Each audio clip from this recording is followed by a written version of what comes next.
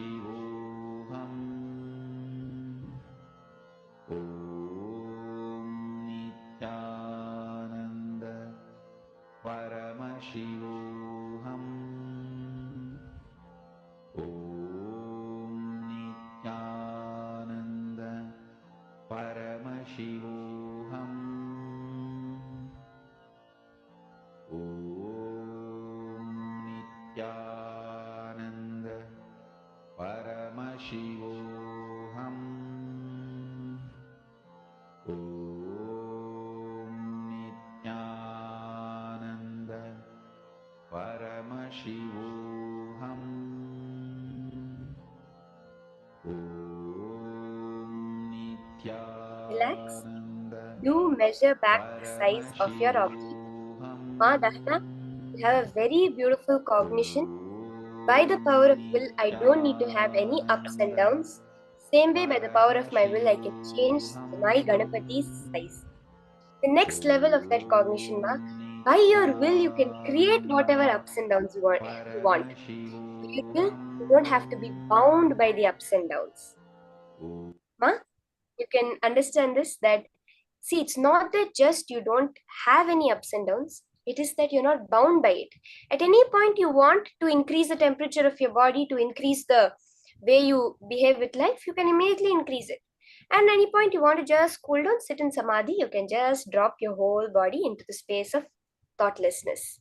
When you understand that not just I don't have it, but it is under my control, I can decide how I want it to happen, that's when you can understand that any aspect of life, whether it's the stock market up or down, whether it's the size of your Ganapati, you can change it.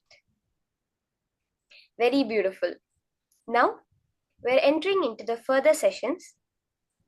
Another level of what's blocking us in manifesting wealth. Today is such a beautiful day. The whole day is filled with literally bombs towards your understanding of wealth. We just understood how our very fundamental cognition about wealth is what was causing whatever issues in wealth, whether it's wealth in the form of money, wealth in the form of relationships, wealth in the form of free time for yourself, in the form of de-stress, any type of wealth that you wanted, how it's just one cognition change that manifested it. Now, in this next session, we're understanding the next level of manifesting wealth in our life. What is this? All the patterns, the repeated things that you have been taught since the time you were a kid that are restricting you from manifesting wealth. Not just that are in the way of you, but are actually stopping you in the opposite way from manifesting the abundance that you want in life. These are these restricting wealth patterns we have, which now Swamiji is going to be giving us the breakthrough in them, how we can just complete and drop all of these restricting wealth patterns. Let's now listen to this from Swamiji.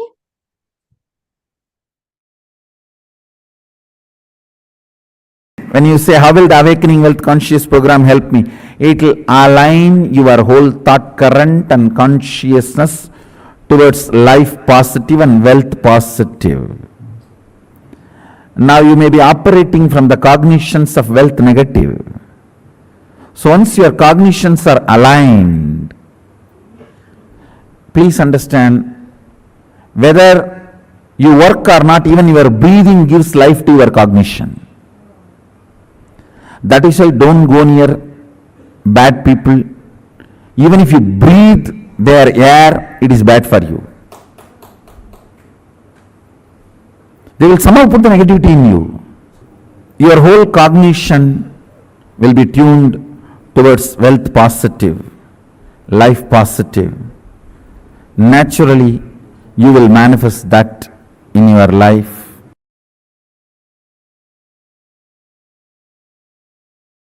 Understand, giving 1 crore does not make somebody wealthier.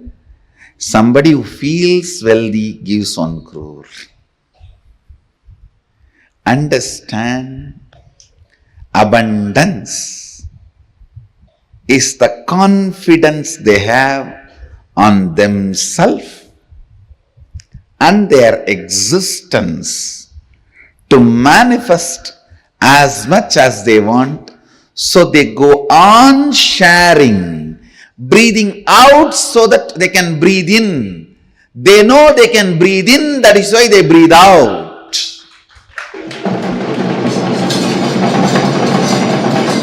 If you are doubting, will I be able to breathe in and hold the breath inside, you will be dead. They breathe out because they know they can breathe in. They share because they know they can generate. They share because they know they can create. They share because they know they can manifest. Understand? Giving 1 crore does not make you wealthier. Person who feels wealthier gives 1 crore.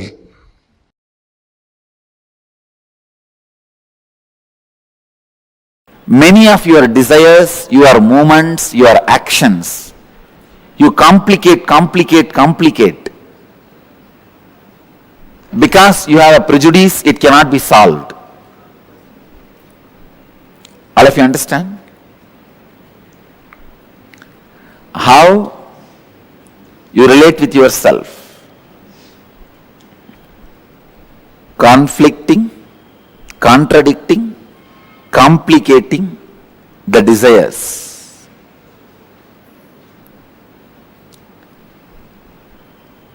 I also wanted you to understand how you relate with yourself. In 2 ways you relate with yourself.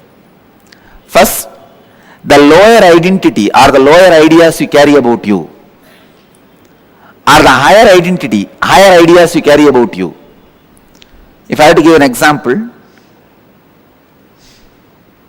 very small things sometimes you feel, no, I cannot walk 3 floors and go to my office. So I don't want that job. Sometimes very small things, you complicate it so much and you really believe it is a big problem. I am giving you one example. But look inside, you will see hundreds of examples where such a small thing, because of the lower ideas you carry about you, and same way sometimes you carry very high ideas about you, and very difficult things, very difficult for others, you finish it so easily because the ideas you carry about you. Now first I want you to work. I'll give you a small exercise to work on the ideas you carry about you, so that I lead you to the next level of conflicting, contradicting, complicating desires. You felt very low and unhappy. Describe the incident and write down the experience you had about yourself. Contemplate and write down the lowest ideas you carry about you. I am not capable, I am not good enough, I am a failure. Whatever you are carrying. Second, recollect the first incident in your life when you had the first idea about money. What were your first thoughts and engrams about money? Third, scan your whole life and identify if you had incidents in your life where you are left incomplete in aspect of money. Means feeling unfulfilled because of money. Write down the wounds that God created in you and in your relationships because of money. Answer these 3 questions. I will make you understand conflicting, contradicting, complicating desires, and how the higher identity, lower identity you carry. It is almost like a bypass surgery. Please, I will give you the example. When I say write down any wounds that God created in you in your relationship because of money, Somebody asked you money, you did not give, and the relationship is broken. Or you gave money to somebody and they did not return it, the relationship is broken. Or you asked money, they did not give, and the relationship is broken. Mention all those, record all that. Then I will give you the deeper insights.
Nithyanandam, Nithyanandam,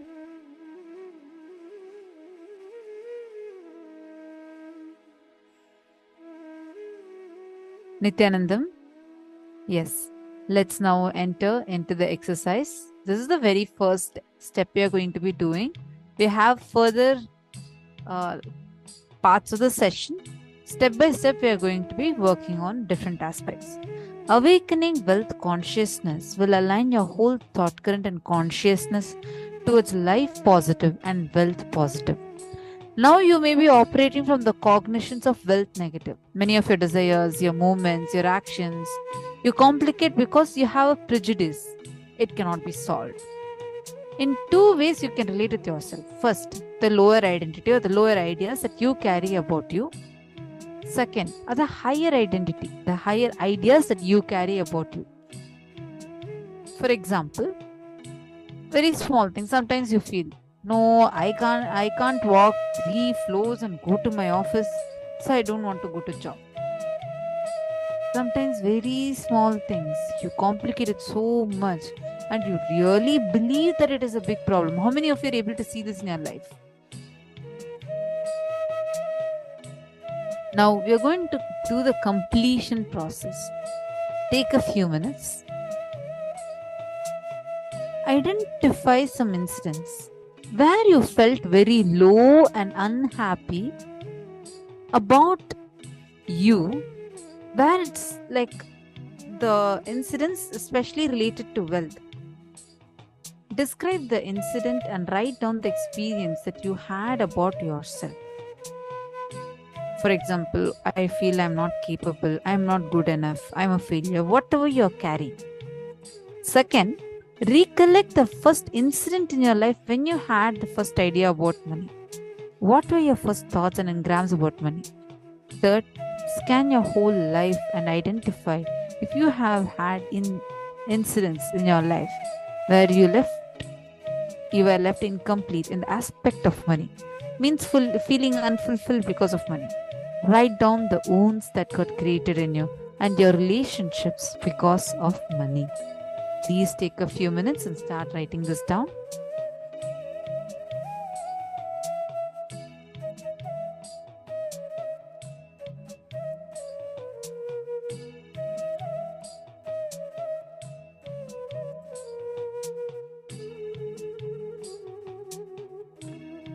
All of you to acknowledge if you have understood the exercise, and please ensure that you're doing it sincerely.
First thing, you do not manifest what you desire, but you manifest what you believe.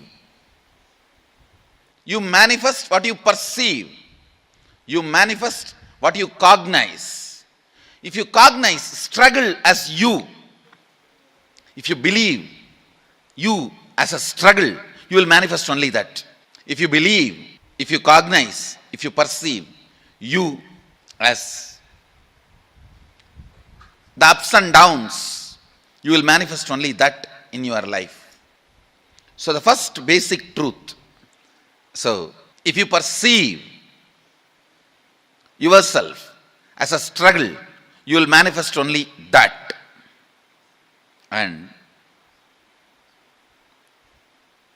you desire health, wealth, joy, completion, enlightenment, stress-free, beautiful, blissful, content life. But you perceive you are not qualified for that, or that is not going to happen for you. You are not capable of taking responsibility for that. Unfortunately, you manifest what you perceive, not what you desire. Unfortunately, you manifest what you believe, not what you desire. Now, this gap, struggle, is what I call incompletions, mental patterns. When the completion starts happening, your perception, your beliefs become your desires. Your desire and your beliefs becoming one is what I call completion. Then simply you start manifesting. What do you want to manifest? Listen carefully. Whatever you want to be,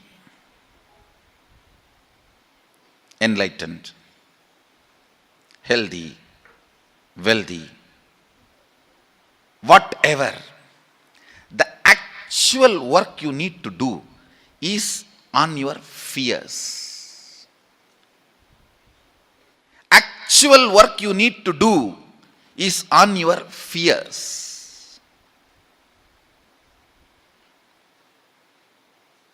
You are working on many wrong things. You think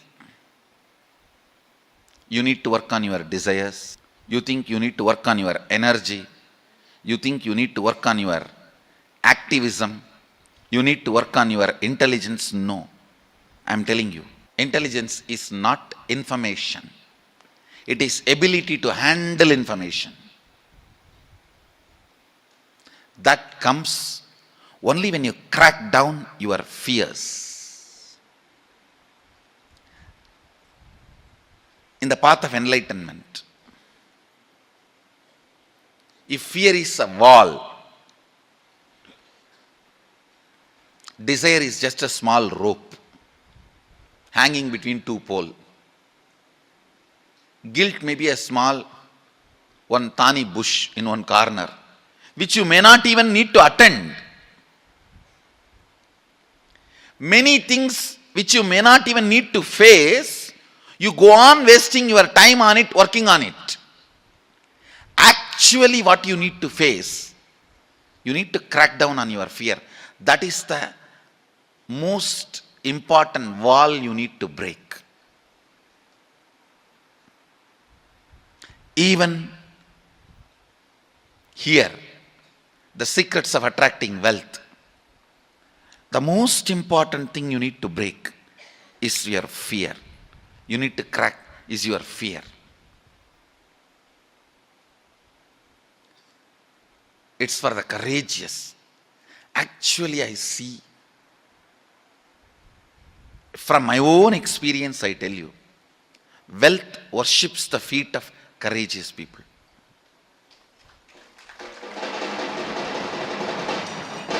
End of the whole secret. You may think, looks too plain, too bland.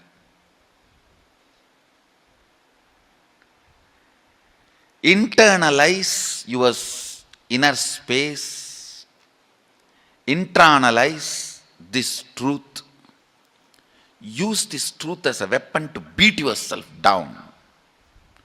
Understand? If you beat yourself with the truth, you will never collapse. You will raise up. Wrong part of you will be broken, destroyed. Not the right part.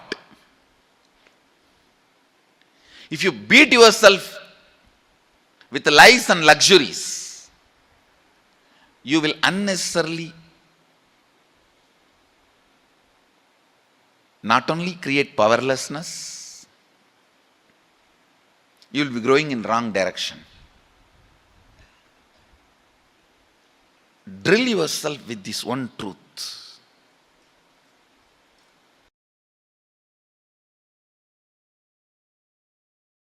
If you carry the idea, oh, if I become wealthy, I may become arrogant.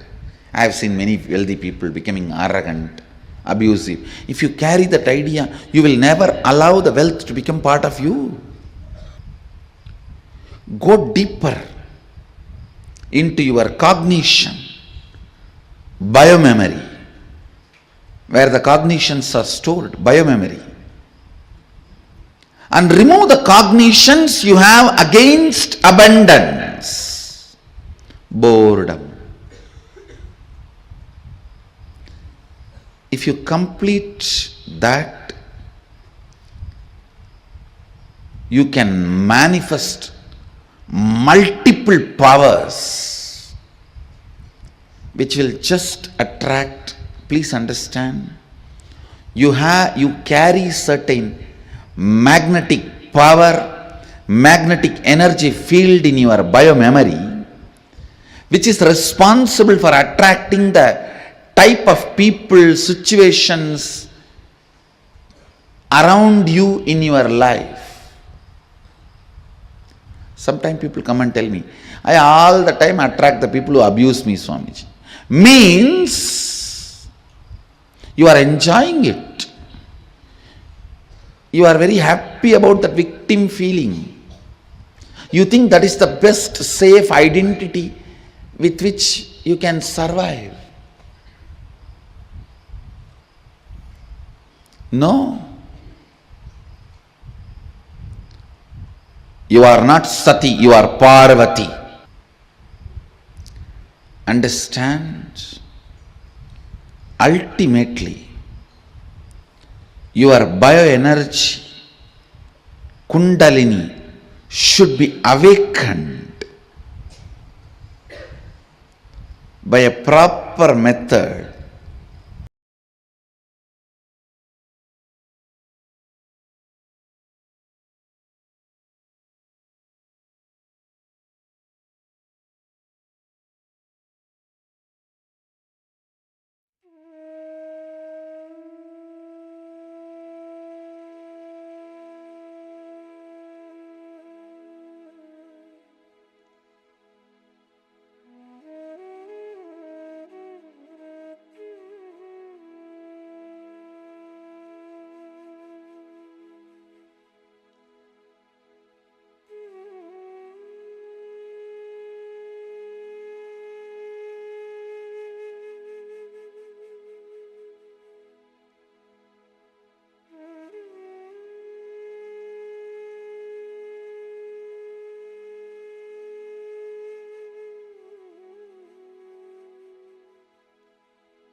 the patterns in you which restrict your ability to manifest wealth.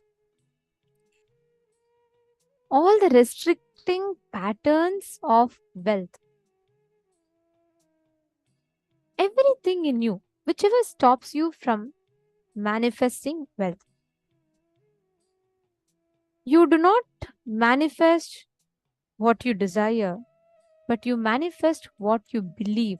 It is your belief that you manifest as reality, not your desire. It's a very, very important cognition to have.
glitch. Hope all of you are able to hear us now better.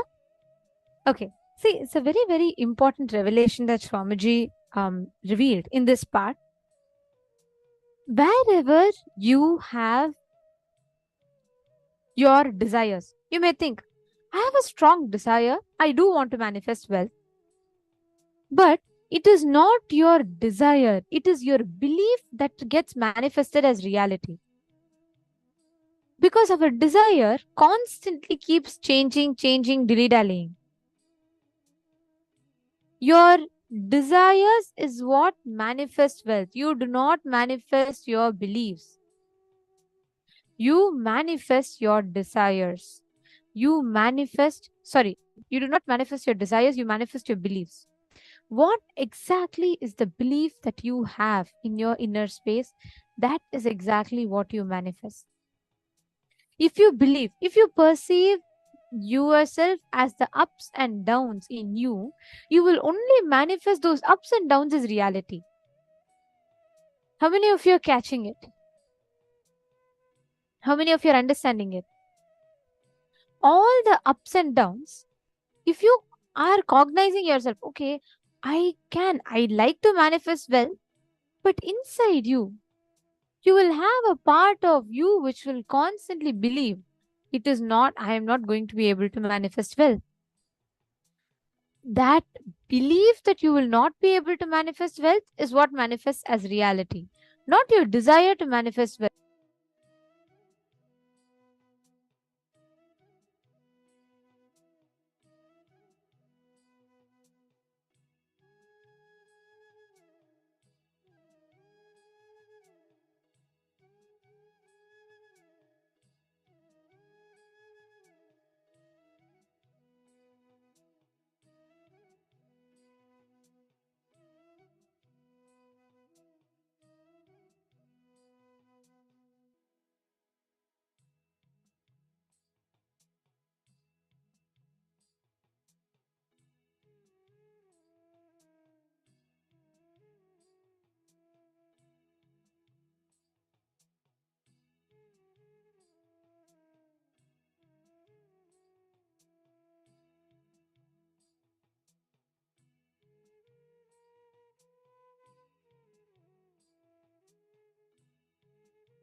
As long as you cognize this, that cognition about wealth, if you believe strongly inside you, wealth is not something which I can manifest. Naturally, what happens? Only that belief that you carry, that wealth is a struggle, will manifest. Now, pen down all the perceptions and beliefs and cognitions about money that you carry. See, you may all desire, I want to manifest $1 million. But inside you, the belief is every time wealth is a struggle for me. I am not able to manifest wealth. That is what constantly runs inside of you. And as long as those cognitions exist in you, you will never be able to manifest it naturally. But you will have a doubt. All the time I'm wanting to manifest wealth, but why am I not able to manifest wealth? The answer is this, very simple. So write down, pen down all the beliefs about wealth that you carry inside of you.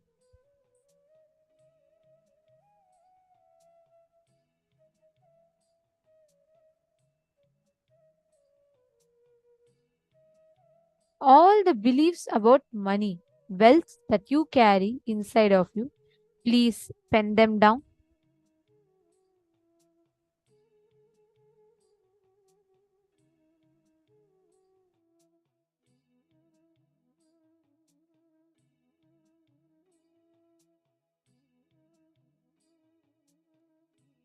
It could be anything. It could be that I can never manifest wealth. Wealth is always a struggle. Each perceptions, write down exactly the cognitions you carry. Maybe when you were small, okay, you would have seen, really, you would have seen that one of your rich friends suddenly lost all their wealth and they were struggling. So you may believe that wealth is something very unstable. Or whenever you wanted to buy something and you would have asked your mom to buy something, she would have told you, no, we don't have money, we are struggling, and we are trying to make ends meet. And all this would have instilled a cognition in you that wealth is very difficult. We can never manifest it. So look into each of that, write down which incident that it started. Is money causing tremendous pain, suffering, impossibility in you? Is money making you feel like I can never manifest it? It's a struggle. Revisit those incidents and pen them down. Please do this. It's a very, very important exercise. We request every one of you to please pen this down.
as all of you have written down, let us listen to the revelation on how exactly we can break free from it and complete it. Let us now listen to the next part where Swamiji is going to be guiding us through the completion and how exactly we can manifest that.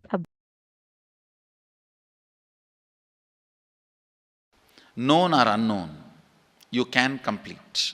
You can be out of it. It is possible. It is possible. I'll explain this science of completion. Understand, this one technique can help you whether you want to get rid of your headache or your whole ignorance and get into enlightenment. Whether you want as simple as healing your headache or as complicated as enlightenment. Anything, this one technique can give you. This one technique, it is a complete end-to-end, alpha to omega.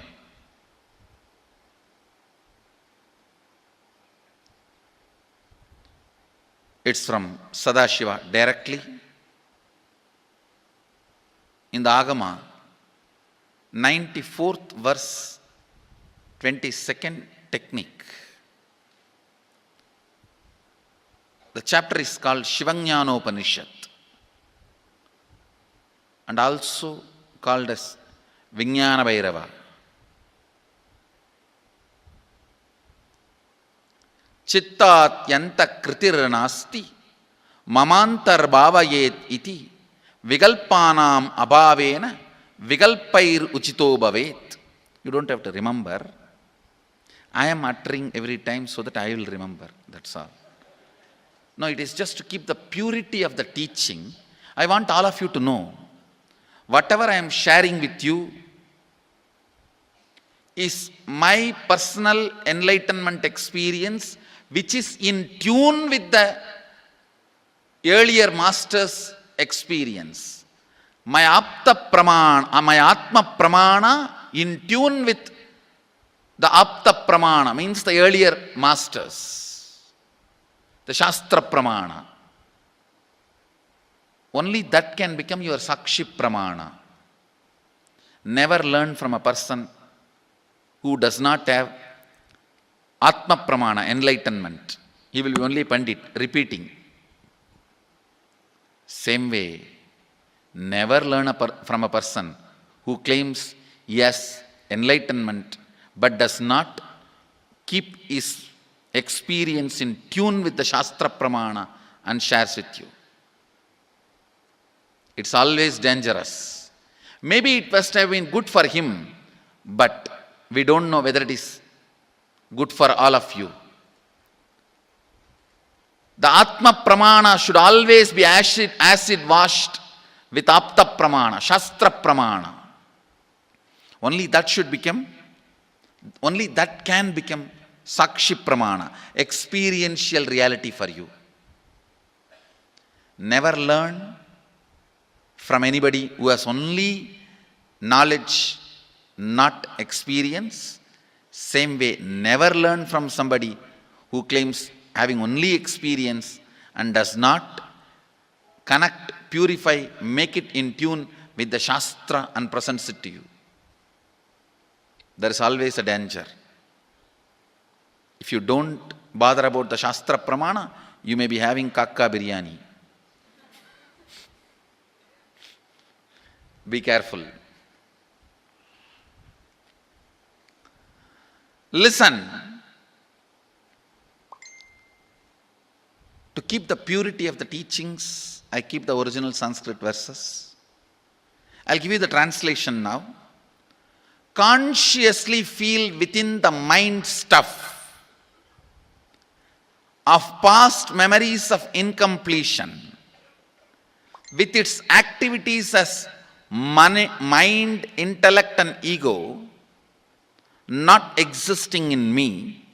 By contemplating this way in your inner space, disidentify from the past impressions and memories of completion, put your active attention at the space of past happening, relive these imagined impressions and memories of incompletion, then the mind stop having fully ceased from its present characteristics of forming thought patterns and cognitions is complete.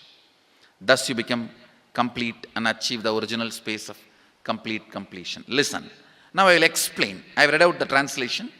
I will explain what to do. Now you wrote many of the patterns, incompletions, thought currents you are having about money, ideas, cognitions you developed about money from the young age. Do only one thing. Just go back to that same age when the incidents happened in you, the cognition started building in you, the beliefs started building in you, the idea started building in you, the perception started building in you. Relive the same situation. I am not asking you just remember. Remembering means, for example, something happened at the age of 7 which is still hurting you about money. You asked 1 rupee from your uncle and he did not give, but he gave it to his son. It's still sitting and hurting. If now you are 47, this happened 7. You being 47-year-old person and remembering what happened at the age of 7 is remembering. Forget you are 47. Forget who you are now. You may be having millions. Just become that 7-year-old who asked and did not receive. For you that 1 rupee must have been almost life. I have seen people, they develop even wheezing when they were not given as simple as a chocolate or an ice cream by their friend or family or brother. I have seen. Because for a child, it may be life. Just go back, forget who you are now.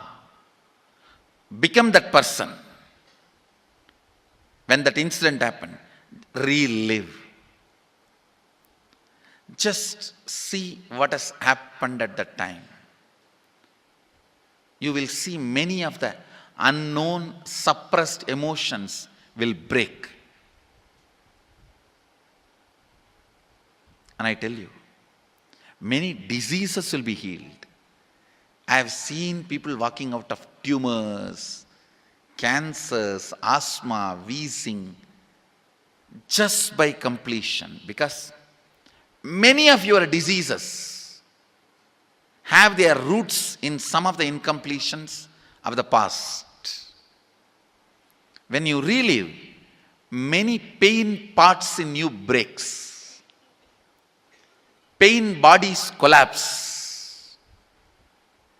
The pain patterns melt down, which completes many other issues which you don't even remember.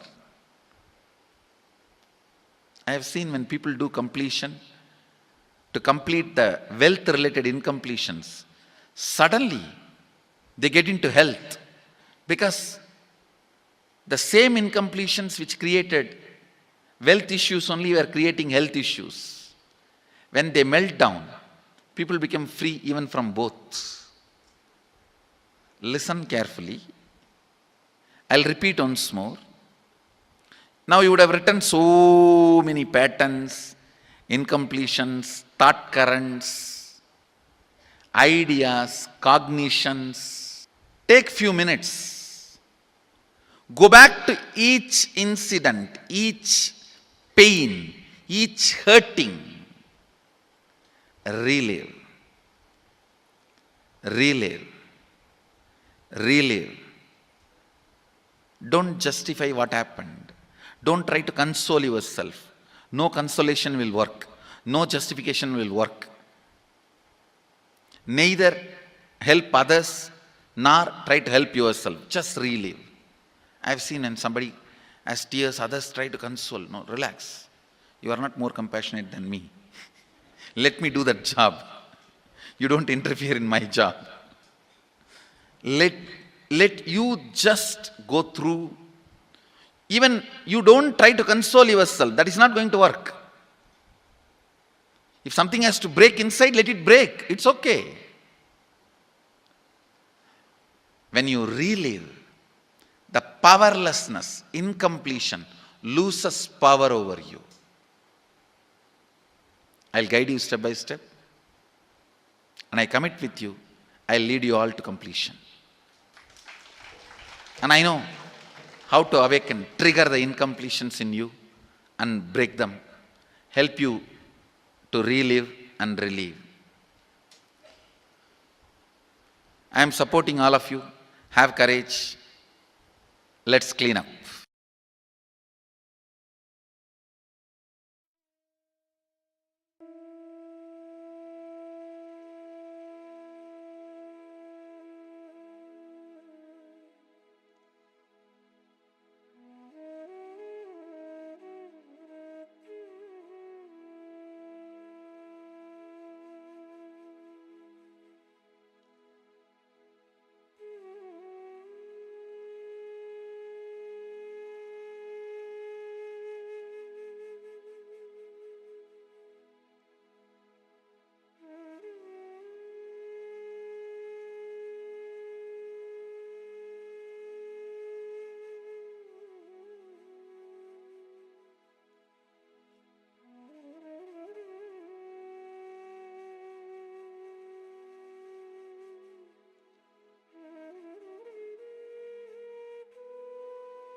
Nithyanandam, how many of us are understanding this one powerful technique that Swamiji has given to us?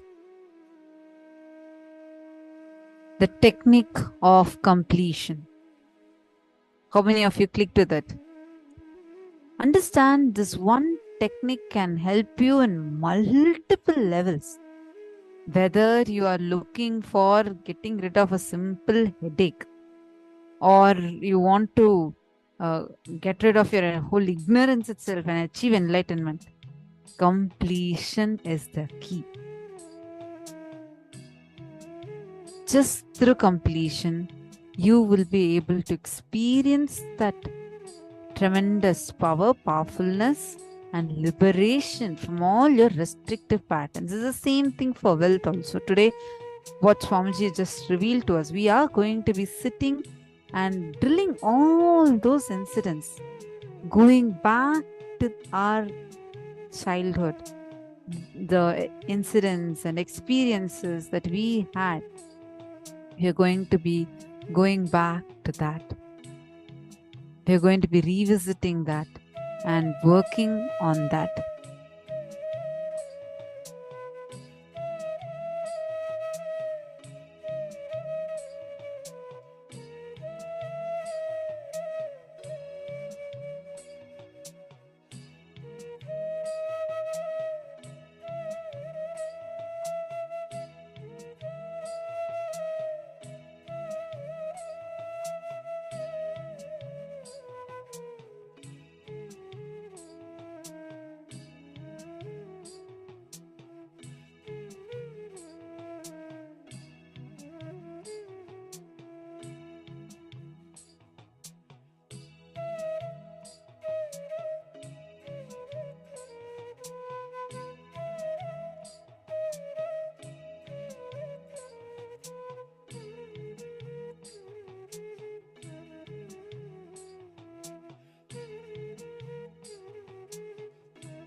wealth restrictive patterns.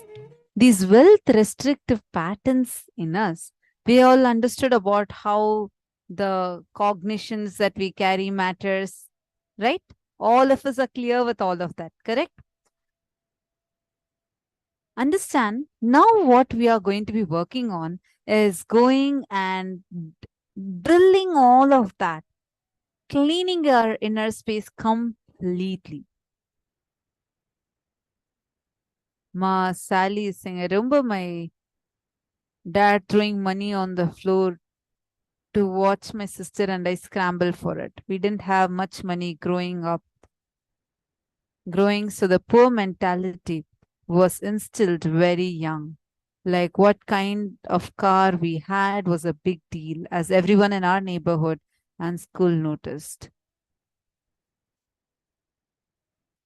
See, understand.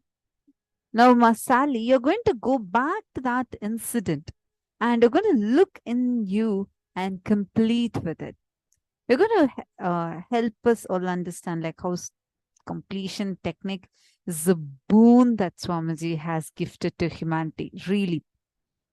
This technique is taken from the Agamas, the 94th verse, the 22nd technique mentioned in the Shivajnana Upanishad, which is also called as Vijnana Bhairava Tantra.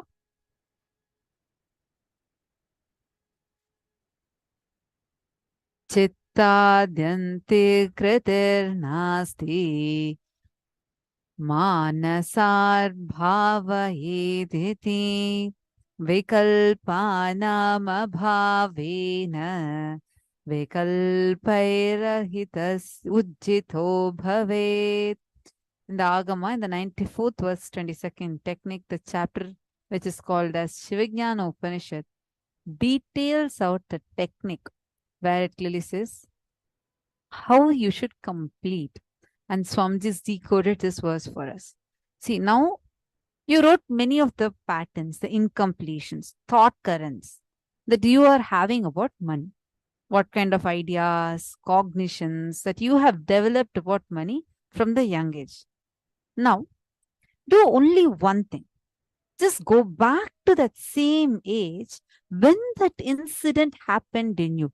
The cognition, when did it start building in you? The beliefs, when did it start building in your life? When did the ideas started building in you? The perception started building in you. You're going to go back to that age and relive the same situation. See, understand. For example, now you're, let's say, 40 years old. This incident has happened when you were 10 years old. From your view now, as an upgraded, with upgraded intelligence, still that incident might be painful. But when you remember, it is only called as remembering. But when you go back to that 10-year-old kid, for example, I'm taking example of Ma Sally. Ma Sally Nunes. Let's say that this incident that you're describing would what happened with your father. Let's say it happened when you were 6 years old.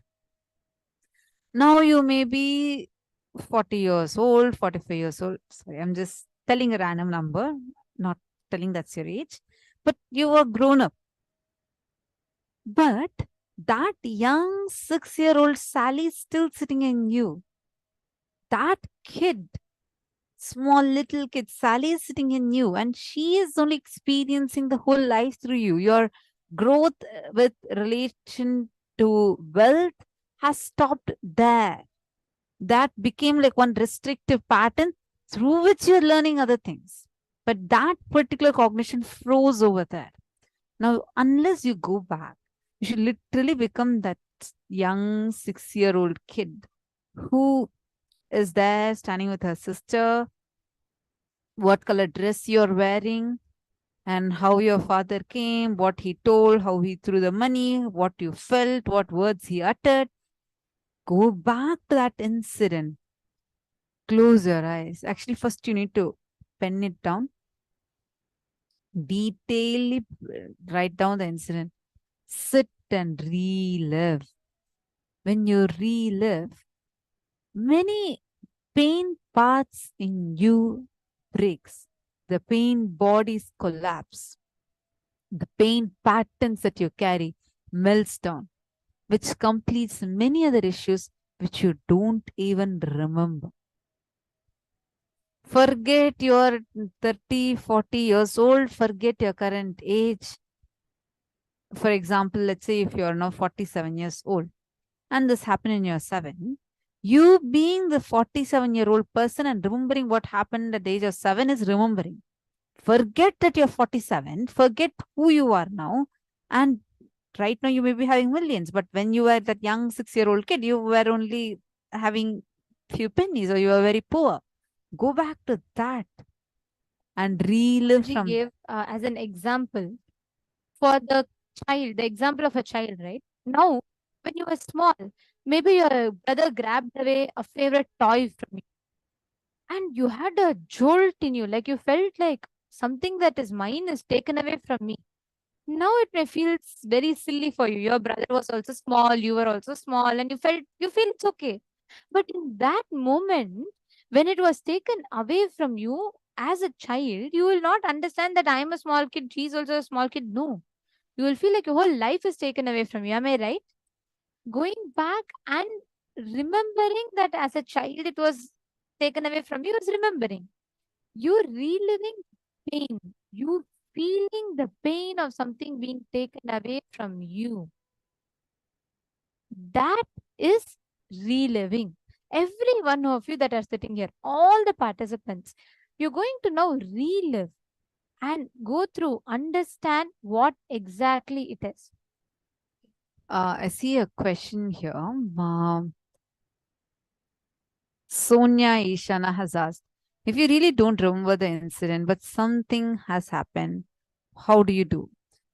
Sonia, whatever you remember, see, sometimes you may not be directly remembering from your childhood, but multiple times your mother told you that this is what you did in your childhood, or this is what you went through in your childhood. But you already recorded that as a part of your life. You feel that is you, it's recorded. Relive even that version.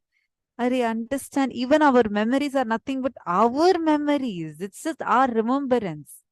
If something is bothering you, if something you're very completed, you won't even remember that incident. But if something is bothering you, that is paining you, hurting you, go back. Start from how much ever you remember and relive. It'll definitely open up more, and more. Just keep completing with that. Ma Vaidegi Balasubramanyam is asking, Ma, when I relive my past incident as a 7-year-old child, what do I tell myself? What happened has happened? Or what else do I tell? You don't need to tell. Just go through the whole thing. That's it. Relive the whole thing. You don't need to tell anything to that 7-year-old version of you. Close your eyes. Relive that situation. What is incompletion? Any emotion that you have not completely fulfilled and it is sitting and lingering inside you even now is an incompletion. Take anything, even food. You feel addicted to something because you're not able to completely enjoy it. How much ever you eat it, you're not able to completely enjoy it. That's the reason you are addicted to something. Things are sitting as incompletion in you because you never fully lived it. When you go back to that situation, relive it entirely. The moment you relive it completely, it takes a few times for you to relive it completely. Once you relive, it'll leave you. You'll be relieved out of it. Madhanananda has posted, when I was very small, when I was very small, my uncle, who was known to be what's that? He gave me a little money. I ran off to spread it right away. When he found out, he was so angry with me. He said that I gave you that to save and not to spend. I was scared and embarrassed. As I grew up and began to earn money, I would spread all earned money I'll spend all the earned money every week. Good, Madhanananda, you found an incident. Now go back and relive that and relieve yourself from that. Are you understanding, Ma?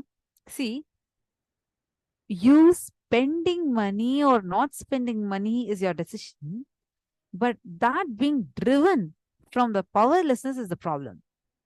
You need to complete that powerlessness so that you get the power. You will decide consciously how you want it to be. It will not be a pressure from you internally. Mars, I don't feel any emotions at all during reliving memories. I only have emotions for current circumstances. What do I do? Seema, write down first you write down the current incident that you are having that emotion with.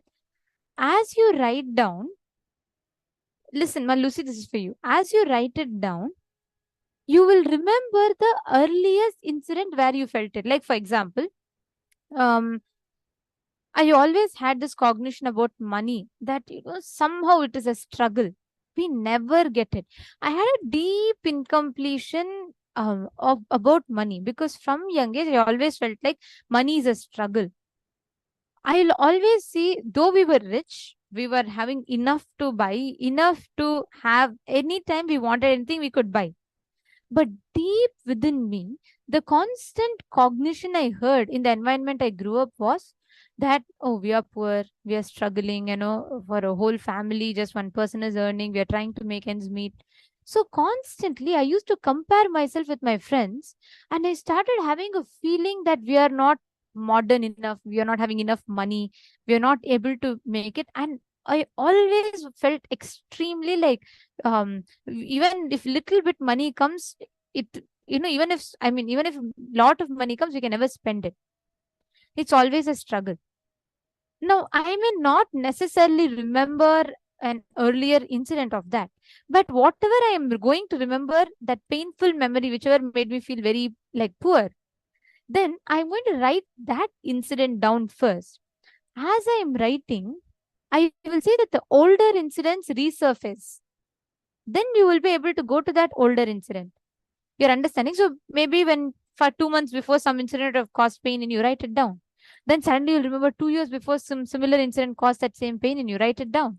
Then you'll remember 5 years before the same thing, then 15 years before. Slowly you'll go back to the earliest incident. It'll open up in you. Okay, Ma? You're understanding?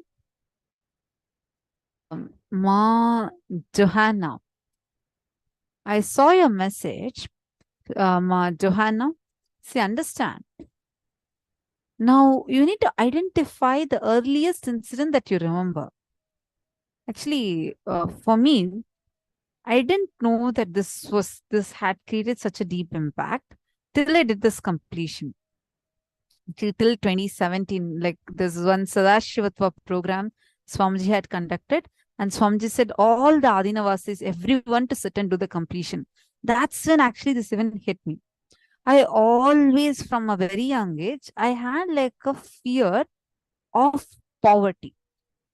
And I was always this poverty conscious, meaning even if money is there, I'll be very, first of all, I was very young, but still, I always had a not a very good relationship with money. I'll always feel that it has to be saved, it will not be enough. The cognition I carried about money was the one that was suffocating me. When I was very young, about 6 years old, there was someone who lived in opposite of our house who was living in a tent, a small tent. A person who was working as a maid. I went to that tent and I saw how they are living, and that shocked me. And I was told that if you don't have money, you will be ending up like this, which shook me. And that always made me feel that wealth is such an important thing. If we don't have wealth, we're screwed up for life. And I can't spend it. I have to always save it. I have to always hold it. These kind of negative cognition started building up. Even though I had not yet started any job or anything. Because I joined Gurukul and I was just 14 years old. But that incident that had happened when I was just 6 years old sat in me so deeply. So now, only when you identify such situations, it might be an idea from a movie, it might be the incidents. We need to drill ourselves. See, Mom, Johanna, I understand you're saying you were brought up in a poor ambience, but you need to look in which was the first incident that made you feel that poverty. You may not be caring when your brothers took away that your piggy bank from you. You might have not been caring when your money was not there with you, it was looted away. But the relationship you have with money, the feeling of poverty started much before. So go back and see, when was it you got this idea of poverty? Are you understanding, Ma? Satya is asking, Ma, after reliving, how to convert whatever I identify, say for example, powerless feeling, how to consciously convert to powerful cognition? Satya, I'll tell you. When you are reliving it, I have had this a very strong experience. It's not regarding money, but there was one incident which I had to relive. Like I was doing the completion, I was reliving. By the end of it, the delusion that you created in it will automatically heal from it. Then you will suddenly see a powerful cognition will open up in you. The moment you identify, like for example, I had a deep fear of losing. Okay. That caused always some kind of a this thing in me that I'll be so like tensed about everything. Like I'll be always afraid. Oh, I lose it, I lose it, I lose it. So when I relived that root incident, something happened when I was in LKG, very small. Then by the fifth time I relived, automatically I got a powerful cognition what exactly I needed to have. It just opened up. The moment you heal, you will realize, oh, after all, I don't need to lose anything or gain anything. You will see that how the delusory cognition gets into you. When you relive, automatically it will open up to a powerful cognition. When you find out the exact blind spot in you, just from Swamiji, whatever Swamiji has revealed, take that powerful cognition and declare for you to manifest that. Getting it, ma?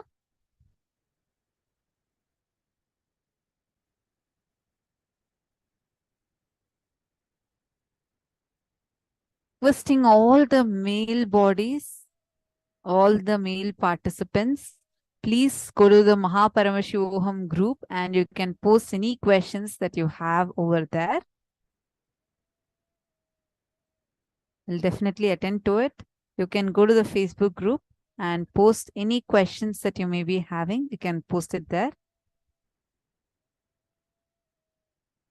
See, are all of you understanding how much this wealth-related cognitions are all sitting inside of you?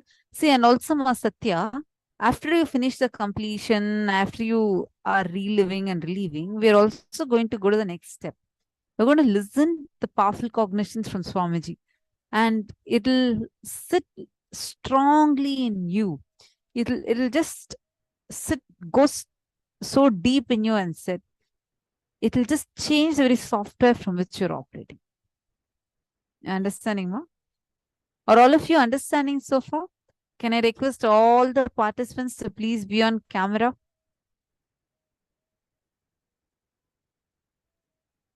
Gauri, Tamara, Koifnan, and Siu Mui Ho, Musuhi. Can I request all of you please come on camera now? All the participants, please sit in front of the camera.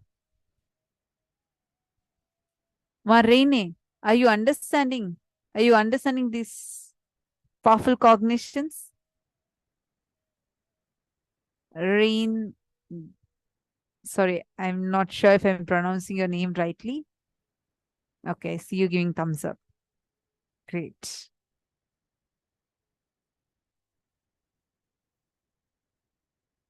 So now let's sit and do the exercise sincerely.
Slowly relax from that intense completion space. Come back to the present. I saw Ma Dahana, you had shared a very beautiful thing where you said you never thought that these small incompletions would affect you, Ma. Actually, I remember when Swamiji was describing his death experience, which you all will be experiencing in the next few days.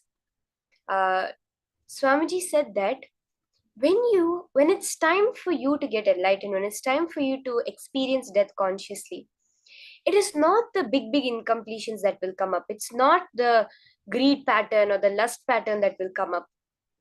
It is the small desires, the small desire for having one smoke or to taste alcohol.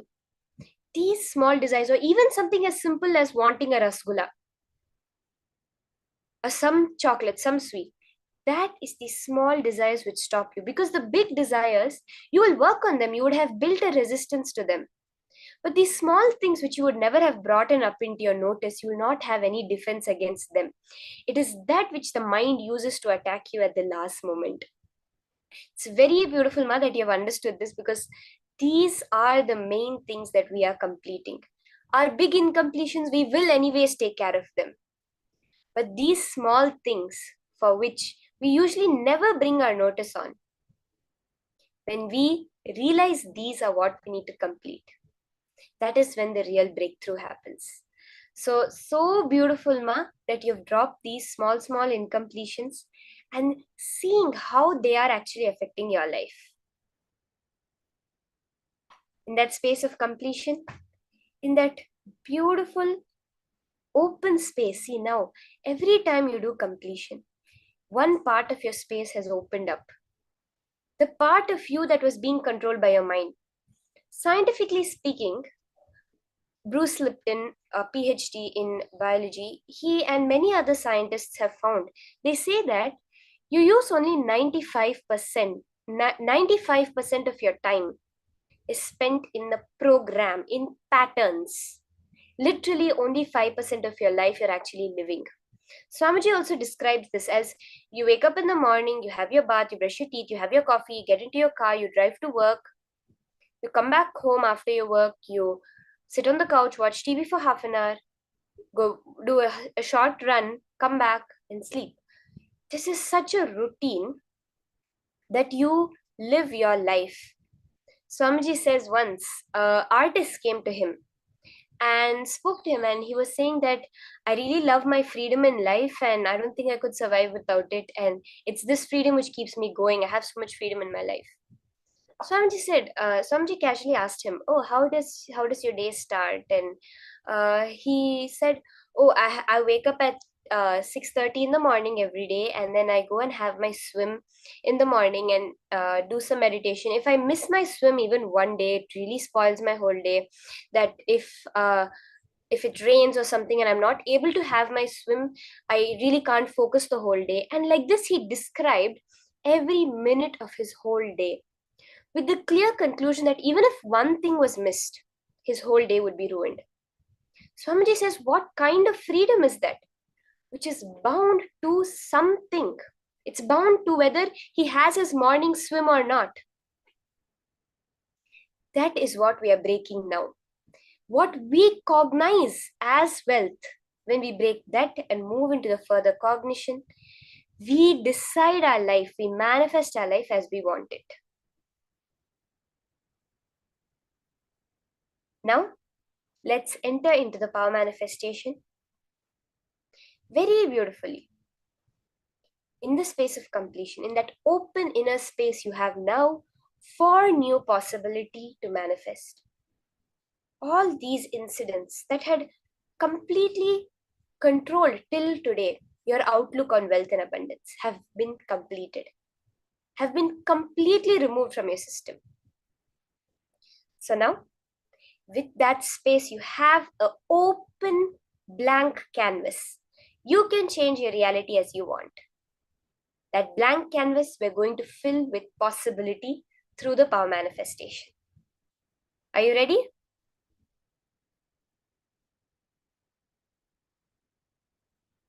Yes, Ma Diana, when you have now completed with that pattern, abundance in every aspect will flow, Ma. It's not just money.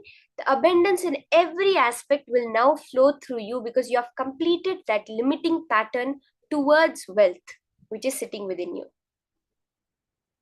Let's start. You can, in this round, we'll do the next level of power manifestation. So last 2 rounds, we were increasing the size of the object. In this round, let us reduce the size of the object. So the first Shastra Pramana said, Mahima Vyapya Chasthanam Brihad Dehendriyadibihi. The power of being all pervasive through large organs to increasing the size. Now, we'll do the power of Anima, the power of reducing the size, which is making anything as small as you want. Are we ready? Let's keep the object in front of us now. You can take any object that you have in your house. You're going to reduce that size. See, furthermore, you'll be able to reduce the size. Actually, one very common thing that we used to do in the programs, I remember Paramashivoham, was you see your finger, right? So you can see the finger. This finger is usually generally smaller than this finger. We would do a thing where we would make both these fingers the same size. So this was a very common thing we used to do throughout the power manifestation when it comes to the Ashtamahashaktis, which was making the 2 fingers the same size. Where these 2 fingers would increase to become this finger size. And it used to be really funny because it would always happen. And then someone would be walking around with both their fingers the same size. And then they would feel, okay, it's enough now. And then the next time we do the round of Anima, reducing the size, again, they would reduce it back to the normal size. So like this, you're going to play with the power. For this round, let's keep an object in front of us, which you're going to reduce the height of. Let's start by measuring the size of the object. You can have a scale, measuring scale, or a on a book, you can mark the size of the object. Don't limit yourself in any way that, no, it has to happen in this way. It has to grow in size. It has to reduce in size. It has to reduce in the height, but not in the thickness. No. Measure the whole object and keep the object in front of you. Let's take a few seconds and do this.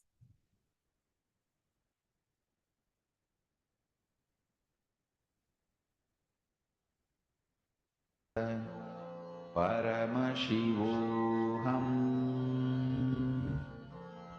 Om Nithyananda Paramashivoham.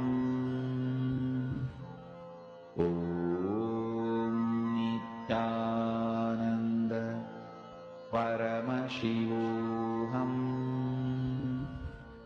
Om Nithyananda Paramashivoham. Om Nithyananda Paramashivoham. Om Nithyananda Paramashivoham. Om Nithyananda Paramashivoham. Om Nithyananda Paramashivoham.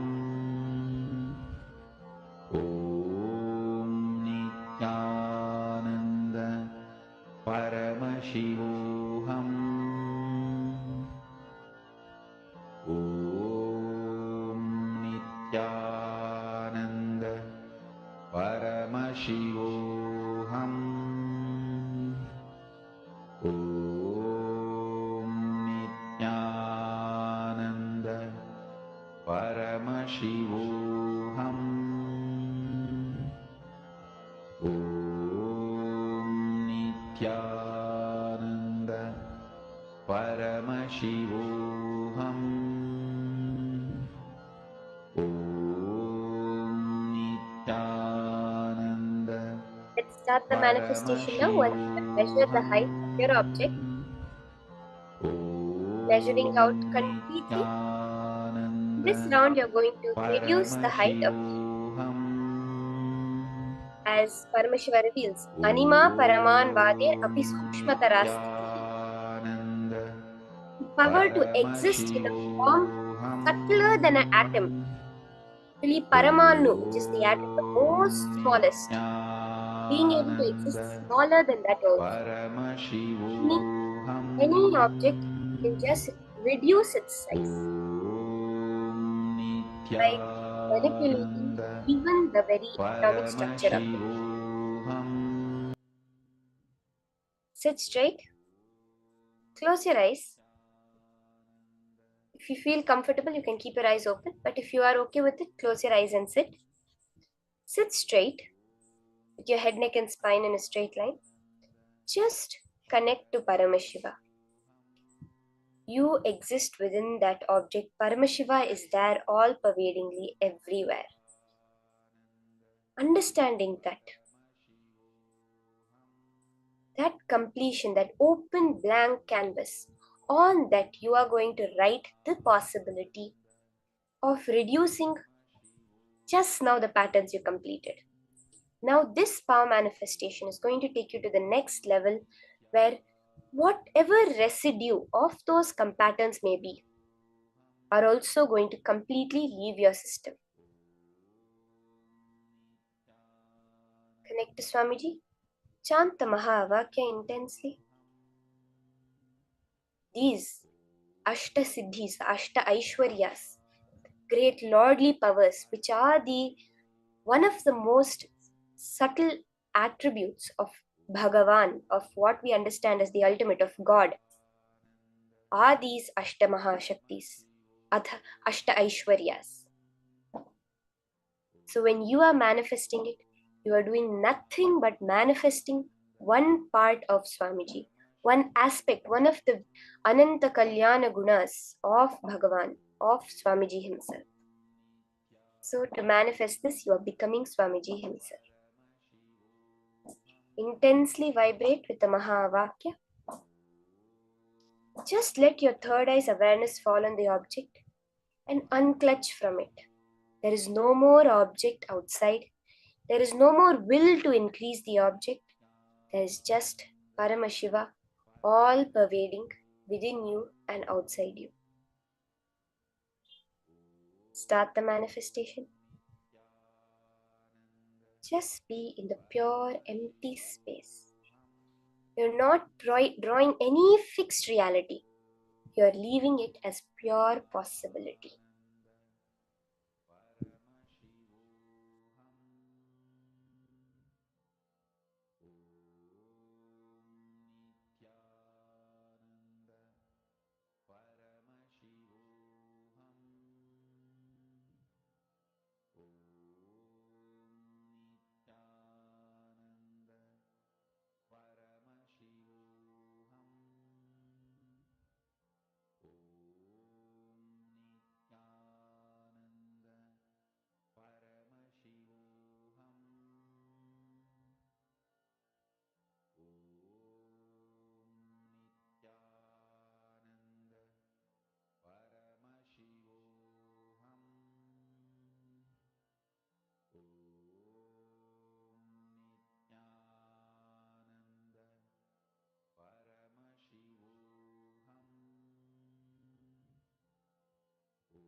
Nithyananda Paramashivoham.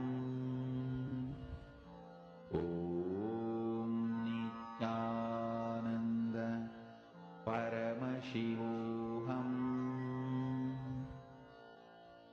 Om Nithyananda Paramashivoham.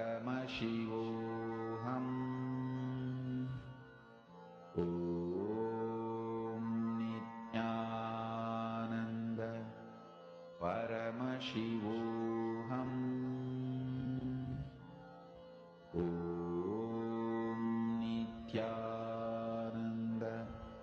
Paramashivoham. Om Nithyananda Paramashivoham. Om Nithyananda Paramashivoham. Om Nithyananda Paramashivoham.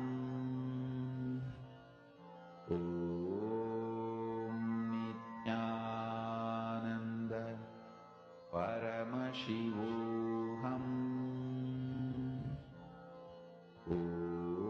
Om Nithyananda Paramashivoham. Om Nithyananda Paramashivoham. Om Nithyananda Paramashivoham. Om Nithyananda Paramashivoham. Om Nithyananda Paramashivoham. Om Nithyananda Paramashivoham. Om Nithyananda Paramashivoham. Om Nithyananda Paramashivoham. Om Nithyananda Paramashivoham. Om Nithyananda Paramashivoham. Om Nithyananda Paramashivoham. Just be in the pure space of oneness with Swamiji. What does that mean? Any other thought that comes up? See, your natural state of being is thoughtlessness. It's like you have a pen. I request all of you, just if you have a pen or a pencil around, you can take it and keep it. Anything, any object actually.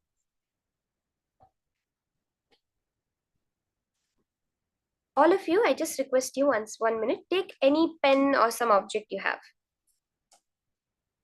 Now, if you keep that pen, if you try balancing it and remove your hand, it's going to immediately fall. Yes or no? If you keep a pen and you try to balance it and let go of it, it's going to fall down. Why? Being fallen down is its natural state of being. Another example, you have a table on 4 legs.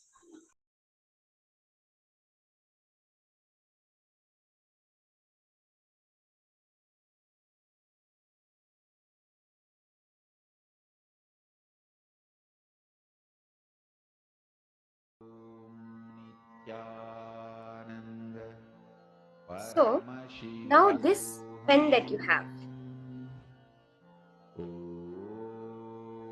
let's say you have a pen, you're trying to place it.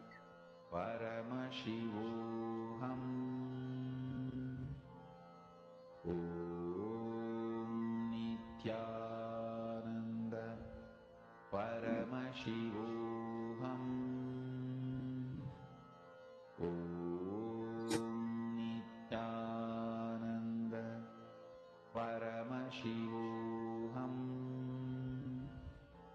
Om Nithyananda Paramashivoham. Om Or else you can take another example of a table. Now the table which you are having, it's balancing on 4 legs, right? If you remove one leg of it, what's going to happen? It might balance or it might tilt to one side. You remove the second leg, one side will fully fall down. Definitely one side will fully fall down. You remove the third leg again, that side will also tilt over. And you remove the fourth leg, the whole thing will be down on the ground. Why does this happen? Because its natural state of being, it's moving towards stability. Everything in the cosmos moves towards stability. That's what this whole entropy idea is.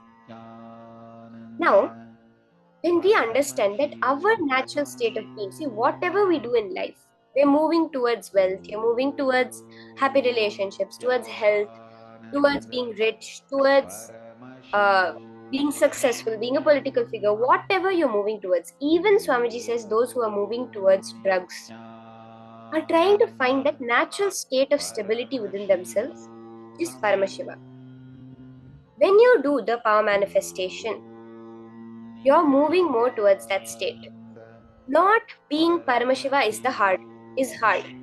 Holding the pen straight is hard, not letting it fall. That same way, when you realize that your space as Paramashiva is all that you want to achieve, is all that you are actually working for in every other aspect, you just surrender, you just drop into that space, and then reality, life becomes only a manifestation.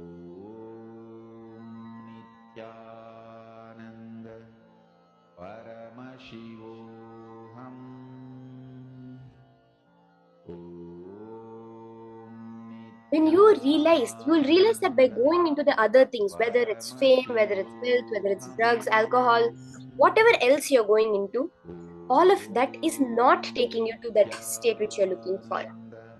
When you realize that, then you relax into your original state. That is all we want. We want Paramashiva. When we do the power manifestation, we are giving ourselves that window of opportunity to experience Paramashiva. Okay? So verify how the manifestation has happened for you. You can verify back the size of the object.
Now, after that very beautiful understanding, beautiful power manifestation we did, how we reduce the size of the object. All of you verify, post your manifestation, take a picture of your manifestation and store it.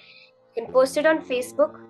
it will give you the confidence that you really manifested. I saw Ma Ananda Sagara had posted that she reduced the size of her earring. So beautiful, Ma. All of you, as you manifest, take the picture, post it on the Facebook group, facebook.com/group/Mahaparamashivoham. There, your power manifestation will be recorded for you and for the whole world to see. Now, the next level of what we manifest in our life. You see, when you are living in your house, let's say you have an elder brother. Your whole life you're going to compare yourself with him. He's richer than me, or you feel jealous of him. He has more friends in school than me. All these things happen because you've set your standard in life as your brother. But we never set our standard in life as, let's say, Bill Gates, for example. But Swamiji says your ultimate standard is only Paramashiva. As long as you limit yourself to those people who you interact with in life, that's all you can become, even if you try your hardest. When you keep your goal as Paramashiva, as Swamiji, then you manifest the most ultimate possibilities in life. In this session, we're going to be understanding deep truths about the fundamental understandings we have about comparison and jealousy, how these are not expanding us in any way. Swamiji is going to give us how when we go beyond this, our life expands completely, because now our goals are different, our limitations are completely different. So let's now hear this from Swamiji himself.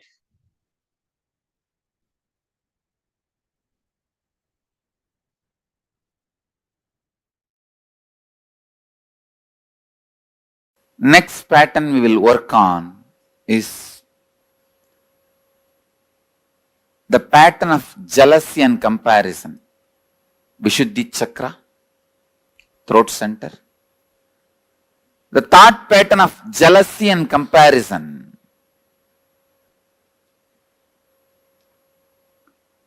I tell you, most common and unaware engram is jealousy, comparison.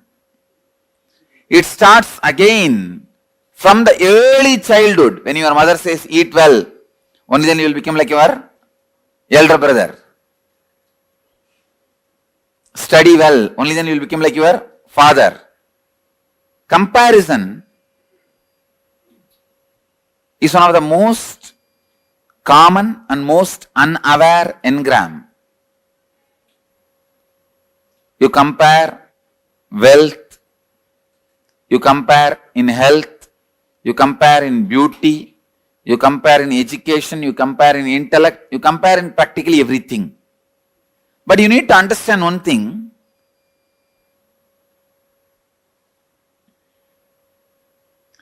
God is not an engineer to do mass production.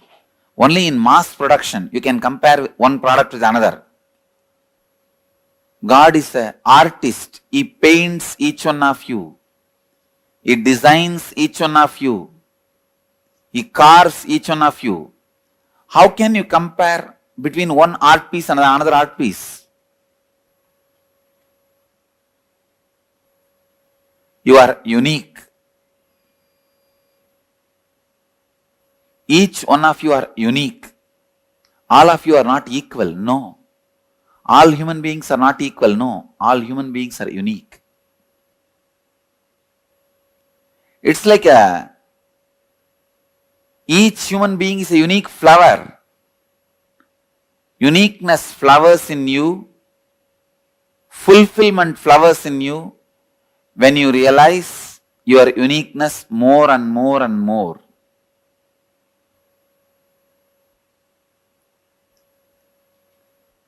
If you dig out the comparison engram, you will understand.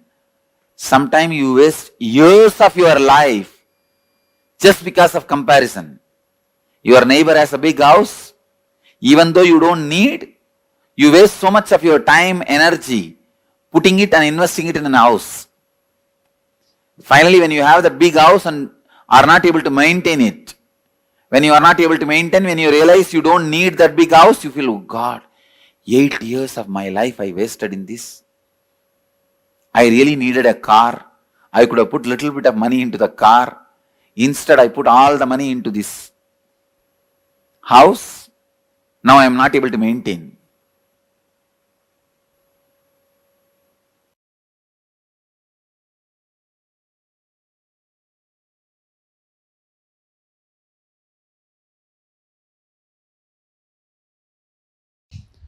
Please understand, if you are struggling with money, you are enjoying the struggle. You are not interested in manifesting. Please at least understand you are enjoying the struggle. You will feel abundance with your struggles. Oh, I want struggles and I have enough, let me enjoy it.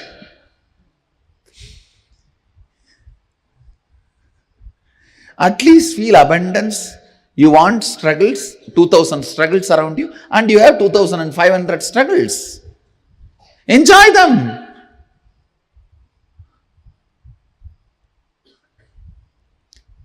Please understand, there is no such thing as struggling with money. If you want to have struggles, you will have struggles. If you want to have money, you will have money. The people who have struggles, they want to have struggles, so they are having it. People who want to have money, they want to have money, they are having it. So, decide, you want to have struggles or you want to have money, you will have it. That clarity should come to your biomemory and muscle memory. You will have what you want. Next.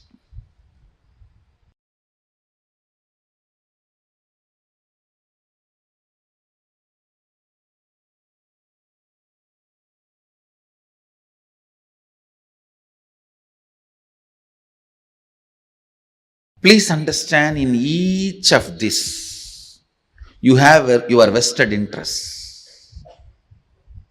Many times, you visualize in poverty, you are free from all responsibility. You just want to be free from all responsibilities and commitment. Then you constantly visualize, entertain, cherish the poor life. When it actually lands on you, you say, no, this is not what I wanted. Without knowing what is going to come, you cherish, visualize, entertain a thought current. After you attract that, you think, oh God, I think I missed it.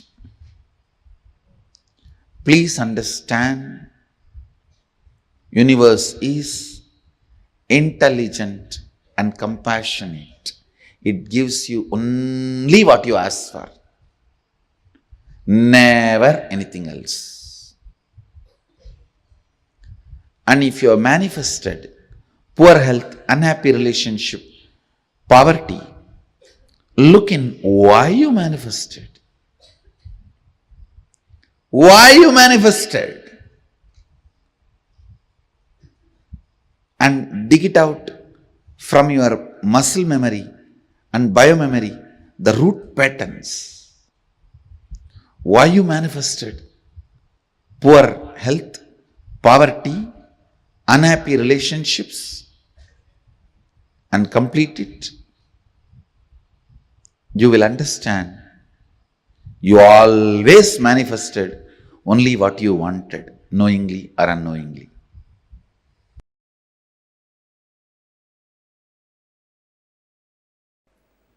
Throat center.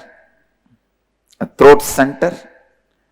This throat center is blocked when there is a non-alignment between the imagination, expectation you carry about others and the others' expectation about you. Listen. When there is a non-alignment between your expectation about others and others' expectation about you, That is where the jealousy and comparison starts. Listen. You may have a superficial jealousy, superficial comparison, very superficial. Like while you are driving in a Mercedes Benz, if a BMW passes by, a superficial comparison. But those things does not affect you. The root jealousy, the root comparison which affects you is the non-alignment of your expectation and the other person's expectation.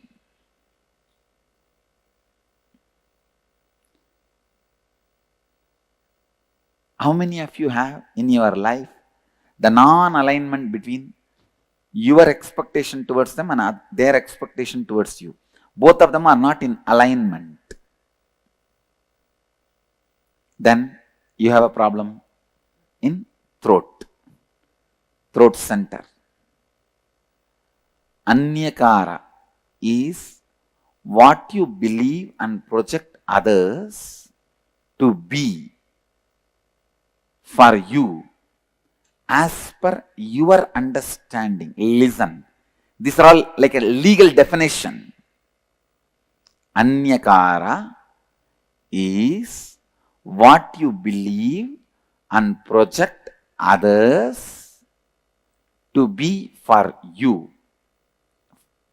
In this example, what I expect you for me and how I tell that to you.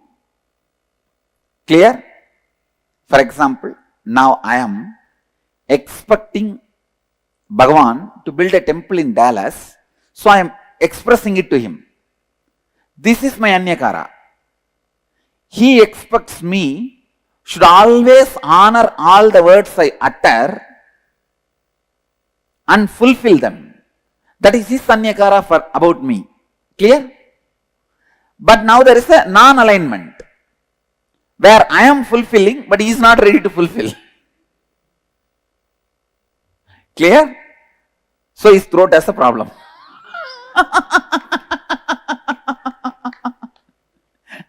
Now, is there anybody who are not cognizing? But if he builds the temple and I don't honor this time keeping or what he expects from me, then I have a problem. I have to alter, transform and stretch. Clear?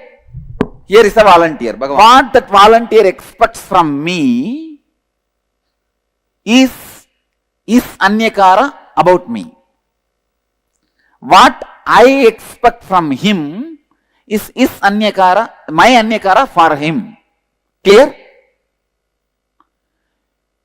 If I fulfill his expectation and he does not fulfill my expectation, his Vishuddhi has a problem. If he fulfills my expectation and I don't fulfill, my Vishuddhi has a problem. Clear? So always be stretching, fulfilling everybody's Anyakara with whom your life is involved. Clear? Still anybody? Not clear? Come on, come to the mic. If you complete that, you cannot fulfill his expectation, then... yes, if you complete it, then no problem. Then no problem. No problem. Even then, you are not expressing your capacity. You are integrated but not authentic.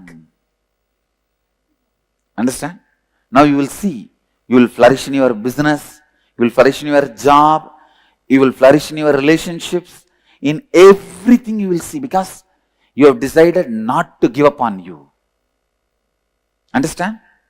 You have decided not to give up on you. Understand? You saw the live demonstration of somebody opening their Vishuddhi center. When he said he will not, his Vishuddhi was locked. The moment he decided he is going to do, his Vishuddhi opens. So I tell you, not giving upon you and others is the way to open the Vishuddhi. Don't give up on people. I demonstrated, I don't give up on him. I was very authentic with him. Even if he does not want to do, I did not force him. I just left it. But I am not going to give up on him. I am going to wait. I'll wait and see to it he realizes sometime. When I carry that cognition, I am going to wait. Immediately he realizes. He realizes. So in all those moments, understand, my decision not to give up on you is the one which is pulling you up. That is the rope. That is the connection. Clear? Now, I'll repeat. My expectation about the other person is my anyakara about him. The other person's expectation about me is that person's anyakara about me. When there is a non-alignment between these two, Vishuddhi has a problem. Who fulfills it as flowered Vishuddhi? Who does not fulfill as a collapsed throat center?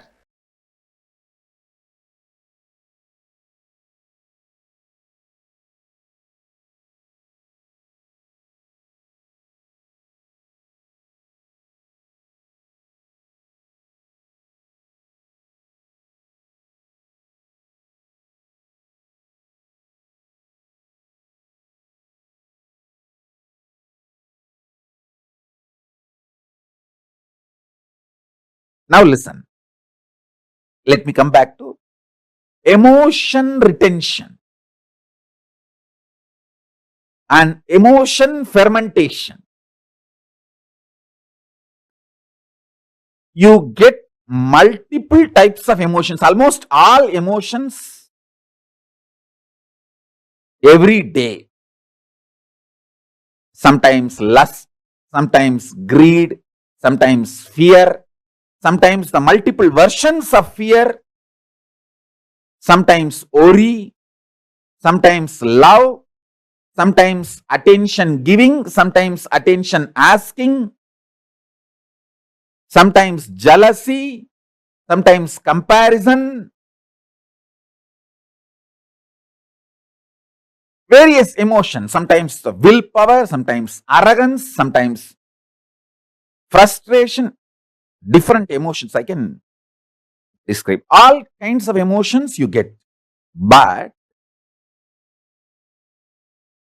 logically, through your conscious decision, the thought currents or emotions which you cherish stays inside you and starts getting fermented. The good news is, no emotion gets fermented inside you. No fermentation of emotions happens inside you without your conscious support.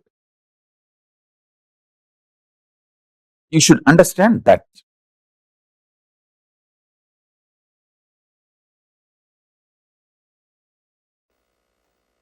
Please understand, I am talking a practical science. Listen. I am giving you the essence.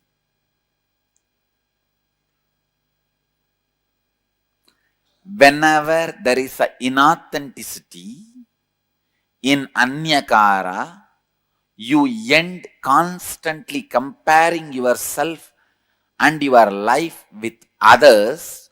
You end up with jealousy, hurt, anger, suffering. Then you are caught in comparison and jealousy.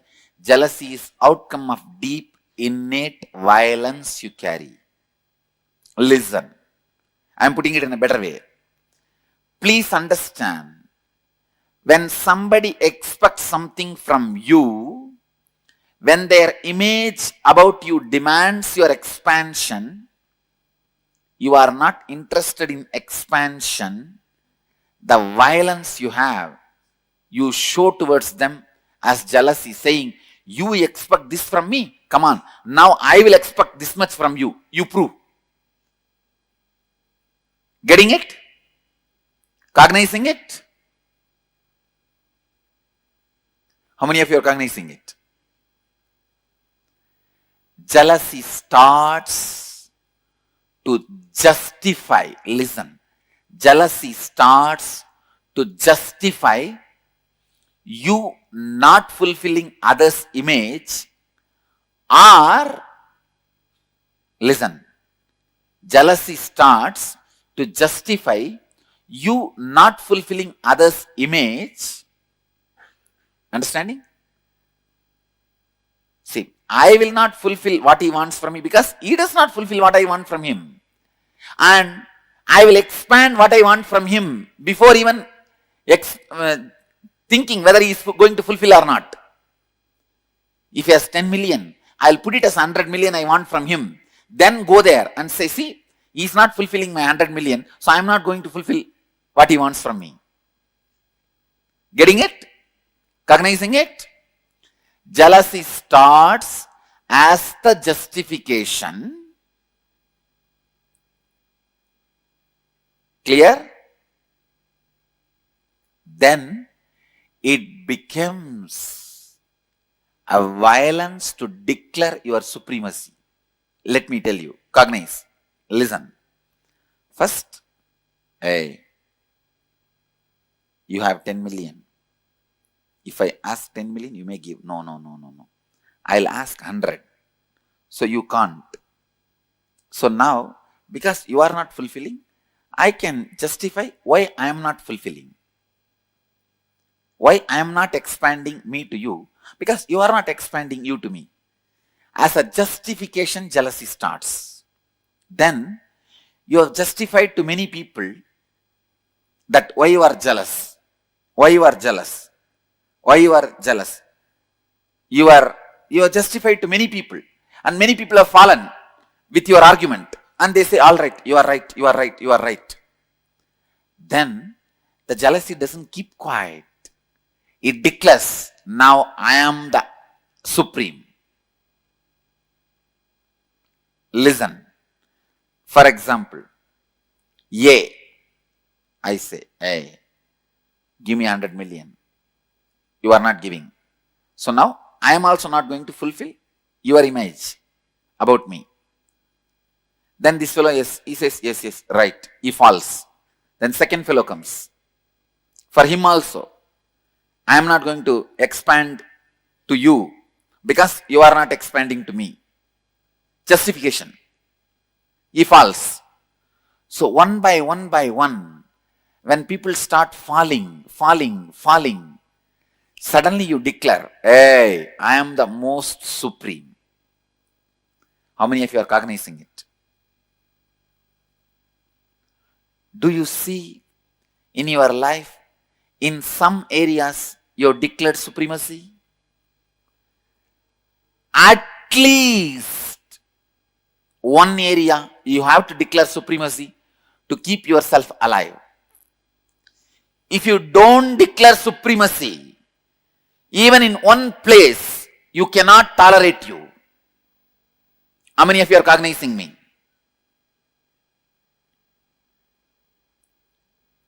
Clear? Where you declared supremacy is the root jealousy suffering pattern with which you are struggling. Listen, look in and verify at least 2 situations that happened in your life where you experienced jealousy and used it as a justification mechanism. Means, he is not fulfilling, why should I fulfill? I am justified. Some way.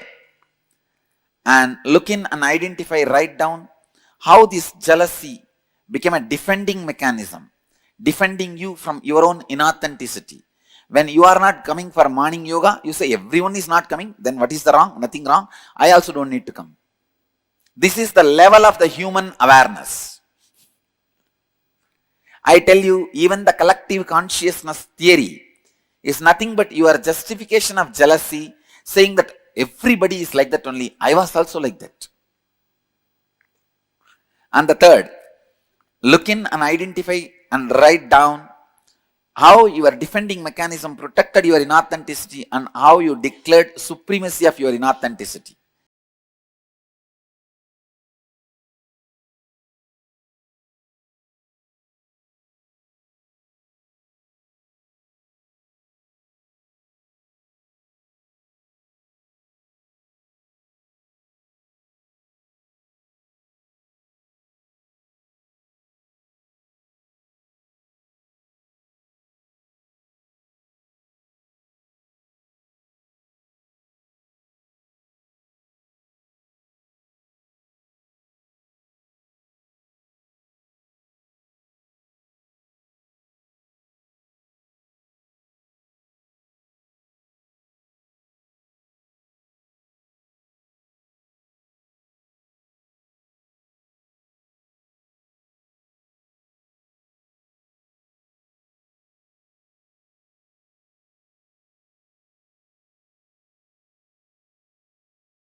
Revealed to all of us about how jealousy, how we build that jealousy pattern in us, and it blinds us to that extent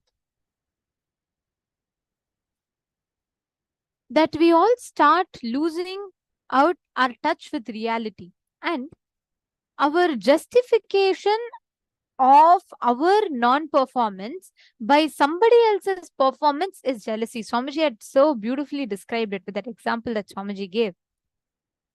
We justify our non-doing by blaming someone else's doing. We start creating so many reasons. Many of you who are clicking with this session, understand this one session, like it really opens up multiple layers. We're actually going to be doing 2 sets of exercises now with whatever we just listened to from Swamiji.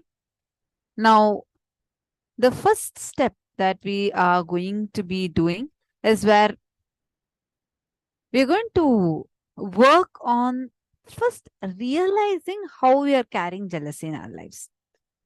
see some of you who have posted saying that you're only now realizing that you're actually carrying jealousy in your life. Marine has posted that she just realizes that how, without knowing, she has been carrying jealousy in her life. Now take a few minutes. Let's internalize this deeply. What did Swamiji revealed to us? Let's go deeper into that. 3 major aspects of your life where you compare with others. Write down how much of your time, energy, and money you invest just because of this. Write down the impact of comparison on your life. And write down 3 ways in which you can now express your uniqueness. Take a few minutes. Let's take about 5-6 minutes. And you're going to answer all these 4 questions. Please start. Your time starts now. You all can post your questions later. First, focus on answering this.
I hope all of you have written the first step.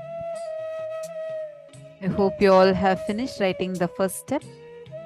I mean, the answer for the 4 questions.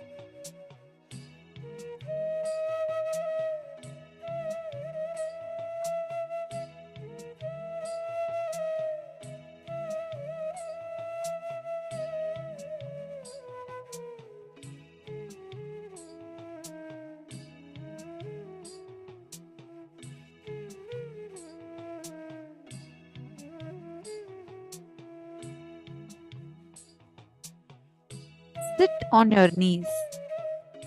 Stretch your tongue. Fold the sides of your tongue.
Now, after that beautiful understanding, beautiful completion, let's enter into a short kriya for working on this very completion. It's a very small one, very easy. I request all the participants to settle down. You can settle down and sit comfortably in the Vajrasana posture. You can kneel on the ground, bend both your legs and sit on top of your heels with your knees facing forward. So you can kneel on the ground and sit with your head, neck and spine in a straight line. very quick and beautiful kriya that we're going to be entering into. For every part, every day, every completion that Swamiji takes us through, he gives us all the aspects of it, working on every part of it, whether it's working on our body through the yoga, working on our mind through the completion, working on our consciousness through power manifestation. Everything Swamiji gives us. This aspect of kriya is also working on the breath, on the body, combined together. So let's settle down. It's going to be a quick kriya. You can kneel on the floor if possible. Sit on the floor and just kneel.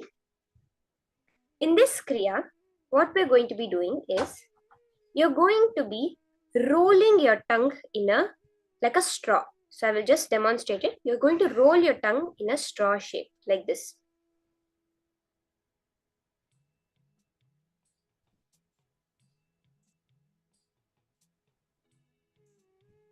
Like that, you're just going to roll your tongue as a straw shape. So you can just try it out for a few seconds. Just figure it out how to just take the sides of your tongue and touch them together as a straw.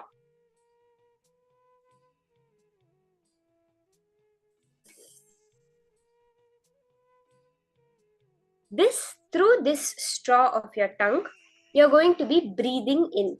So this process, understand very clearly, very carefully. You're going to breathe in through this straw, your tongue, through your tongue in the form of a loop. And you're going to breathe out through your nose. Very clearly, Swamiji says, do not hold your breath at any point because it will become another kumbhaka, which we do not want. There are three parts. There is Puraka, which is breathing in, Kumbhaka, which is holding the breath, and Rechaka, which is breathing out. So these are the three parts of our breath, any breath process. Swamiji says there should be no Kumbhaka, means no holding or retention of the breath during the whole process. Whether you're holding it in or holding, when you breathe out, you're holding your breath. Don't hold your breath throughout the whole process we're doing. It's going to be very quick. Breathe in and immediately breathe out. Like now how your normal breathing is happening, exactly like that, except you'll breathe in through your tongue, through your mouth, and immediately breathe out through your nose. Are we ready? Anyone having trouble? Take a few more seconds to figure out how to roll your tongue exactly like that. You're just bending the muscles in the side of your tongue and making it join at the top. That's all. You're making like a hollow in your tongue.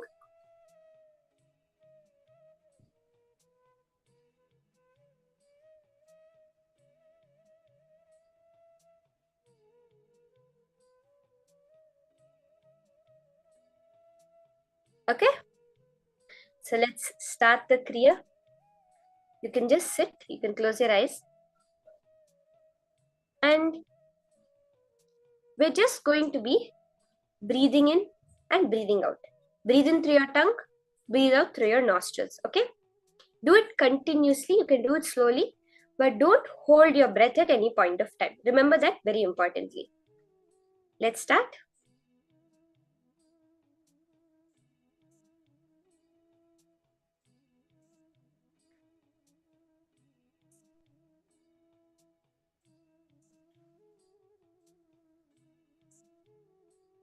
Do it continuously. Breathe in as much as you can and breathe out also as much as you can.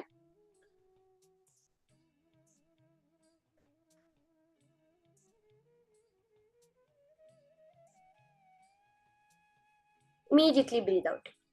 Don't leave any gap when you're doing it. Do as a continuous flow. The continuous breathing in and breathing out without stopping or releasing your breath at any point of time.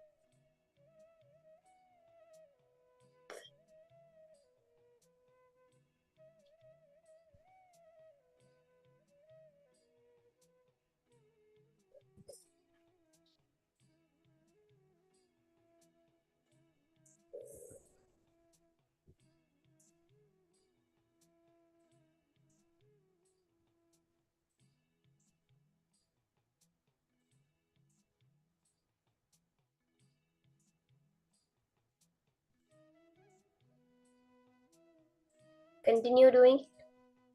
Don't leave any gaps. Do it as a continuous flow of breathing in through your tongue and breathing out through your nose. Remember not to hold your breath at any point of time or stop the whole flow of breath. Just continue it as a continuous flow. It's only a few minutes.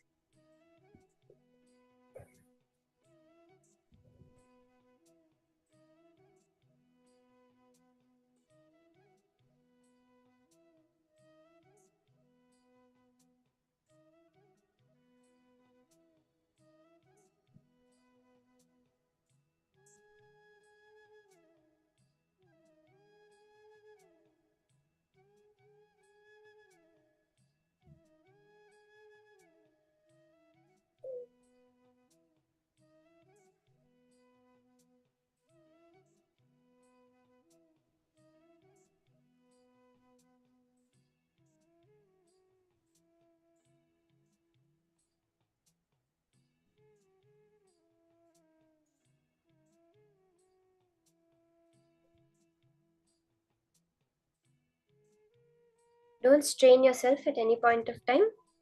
Do it calmly, as much as your capacity is.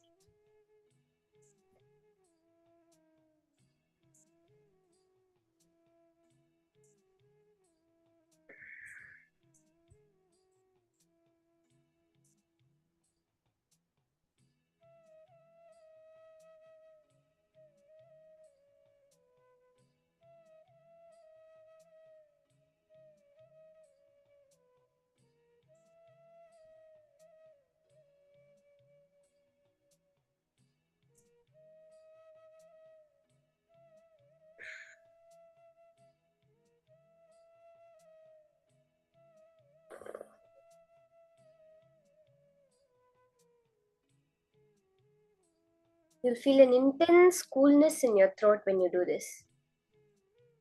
Just do it continuously.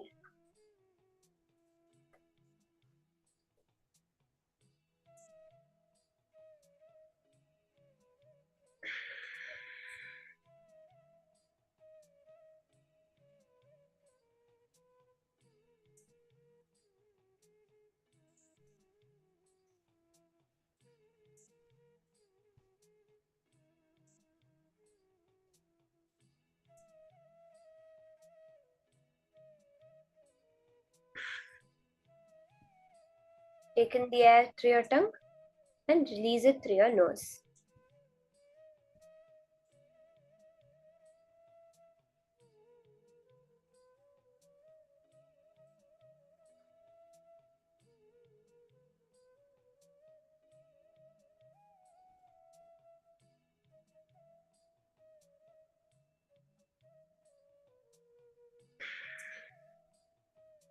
You can kneel, continue kneeling as much as you can.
Yes, slowly.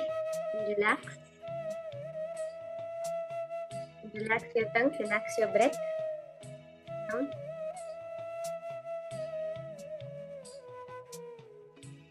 And open your eyes.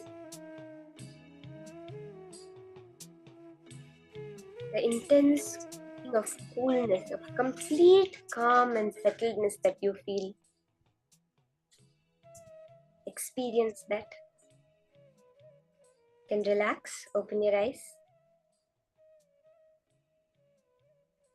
Relax your breath. You can breathe normally for a few minutes.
Swamiji, we all did that kriya that Swamiji has given to us. Kumbhaka.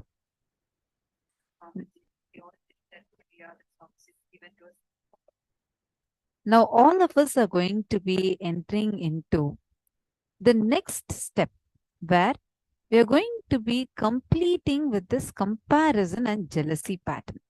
Understand, this is something so powerful. This particular exercise that we are going to be doing, it'll give you like a totally new cognition about comparison and jealousy. I know the explanation that Swamiji gave itself was so powerful. Like it changes, it redefines the way we cognize this comparison and jealousy. Correct?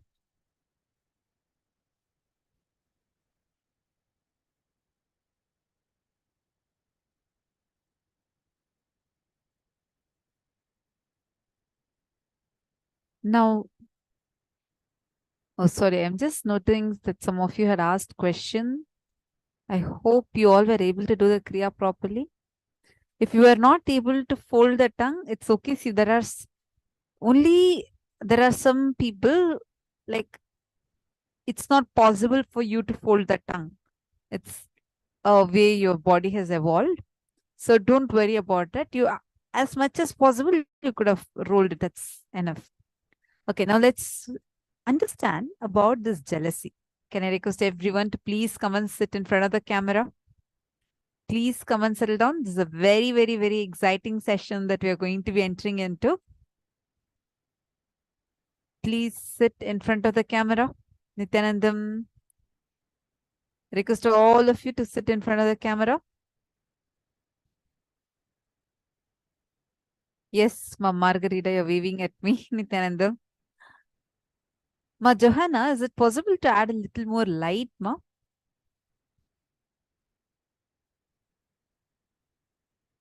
I see it's pretty dark. Maybe a little more light. Ah, okay, better. Now, listen to this carefully. Jealousy. We all think, okay, if I compare myself with my friend, that's probably jealousy. I compare myself with my colleague, that is jealousy, or we think about jealousy in one level. Today, Swamiji has literally busted that myth that we carry. First and foremost thing that we need to understand, I still see a lot more people without camera. Meena Mohandas, Bhavna Parmar, UQ Chen, Manuradha, Ishan Meow. Can I request all of you to please come on camera? Maraji Krishnan, Sarika Chuni, please sit in camera.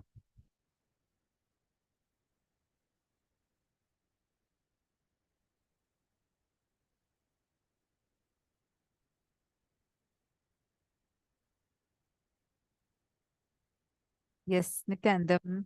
Nice to see all of you.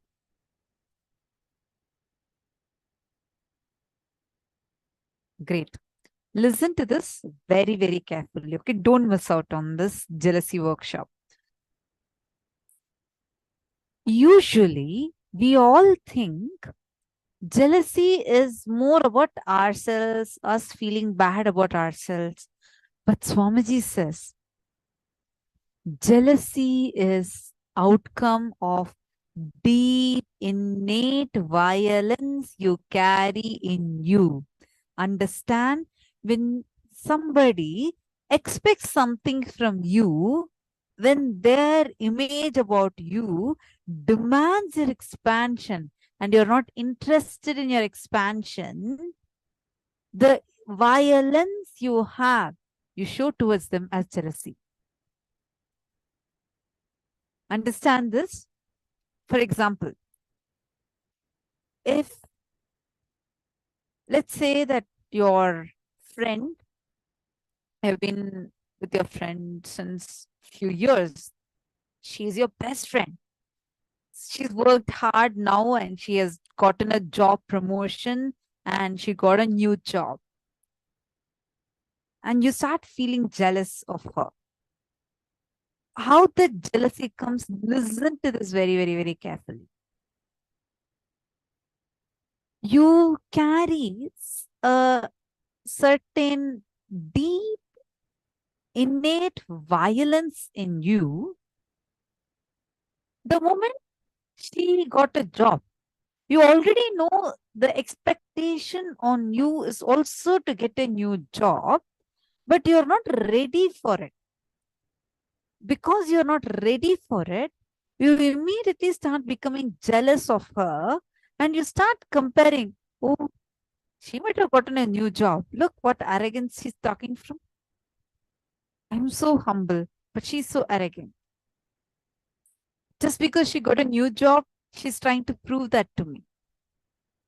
All these kind of statements, we start having this inside of us as a response to that violence that we carry inside, which is responding to that expansion life is demanding from us.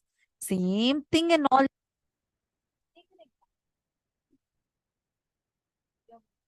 Your friend is much more and you feel that you start being jealous of her, so you start having, look how much attention she gets. She's not even as intelligent as me. She's so beautiful. Like, oh, so now you expect all these from me? Let me show you. I will expect all this from you. You expect me to now start big. See, when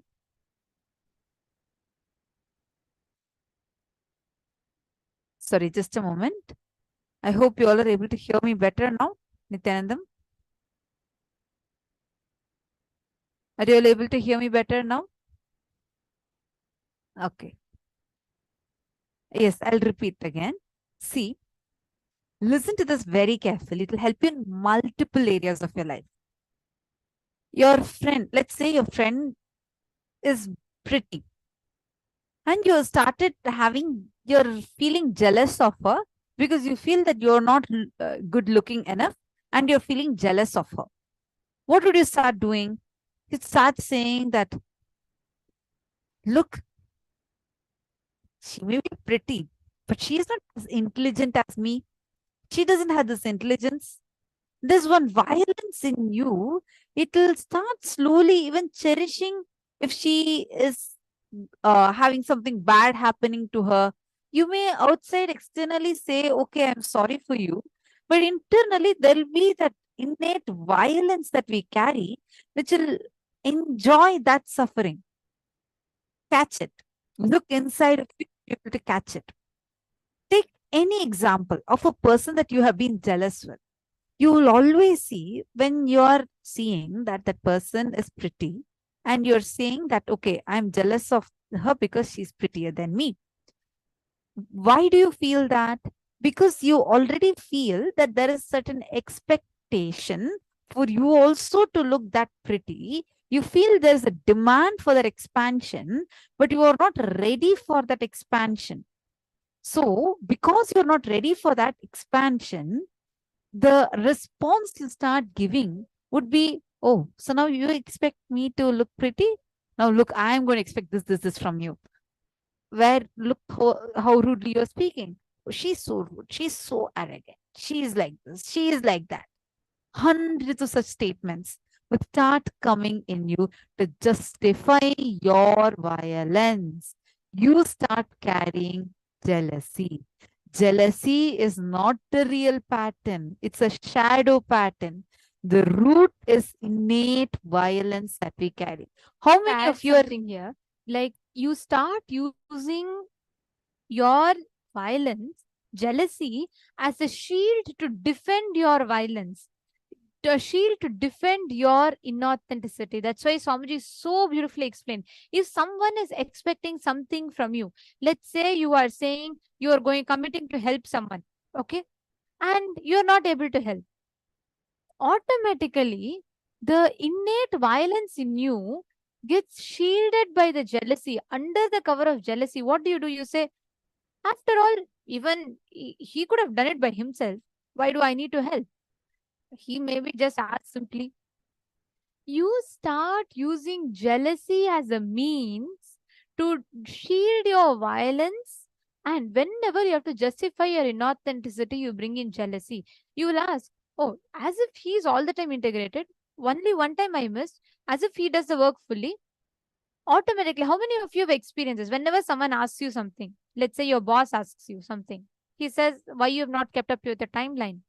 The first response in you is, it's not that always I miss timelines. It's not that he always keeps up his timelines. And why is he expecting that from me alone so much? Yes? Are you all able to relate to it? How many of you have this conversation running inside you when someone asks you something? You have a conversation within yourself which says, it's not that that person does it always. Why only with me he is expecting it every time? Why he wants me alone to do this every time? Yes, understand. That is precisely how that violence starts. You start comparing, bringing jealousy as a shield to protect your inauthenticity, to protect without you wanting to look into this aspect. And you protect it. I see some of you asking the question of like, why is it there? So first, understand where it is. Just look exactly where it is. One moment you realize it, you'll be able to get out of it. You just need to catch it first. Right now, we are not able to see, we are living a very unconscious life. We are very unconscious of all these patterns that are there. Because we are unconscious with all these patterns, we tend to think like, okay, there's no solution for it. Many patterns of ours. See, just like how the cloud comes, it will feel almost like it's able to cover the sun itself. But it just takes few sun rays to pass through the cloud. The cloud just disappears. Same thing. Only the rays of awareness is needed for most of the problems that you're struggling with. So don't worry. And solutions are never difficult the moment you realize where the problem is. Right now, first let's work on analyzing and identifying where the problem is. If you are able to identify the problem, you will see how just like that, so many newer dimensions of you open up. Swamiji will say, each of God is not an engineer, he's an artist. He doesn't put the same mold and make every man in the same mold. No, he's an artist. Every art of us is unique. Each of us are unique. But how are we going to tap that uniqueness of ours? Only when you realize how unique you are by completing with all these. First, how many of you are able to realize and see, yes, I use this violence. I justify my jealousy. I justify my violence with jealousy like this. How many of you are able to realize that? Can you all put yes in the chat? Yes, I realize it. Can you all put that in the chat?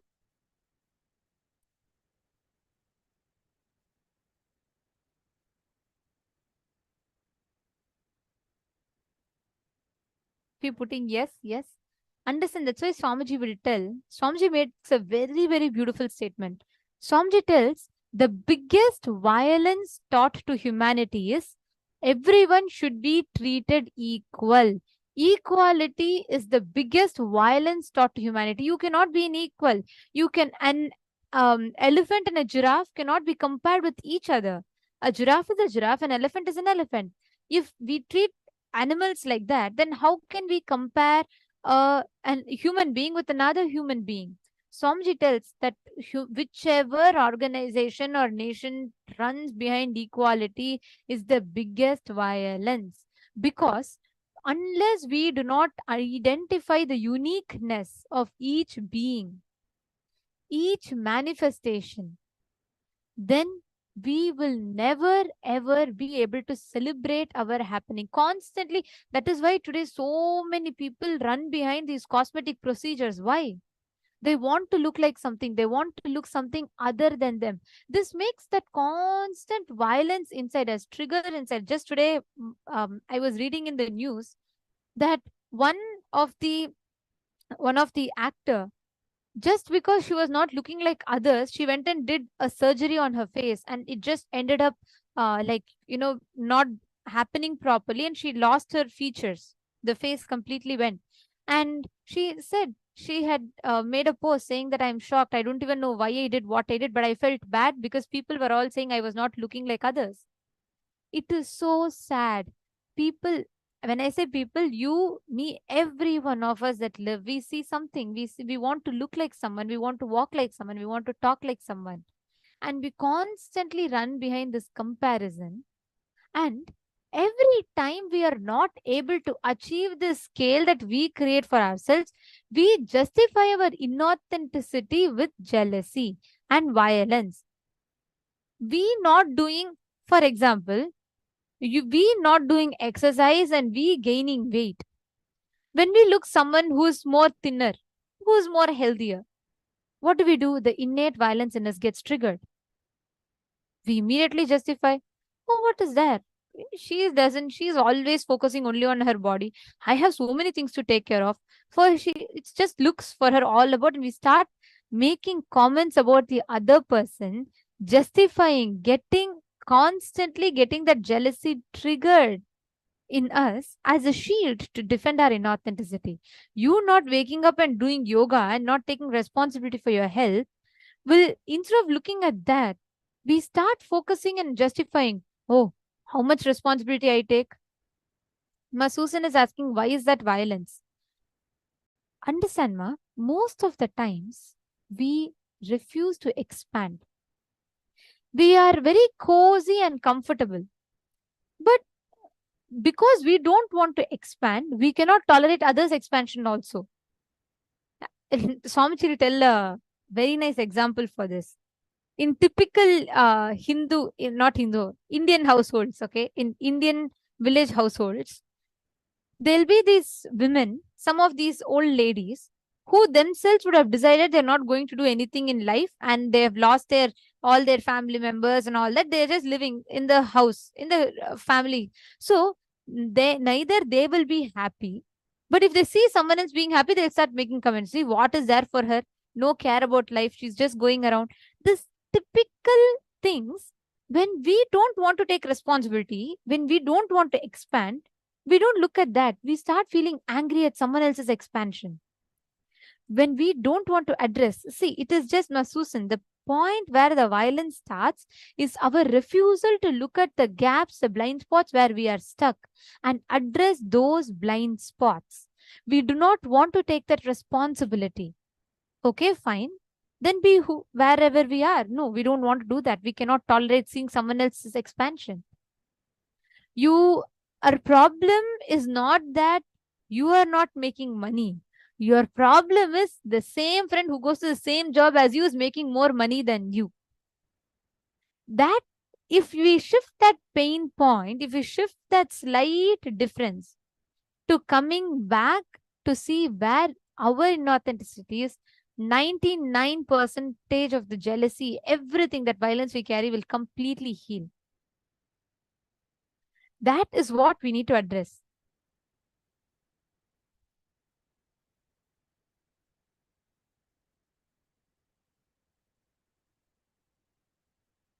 Ma Stephanie is asking, I am not jealous or violent. No, please understand, Ma Stephanie, it's very important that we catch it. Many times in different levels. See, our idea of jealousy is what we just see. Oh, if someone is angry at the other person, if someone is comparing with the other person, don't look at what society defines as jealousy.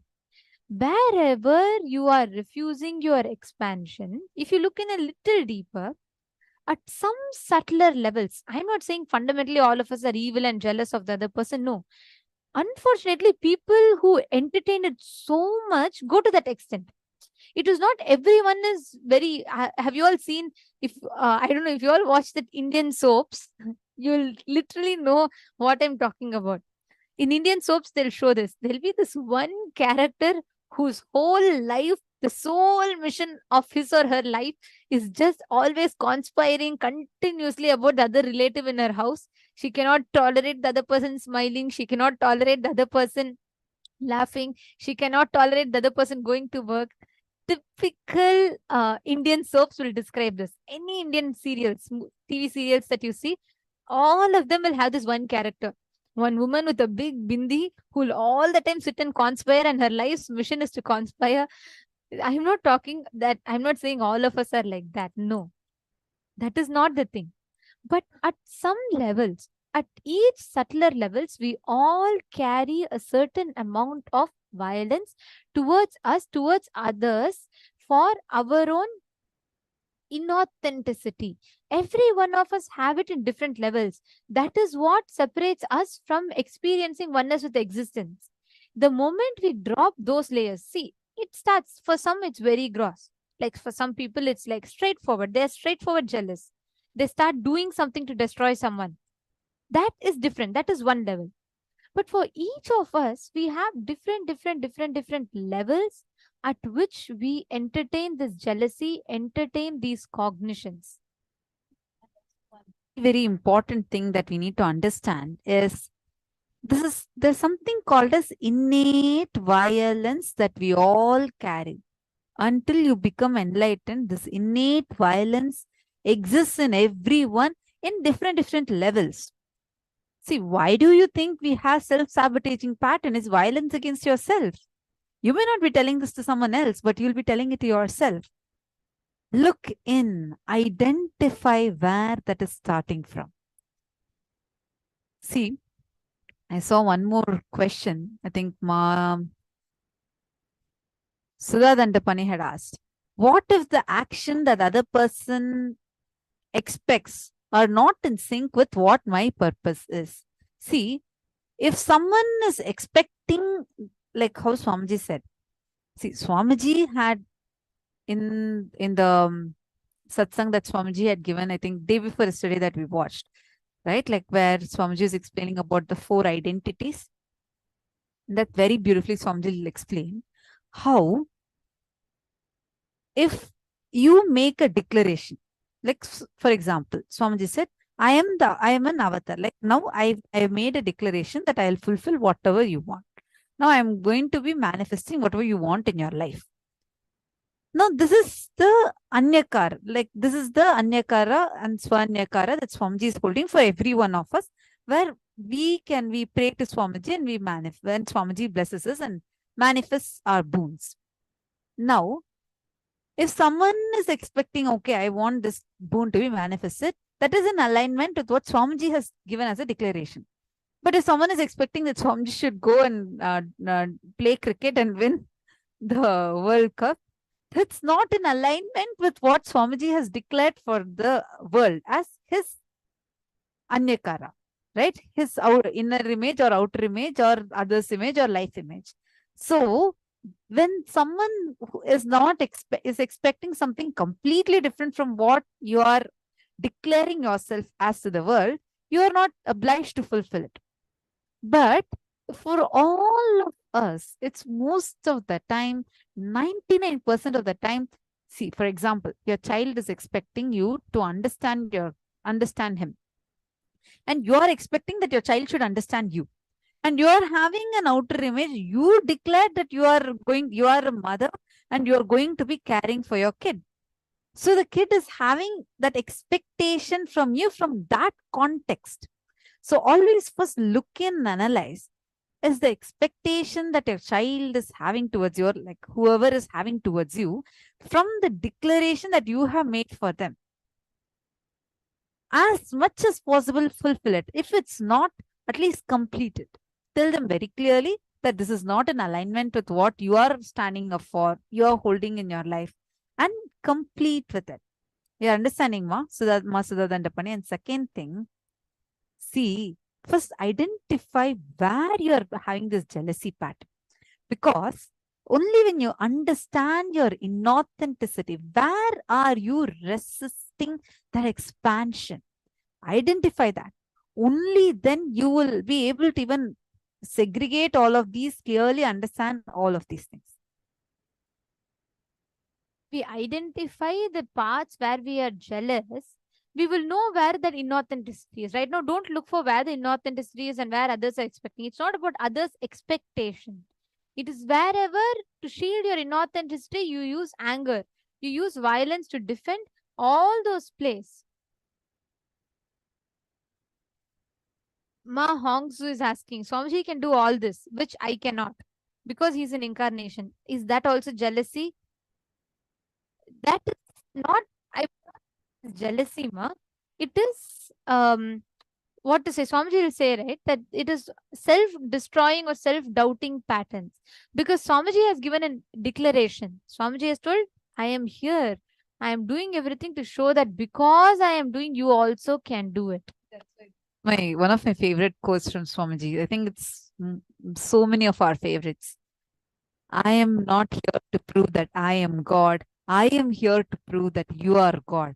So Mahongzu, this one declaration is enough. You just need to tell yourself, hey, my mind may not believe, my mind may tell me all these things. That's because it's what society has taught me. But my guru has told, whatever he is doing, I can also do, because he has told that he is only showing us the possibility. He is also living in this human body. He has gone through worst ever problems, some things that I can't even imagine. But despite of all of this, he is still continuing to be who he is. So when my guru is like that, nothing can touch me, nothing can shake me, and I will definitely be able to do. Understand, Ma? Anytime Your mind is trying to give you this powerlessness. Don't even call it as jealousy and all. It is a powerlessness, a self-doubt your mind is trying to insert in you. Tell your mind, I am not going to give legitimacy to you. Paramashiva is my guru. I am not going to give legitimacy to you, and just drop it. You will see every time you tell that, Swamiji will manifest through you more and more. You understanding, ma?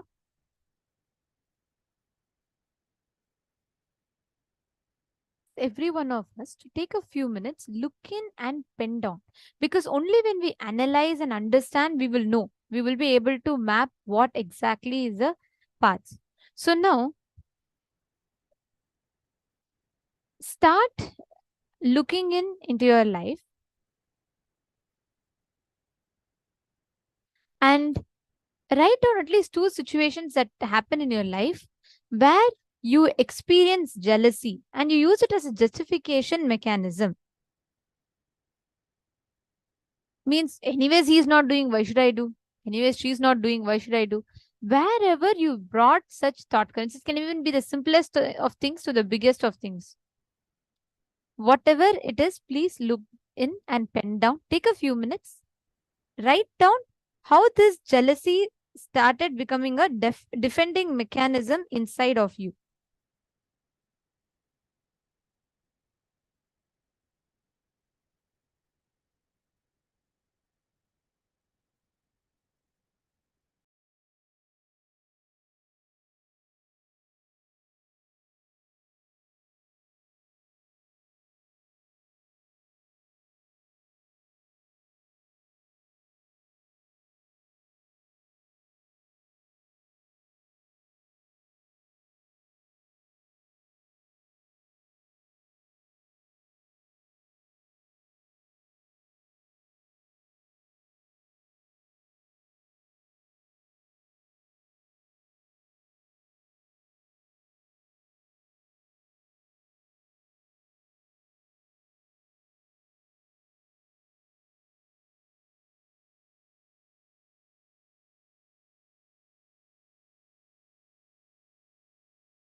Now look in and identify how exactly did that jealousy in you become the defending mechanism inside of you, defending you from your own inauthenticity, which was that exact situation where you started using that jealousy as a way to defend yourselves from your own inauthenticity. For example, when you're not coming for yoga, you say everyone is not coming. What is there? Then why am I alone expected? Just look in and write down and see what are those exact situations inside of you where you started thinking those jealousy as a defending mechanism. Please pen it down.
In the third step of the process,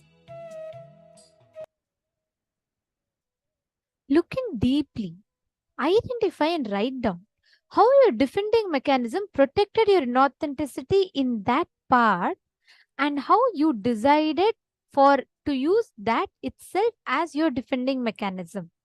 Analyze in that how you started using that itself as your defending mechanism in life. Please write them down.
Now, as all of you are working on this, let us understand how exactly you can get liberated from this cognition of jealousy that we carry.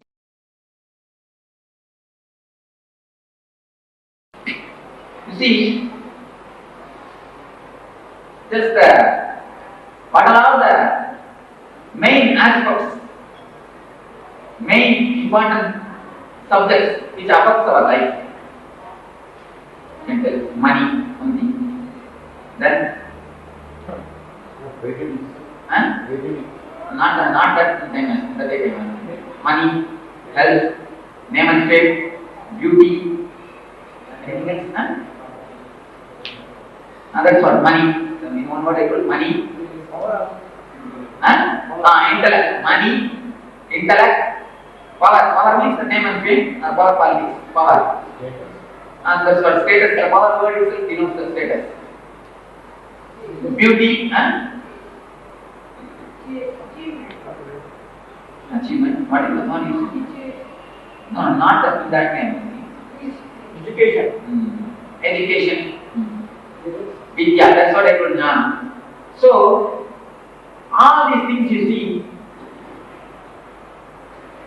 can anyone claim that I am the rich man?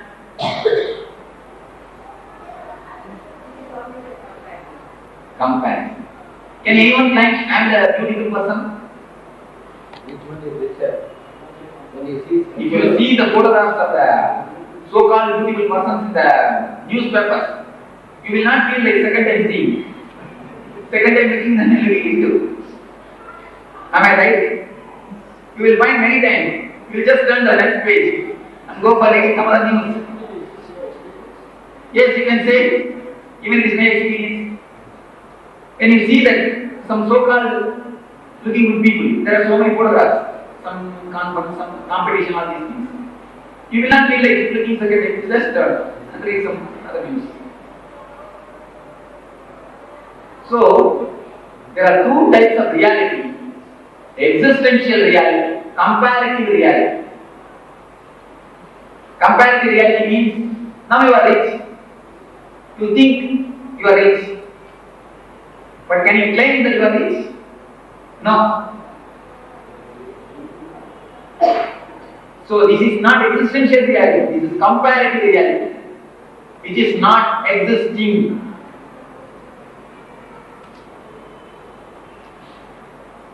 Yes, you can all listen. The same way, about beauty. Can you claim that you are the beautiful person? Can you claim you are not the beautiful person?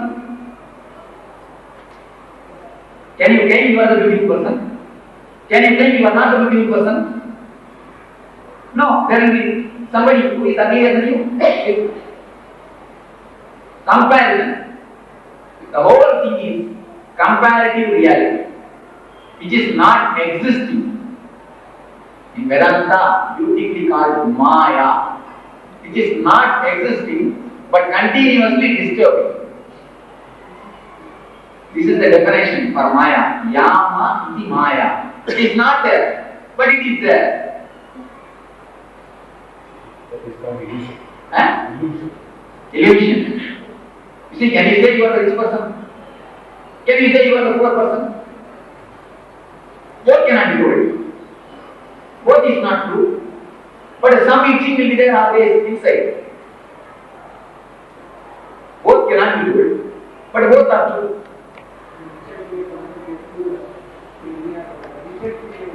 But that is the greatest hindrance for enlightenment. That is the greatest hindrance for self-realization. That is the greatest hindrance. That is the greatest disturbance for joyful life, to attain the Satchidananda. You understand? Yama iti Maya. It is not there, but it is there. Do you say that I am the most powerful person in the whole state? No. Do you say that I have no power at all? No. The fluid reality is called comparative reality. All our life, all our disturbance, all our depression, all our problems is based on this comparative reality only. If you look at this side, the things which you have. Make a big list. You can make a big list. Starting from a pen, notebook, space, house, car, so many things you can make a big list. And this side, you make a big list which you don't have. You can make a big list. Rolls Royce car, helicopter, aeroplane. You can make a big list which you don't have. This side also infinite things are there which you don't have. This side also infinite things are there which you have. It is up to you to decide whether to look this side and be happy or whether to look this side and be unhappy. What do you mean? What do you understand? You understand?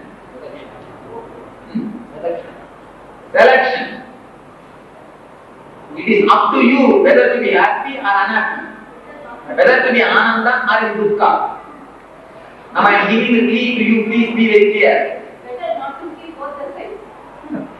That is the one way of beautiful life. Better not to see both the sides. If you are able to live without looking at both sides, you can, I think you are able to.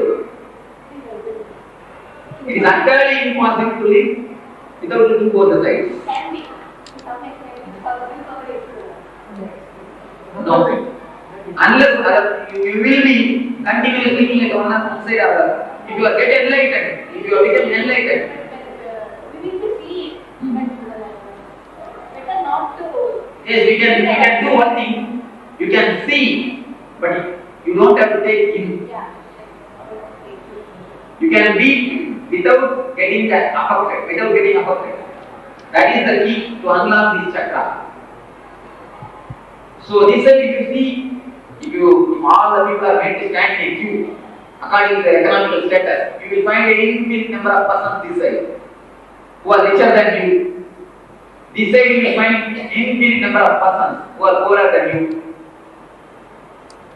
It is up to you to look this side and happy, or to look this side and be sad.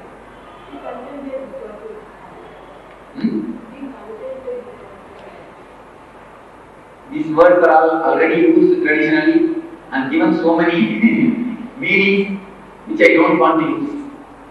The words which I am using, you can see some real sharpness, which is not.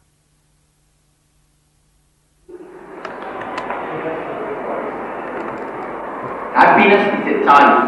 You see, I am telling you, it is up to you whether to be happy or to be sad.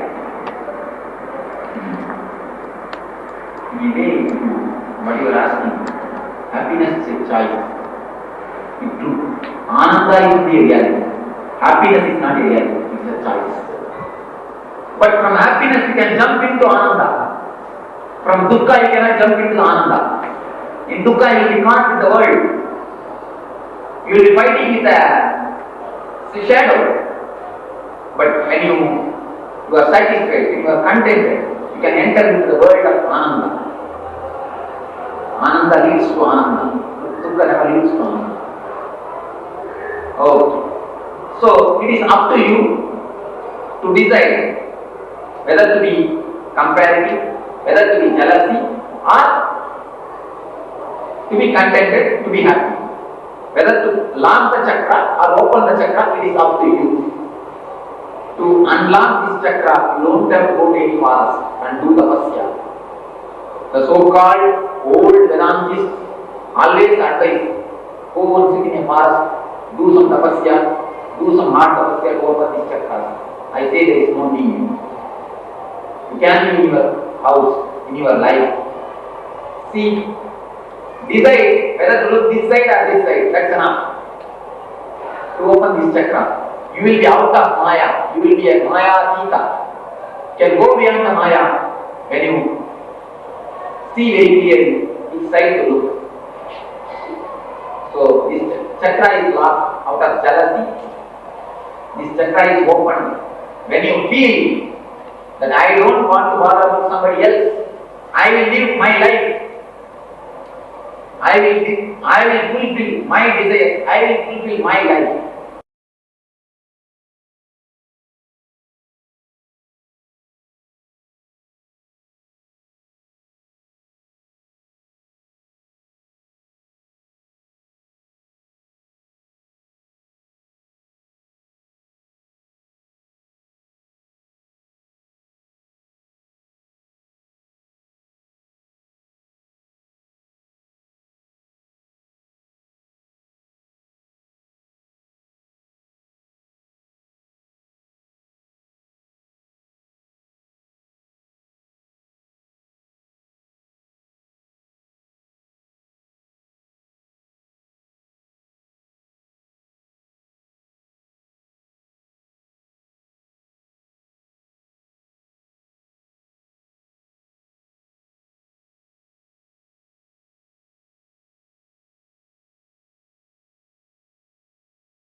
Awakening wealth consciousness.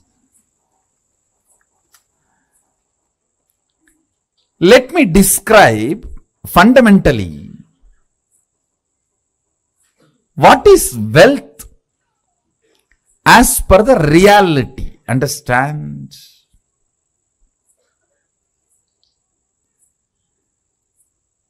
I am not denying the crude form of the wealth currency as some meaning. No, I am not denying. I am not saying that crude form of the currency, the country currency you use, the raw form of the wealth. I should say a crude form of the wealth which you use for any transaction. I am not saying it has no role, no value, no. I only want to declare that is not alone wealth. Understand? Current which keeps the currency current is wealth. Understand? The Vedic definition, current which keeps the currency current is wealth. What is fundamentally currency? 100 of us are sitting here. One has 1,000 rupee and he wants food. He gives that to somebody who supplies food. Then he gives that to somebody supplies raw material. He gives that to somebody who gives him health. He gives that to somebody who gives him a house. He gives that to somebody who gives him clothes. Continuously when it is moving, by the time that 1,000 rupee moves between many hands, its value has increased. Understand? The current which keeps the currency moving is the value of the currency. We may ask why some countries' currency has high value, why some countries' currency has no value or low value. It is our ability to keep our currency moving. The current which moves the currency keeps the value for currency. If you have too many reasons to use that currency, which you can buy only through that currency, that keeps the value. That current keeps the value of that currency.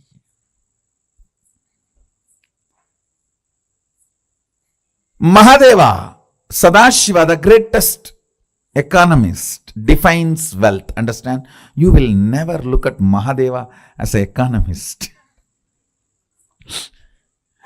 Understand? He can wear ordinary Rudraksha bead which has no value. Because he wears it becomes a trend, fashion, millions wear, and that becomes a valuable commodity now. Many of you don't know the Rudraksha I am wearing, that is more valuable than the gold covering it. It is highly praised than the gold covering it. You will not understand the economy of Mahadeva, Sadashiva, till you understand the real wealth. The economy of Vishnu is different. Whatever is valuable he wears.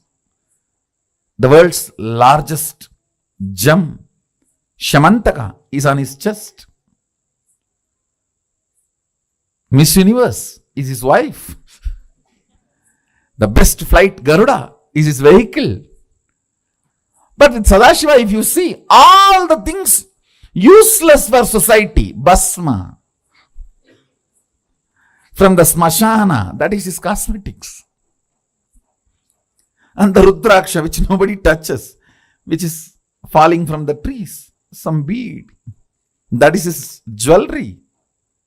Snakes, which nobody goes near, is his ornament. All the things he uses. Understand? He is making a statement about wealth.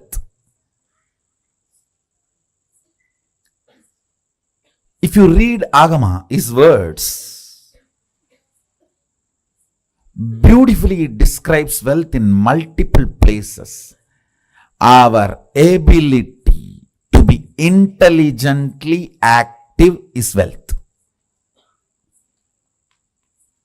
Understand, intelligently active and constantly contributing.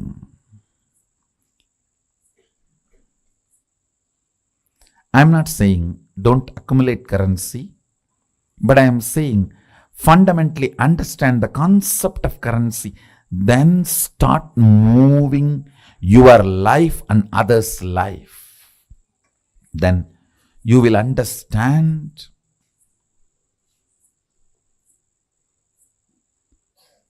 not only the wealth consciousness is awakened in you, you will never bother about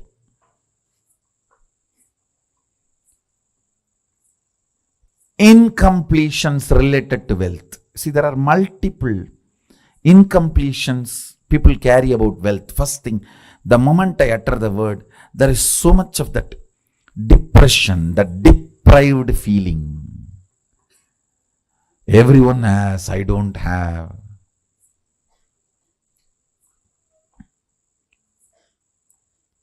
For what I am contributing, I have not been given my share.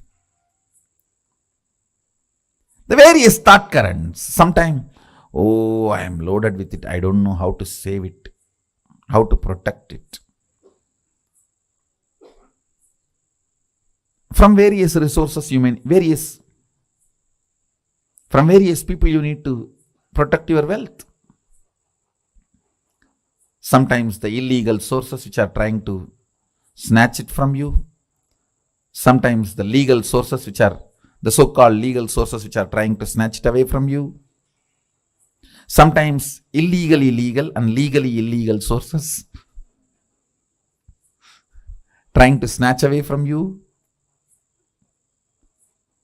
So you are worried about protecting. That is also an incompletion. Understand? Any incompletion related to wealth will disappear if you are awakened to the wealth consciousness. And awakening to the wealth consciousness is not becoming fool, irresponsible, careless. No. No.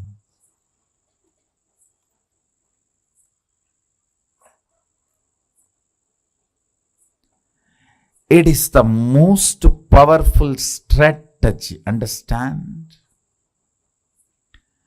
Whenever your inner space is capable of including 5 people in your life, you build a good family.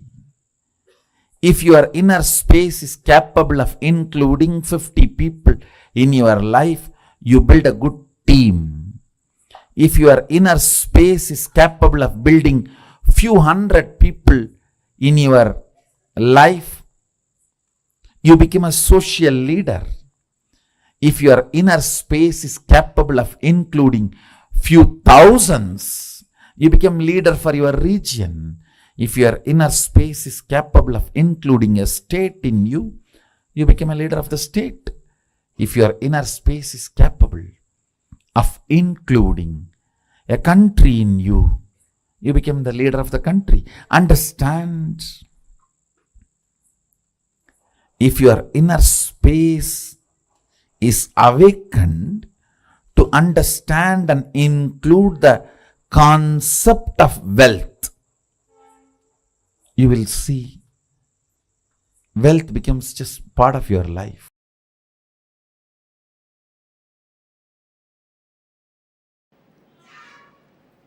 Expansion in life is freedom.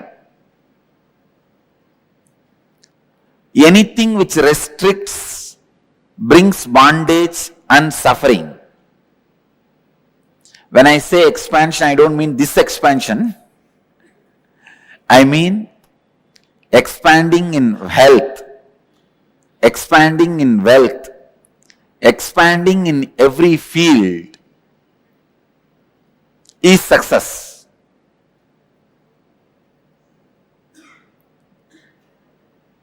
That is life.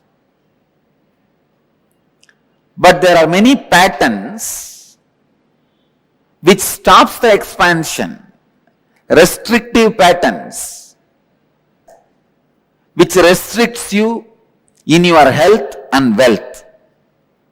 Please understand. There are thousands and thousands of engrams. Engram means engraved memory. Thousands and thousands of engraved memories, thought patterns in you, which are restricting you experiencing the ultimate,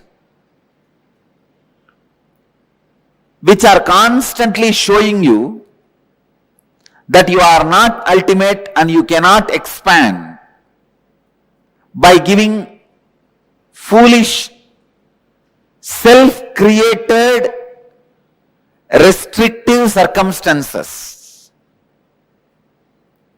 Never ever think circumstances are more powerful than your reality. No.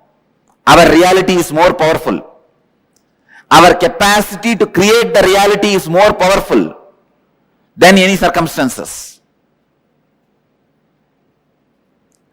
Let me define engram.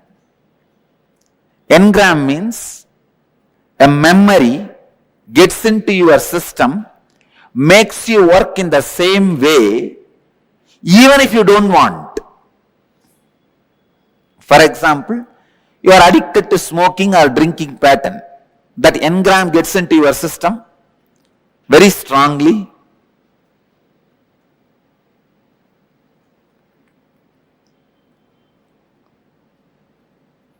After 2 years, even if you want to give up, you won't be able to give up.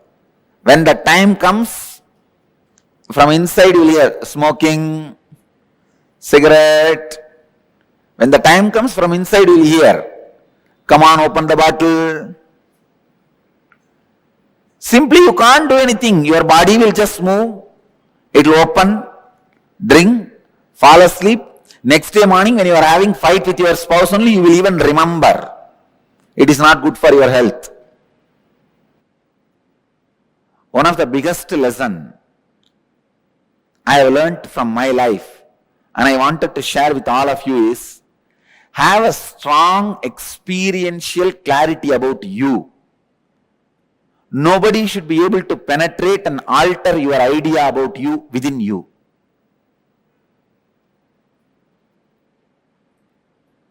Constantly, if people tell that you are a miser, you are a miser, you are a miser, you are a cheat, you are a cheat, you are a cheat, you should not start believing it. That strong clarity about yourself, if you just have that, that's enough. You won the game of life. Nothing else can protect you other than the clarity about you. If that is there, nobody can harm you. Please understand, you are so weak, when people around you doubt, you also start doubting you. That's one of the biggest weakness human beings carry. Destroying others' opinion about you is not that big failure. But if you are also influenced by the others' opinion about you, you are a failure. In my case, the only reason I won the game, they lost the game, is they are able to convince the whole world about me, but they are not able to create one doubt about me in me. Have a strong fort. nobody can take away your kingdom. Strong fort means in your inner space, be authentic and clear about what you are and what you believe, what you want. Many times, in you, when the clarity is not there, when you have restrictive patterns, suffering starts for you.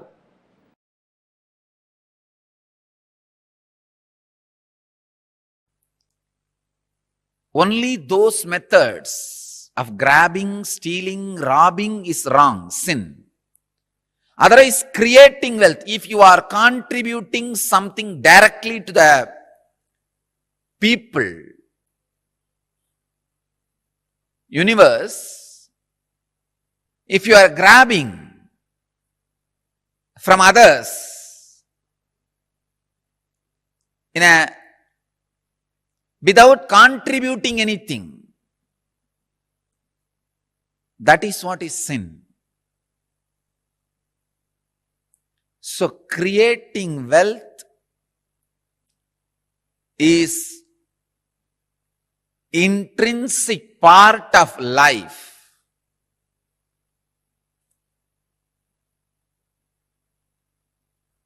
Krishna says very beautifully in Gita, Gahano karmano gatihi.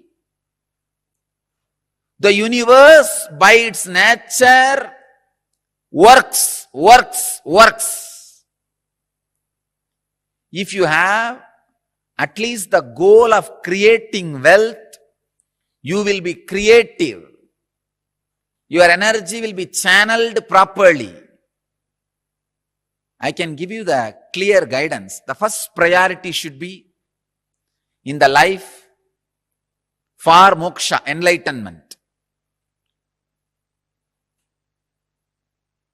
Till that happens, the second priority can be creating wealth. Understand? Not grabbing or robbing or stealing. Creating wealth.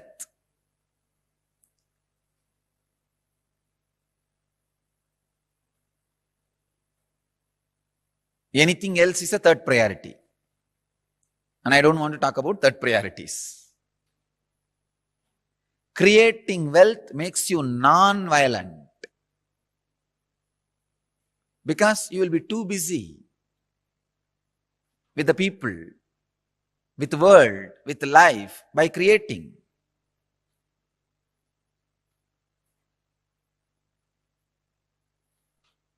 First, remove the guilt about wealth from your inner space. Second,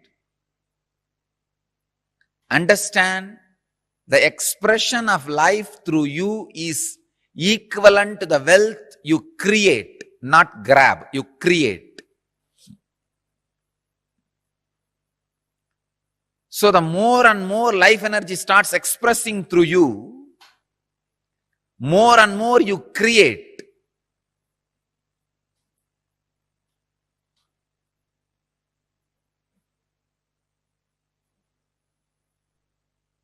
Life energy expression and wealth is one and the same. Seekers always justify their poverty as their spiritual quality and innocence. So if you are not wealthy, understand, if you have decided not to create wealth, great. But if you want to create wealth and not wealthy, if you have a greed for the wealth or a desire for wealth and not wealthy, be very clear, you are not a seeker, you are a seeker. Something is seriously wrong in you. Look into it. Wealth itself is not sin. Somebody is having problem because of having. Somebody is having problem because of not having. Problem is a problem. Wealth is not a problem. Problem is a problem. Wealth is not a problem. Person who is having guilt because of having, person who is having guilt because of not having. Both are big, you can say very big sickness. I have seen many of these rich men, because they carry a deep guilt imposed on them by society, even though they created their wealth very honestly, in a creative way, because of the guilt imposed by society on them, they live a very miserable life and go on drinking alcohol and trying to have high costly entertainments just to forget this guilt. Many times they come to me for their problems and in need of solution. When I analyze their inner space and life, there is no problem. Then why are they suffering?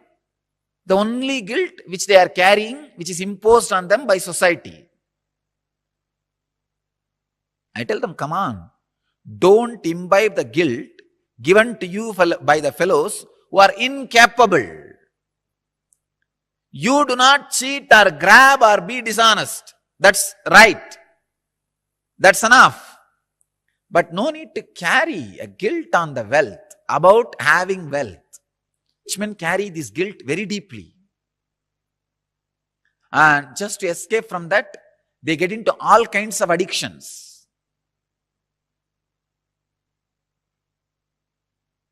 And their life is hell as a fellow who doesn't have money.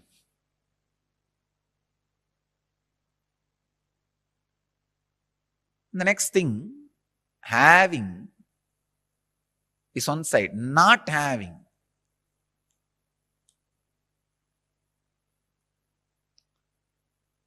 This is a very funny side.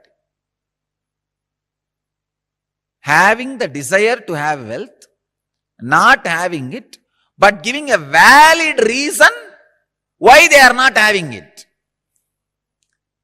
This is also another important slave mentality.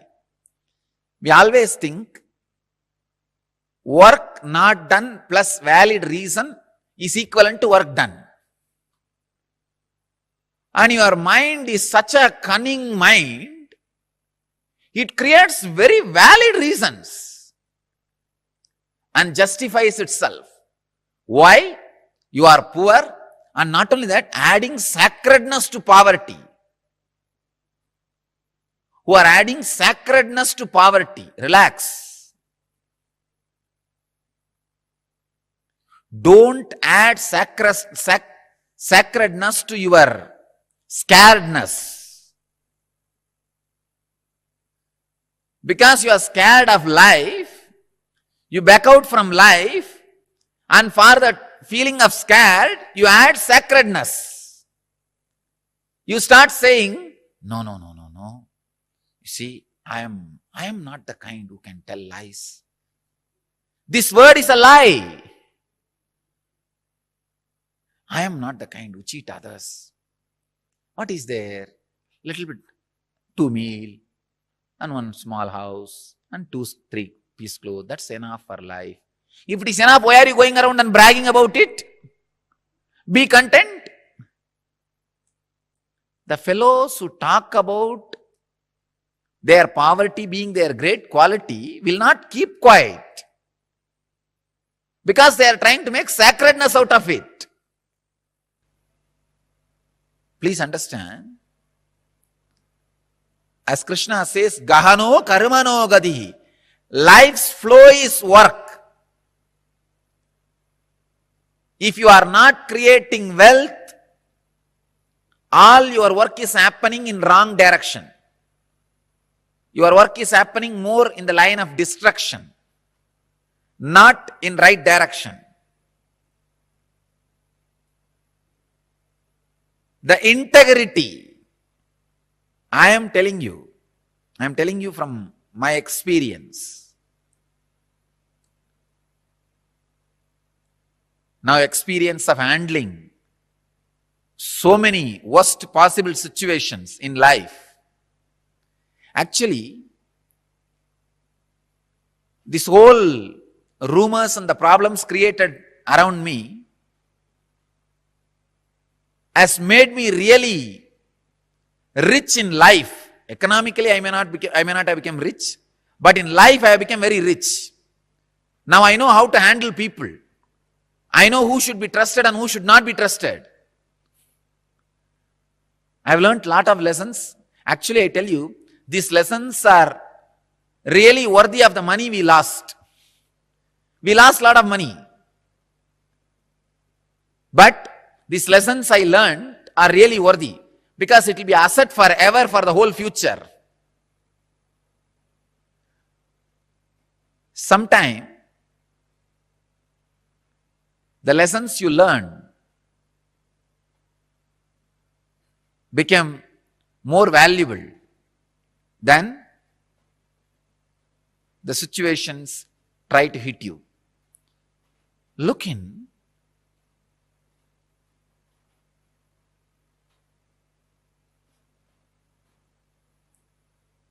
Remove the deep hatred for work.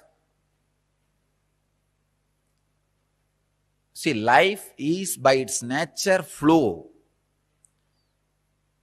If you create wealth, at least it will be directed in one line of creativity. If you are not creating wealth, be very clear. One, you will be spending all your time in destroying something, somebody, or you will be spending all your time in fighting with you, in depression. Fighting with your own self. Morning half an hour you will argue whether to create wealth or not. Evening half an hour you will argue whether to create wealth or not. Morning you will argue, I should create wealth. Evening you will argue, no, I should not create wealth. And night you will fall asleep. Between the morning and evening, again, you will be spending time in eating. That's all. After 20 years, what you have done? No, I debated morning whether to create wealth or not. The side of creating. In the evening, debated for not creating. Finally, nothing has happened. Life is wasted. That's all. Not having wealth is a wrong mental setup. Awaken the creativity in you. Remove the hatred for work, creativity.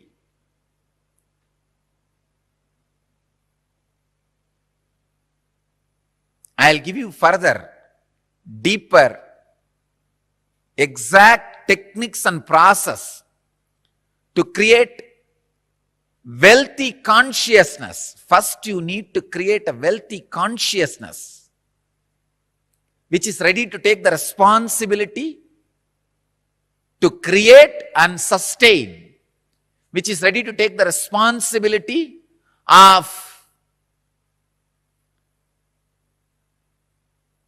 being creative. For being creative, you need to take many responsibilities. It doesn't happen like a breeze. Even if the breeze happens, you need to be responsible to keep your doors open for the breeze to blow through you, flow through you.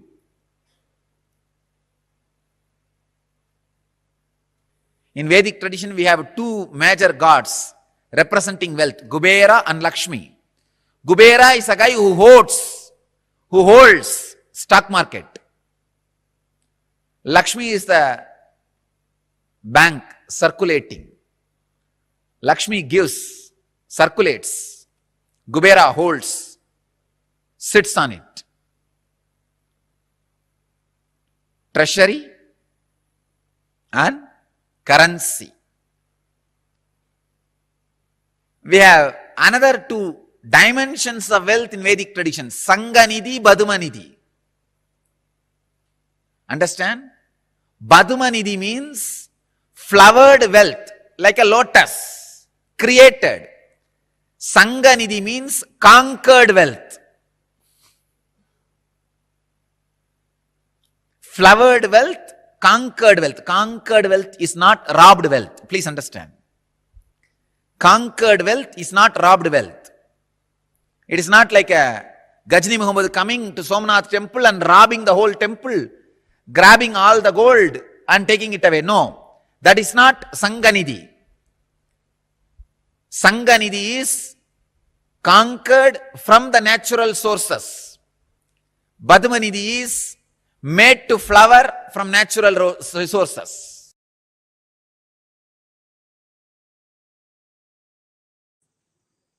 Let me expand on wealth consciousness.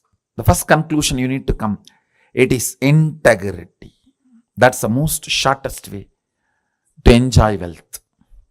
Second, owning but not possessing means go on sharing.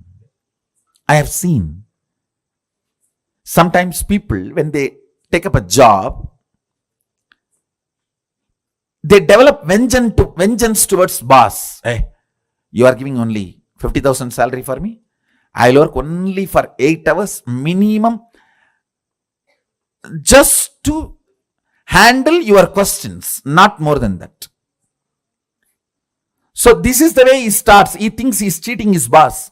In 6 months, he himself starts believing this much only is his capacity. He has cheated himself. Understand? Cheating your boss. In 6 months, you will believe that as your capacity and you will cheat yourself forever.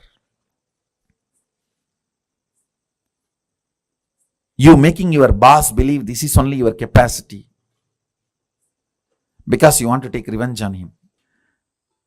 First conclusion you need to arrive is integrity is the best strategy.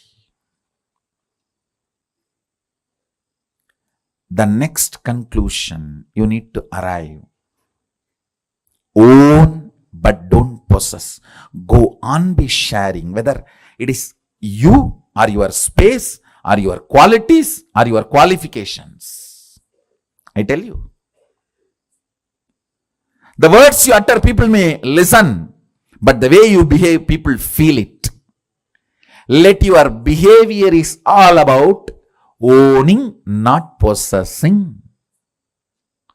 That's the second conclusion. Third, let your enriching be most authentic, means every day upgrade yourself.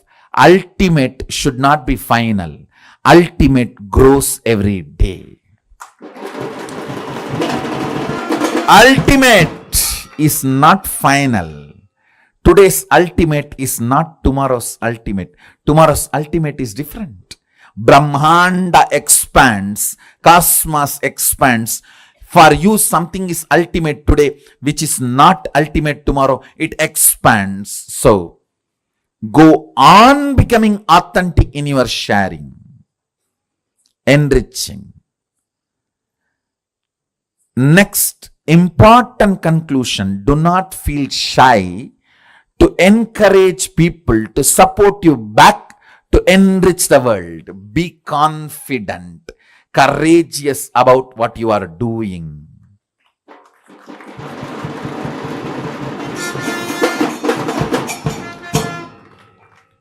Don't be weak. Be confident about what you are contributing and encourage people to contribute back to them so you can continue to contribute. You can keep this Dharma Chakra alive. That's all. Just these 4 conclusions arrive. Now, one good news I have for you is our Vedic masters, Vedic rishis, Vedic visionaries, starting from Sadashiva, they have mastered a science to bring these highest thought currents and ignite your inner space through certain rituals and processes. That's what we call Homa and making Aushadha. Understand? Thought is as matter as any item which is seen by you in front of you. Please listen. I am repeating. A thought current is as matter as the mic, camera, TV, and all the items you are seeing in front of you. If this hand key can be given to you, a thought current also can be given to you. Our Vedic visionaries have mastered the science of bringing a thought current and infusing it into the people. It is called initiation. They mastered this science. It is possible. It is reality. There is no placebo effect range. Understand? There is something called placebo effect. Any doctor gives any medicine, 40% of the patients will be cured. That's called placebo effect. The effect of this initiation is not the placebo range. It is undeniable. It can stand the scrutiny of the verification, follow-up, documentation, and scientific research and analysis.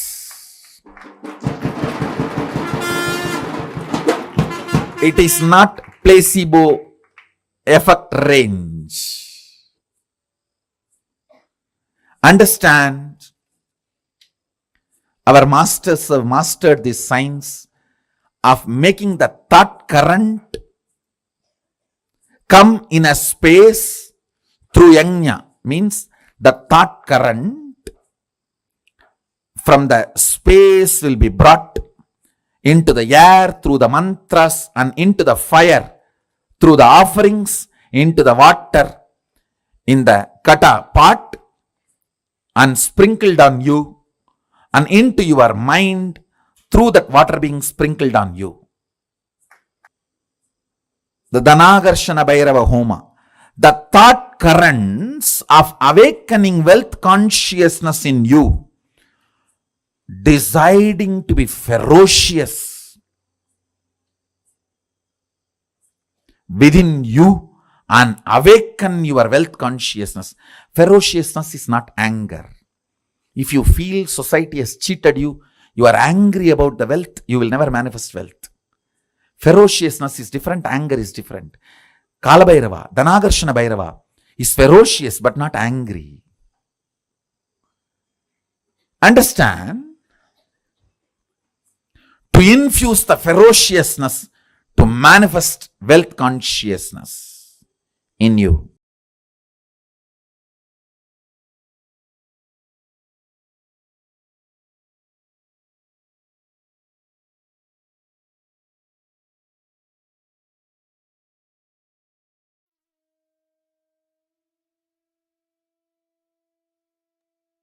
Yes, so beautifully Swamiji had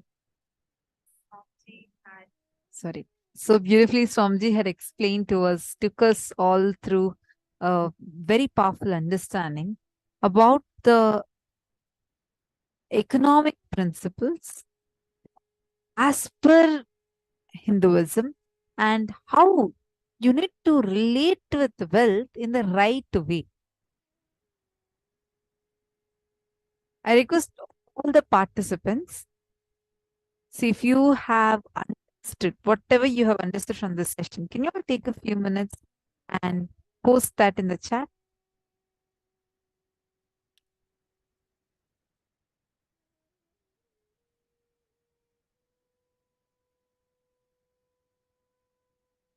See, like what Swamiji said. Sorry, one of the most beautiful revelations that Swamiji had shared, which really is the definition of wealth. Swamiji said most of the times we see wealth, the common way we handle wealth, we deal with wealth is out of a lot of incompletion, pain, and the judgments that we carry. But one of the key things is understanding wealth consciousness, that what you do, what you giving to this, contributing to the society, and so that the society can contribute back to you, so that you can continue to contribute to the society, is the real definition of wealth. Wealth is a supporting mechanism. That's a very, very important, I should say, important cognition for all of us to understand. And Swamiji had revealed that very beautifully. Swamiji explained to us about the Shankha Nidhi, the Padma Nidhi, how the Hindu principles of wealth. It is not storing, it is not holding, it is letting the currency flow. Keeping the currency current is wealth. Swamiji had revealed this beautifully. How wealth is nothing but you keeping the currency current. You keeping the flow of wealth current, that is wealth. You keeping the currency current is wealth, not hoarding. Because when you start hoarding, you always, it just keeps happening, continuously storing, and it never gets spent. But we will be stuck in that same cycle, in that same loop. That's why Swamiji beautifully revealed, keeping the currency current. So Swamiji revealed one main strategy to manifest wealth. Can I request everyone to type and post it? What is the strategy that Swamiji revealed to have for wealth? Let's see. I request every one of you to type out any. Actually, you can post all the three or even just one. What is the strategy that you clicked with where Swamiji revealed about wealth? There were 3 steps, the 3 cognitions, understandings that Swamiji gave. The best way, the right and the best way to manifest wealth. 3 powerful understandings. Can you all post in the chat what are those 3? Can I request every one of you to post? Yes, that's right. Madonna, that's right. Integrity is the best strategy. That's right. Swamiji said that should be the strategy to manifest wealth. Come on, all the others. Ma Karishma, Ma Vani, Sonia Ma Lucy, Ma Margarita, Ma Priyadarshini. Come on, every one of you post. Any of the conclusions, the 3 powerful conclusions that Swamiji revealed that we should have.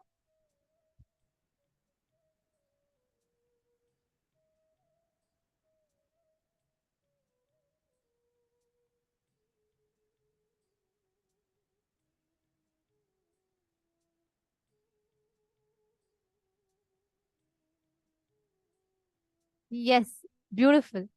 Swamiji had revealed the 3 things. I'm going to repeat again as you're all posting. The first one is integrity is the best strategy in life. That's the first conclusion. The next conclusion is you should own but don't possess. Go on sharing, whether it is you or your space, your qualities or qualifications. We should be owning but not possessing. You can own the wealth but not possess it. The third one is let enriching be your most authentic means. Every day upgrade yourself. Ultimate should not be final. The ultimate should keep growing every day. But the key should be authenticity. So first one, integrity as your best strategy for life. Second one, owning the wealth but not possessing it. Not just owning wealth alone. You can own anything you want but never possess anything. The third is authenticity. Having the enriching and through your most authentic way. So you should never be stagnant. You should never be stuck. You should never say, this is all I can do. Keep on expanding, expanding, and expanding. And most important conclusion is never feel shy to encourage people to support you back to enrich the world. Be confident, courageous about what you're doing. These are all very important cognitions. I'm actually going to give you all a few minutes. I request every one of you, all the participants, to please take a few minutes, type this out and post it in the chat. Can I request everyone to type out the exact statements that Swamiji has revealed and please post it in the chat? Come on, we are projecting the statements now. We request every one of you to type it out. Type out what Swamiji revealed. the four main conclusions to have about wealth, and please post it in the chat. Ma Meera Rajaratnam, you can also post, ma.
I request all the participants to type out these conclusions and post it. Every one of you, ma Judy Ramsray, come on. I request all the participants, please post these conclusions in the chat.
Now, hope all of you have finished writing.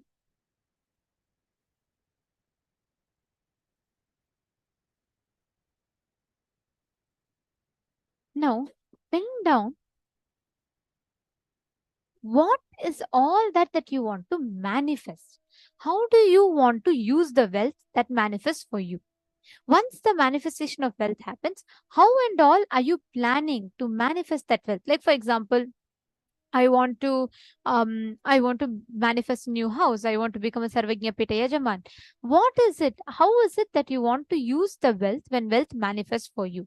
Based on these powerful cognitions that Swamiji revealed to you, how is it that you want to apply and use the wealth? I request all of you to please pen that down.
Now,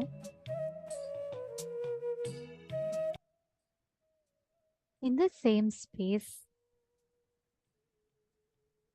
let us all get ready to do a very, very powerful Kriya, which is going to help us to awaken our Kundalini and experience the wealth manifestation, and how exactly this Kriya is going to help us to manifest wealth. It's a very, very powerful Kriya. So please do not miss. I request everyone to listen to this session as we're all nearing the darshan very, very soon. Let's all prepare ourselves with this Kriya.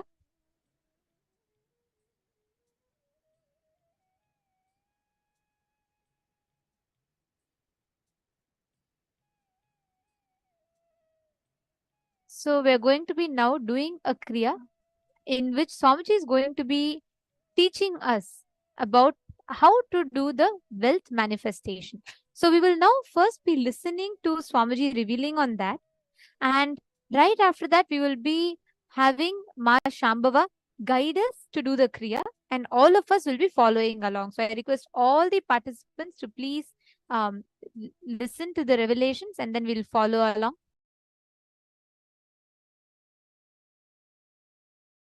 First step, please understand. Stand, legs wide apart, at least 2 feet gap between the legs. Let me completely give the instruction, then you can do. Inhale as slowly as possible. When you finished inhaling, hold as long as possible. Then exhale as slowly as possible. After completely exhaling, hold as long as possible, your lungs empty. Inhaling as slowly as possible, holding as long as possible, exhaling as slowly as possible, holding the lungs empty as long as possible. All 4 actions slowly as long as possible. This is the first step. If you already have any heart problems, like blood pressure, any other heart conditions, please don't do this Kriya. Others can do. This is the first process. Please start. I will guide you further in every level.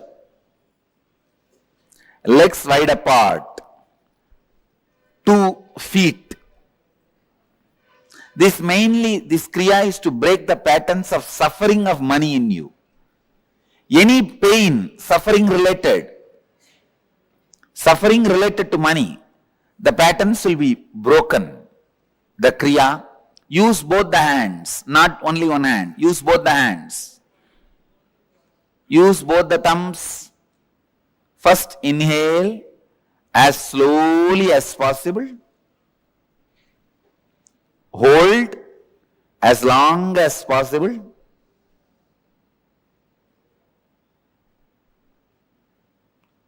Exhale as slowly as possible. Hold the lungs empty without inhaling as long as possible. Do this continuously. Repeat the same cycle continuously. Intensely awakened. Let the energy fill you all. Let all the conflicting, contradicting, complicating desire patterns be destroyed in you all. Let you all create wealthy consciousness, rich inner space. Bring your awareness to the breath.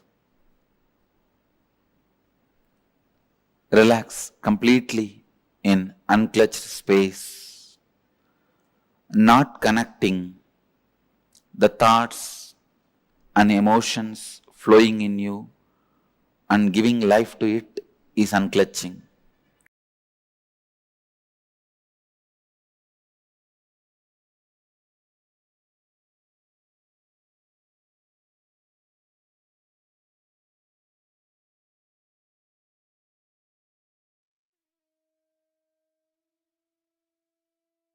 Let us all get ready to enter into the Kriya.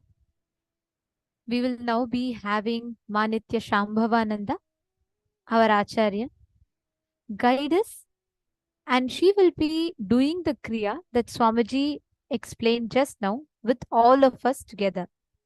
I request all the participants, everyone, to first please stand up. Nithyanandam, I request all the participants to please come on the camera and please stand up.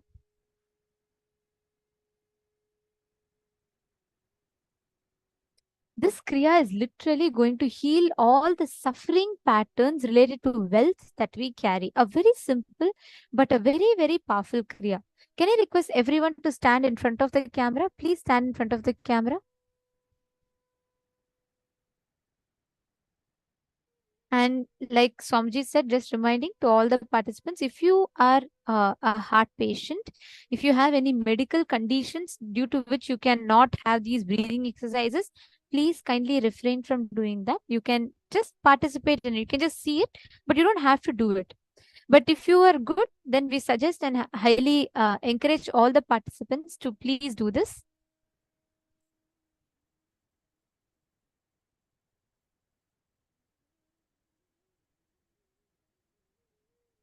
Yes, Ma Sarika Chuni, that's okay, Ma. You can do. Not a problem. I first request all the participants to please stand in front of the camera. Yes, great. I still see many of your, some of you are off the camera. We request all the participants, whoever is doing this Kriya, please stand in front of the camera and you have to have your camera on so that we can guide you all more appropriately. So we request everyone to please have the camera on. Yes, Ma Mahadeva Swarupa, I think you should go a little bit more back such that you're visible in the camera clearly. We can see and guide you all better. Yes, and to all the participants here, just want to reassure to everyone, you all can be assured, we care for your privacy, so we will not have, you will not be able to see others and others will not be able to see you. So right now it's in focus mode, which means only us, the acharyas, will be seeing you and guiding you, so you can be comfortable and you can do the kriya. But please make sure that you're all in camera so that we can see and guide that you're doing it correctly. Ma Naina Patel, you'll have to be more visible in the camera, please, Ma.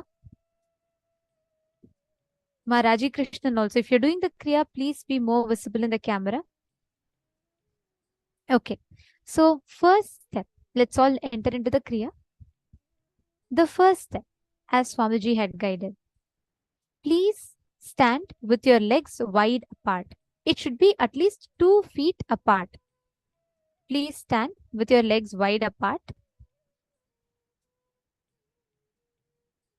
Now, take both your hands and you're going to keep it next to your nostrils. You're going to be using both your thumbs, keeping it next to the nostrils. The exercise consists of very simple steps. The first one, you are first going to inhale as long as possible, as slowly as possible. Inhale.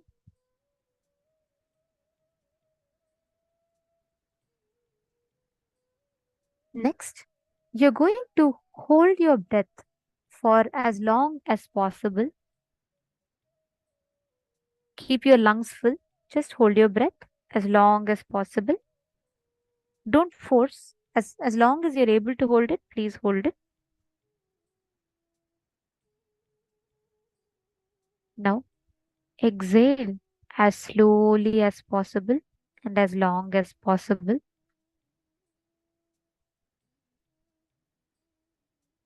And keep your lungs empty. Means you should neither inhale nor exhale. Just hold your lung empty as long as possible.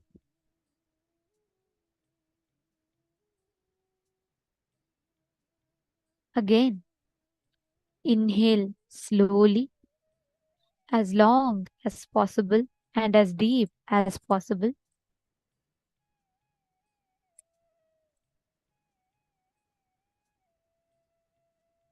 Ma Vaijayanti, you should have both your thumbs on your nostril. like how Ma Shamba is guiding.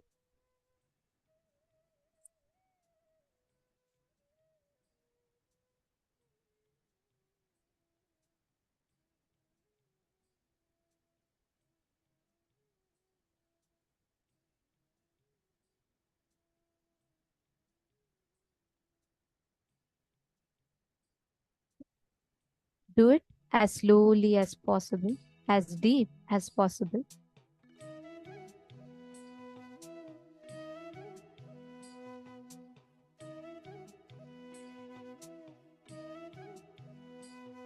Yes, Ma Sonia Rao, that's right. You're going to be only breathing. You're going to be breathing as slowly as possible and as deep as possible. So all of you, I'll repeat the steps again so that everyone is clear. Now we have Ma Shamba demonstrating the main steps. This whole process is just a breathing technique. So there are two main steps for this. The first one is you have to stand with your legs wide apart. And the main kriya is you're going to be breathing in through both your nostrils as long as possible and as deeply as possible. After you inhale, after you breathe in, hold your breath. You can cover both your nostrils through your thumb. So hold your breath. Next, you can hold your breath as long as you're comfortable. After that, exhale as slowly as possible, as long as possible.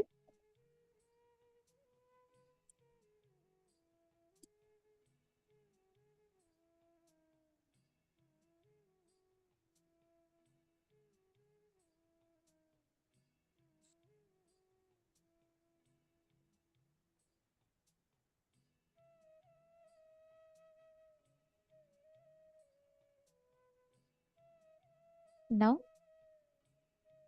hold your lungs for empty for as long as possible.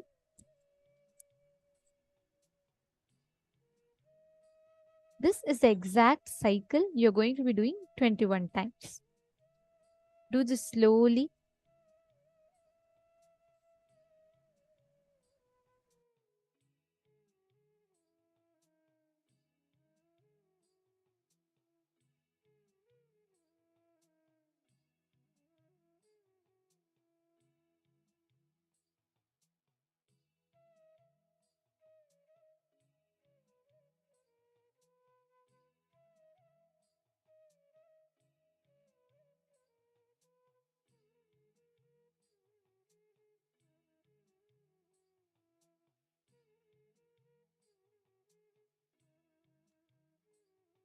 Continue to do it intensely.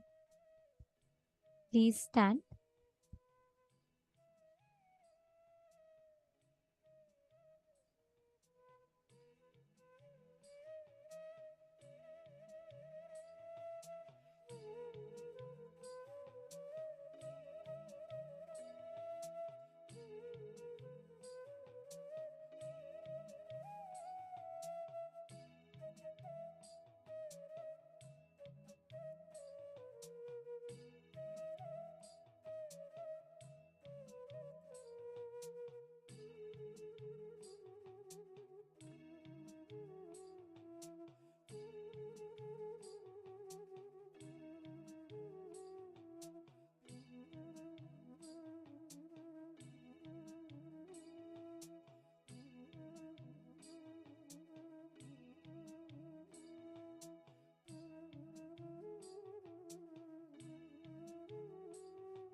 Continue to breathe in and breathe out.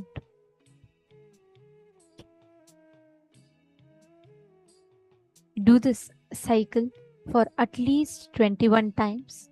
Do it as slowly as you can and as deeply as you can.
Now, please relax.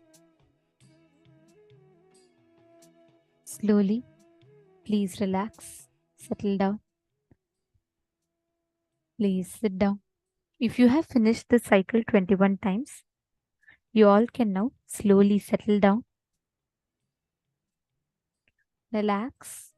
Sit in that same space for a few minutes.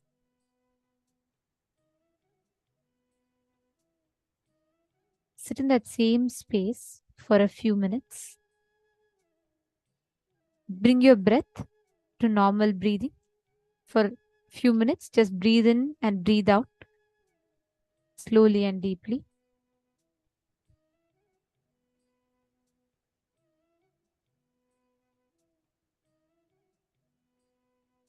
Relax and please have some water.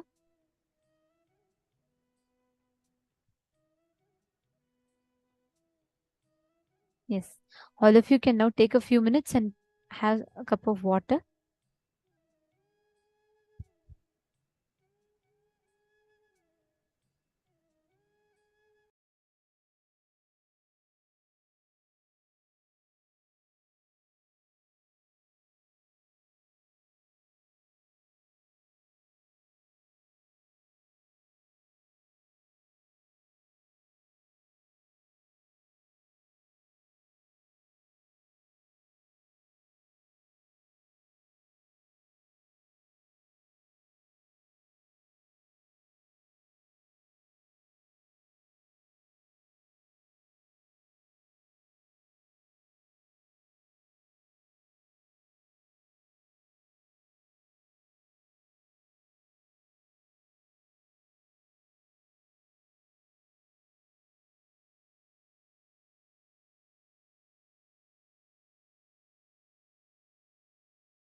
creation, sustenance, ability to handle when it is destroyed. Creation, sustenance, ability to handle when it is destroyed. This three dimension about wealth need to be known. Creation is all about high enthusiasm. Understand? The whole thing, the creation of the wealth, I am boiling it down to one word. Intense high enthusiasm. I challenge and I promise. Just radiate high enthusiasm in any line you touch. Even if it is a line of collecting garbage, show high enthusiasm. Maintain the high enthusiasm 11 hours a day. 11 hours is something like a cycle. I am saying 11 hours a day, just for 21 days maintain high enthusiasm. Do it as a practice. Anything you do, I challenge. Not only you will attract tremendous wealth, suddenly the very attitude and life you are having, attitude and life, attitude and attitude towards life, both will take a quantum leap. High enthusiasm. I can say, maybe I can use a word, a little strong word, terrific enthusiasm.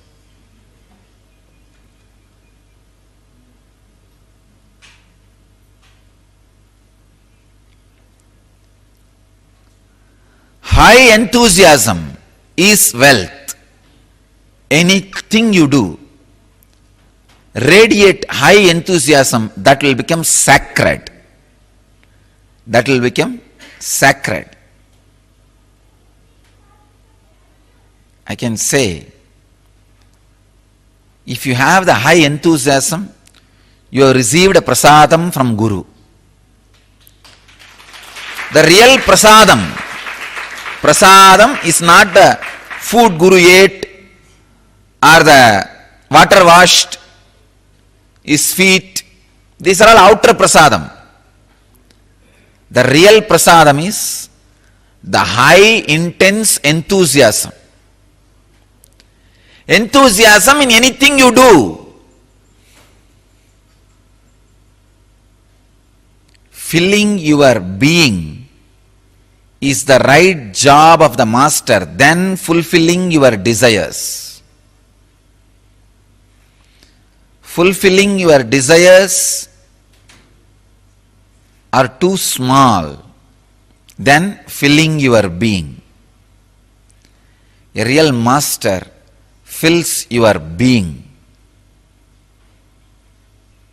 Creation is all about high enthusiasm. Enthusiasm can never be brought by any reason. Understand? Enthusiasm is just internal quality, like you are breathing, like how you are alive, like living. Enthusiasm is high quality. It is your very quality. It can never be altered, arranged, reorganized by any reason. It is just joy overflowing through your intelligence. I can tell you, use anything to create enthusiasm in you. Enthusiasm and addictions are completely opposite to each other. Things which addict you can never give enthusiasm. Things which give enthusiasm to you can never addict you. This is the truth. Don't think you can create enthusiasm through alcohol, through drugs. No. It doesn't happen. Maybe demonic excitement can happen by alcohol and drugs. Demonic excitement is not enthusiasm. In demonic excitement, you are not creative. You are violent. You just jump around like bhutas. They do not know what they are doing. They destroy. They never create. But in enthusiasm, you are not demonic or excited. You are only enthusiastic. Enthusiasm is creation, creativity. I can tell you, whenever you are filled with enthusiasm, those few moments you are experiencing God intensely in your inner space. When you are having a big change in your life, but suddenly you have a guts and energy to face the situation, be clear, you received the prasadam.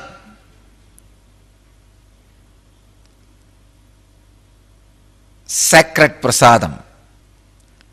High enthusiasm is real wealth.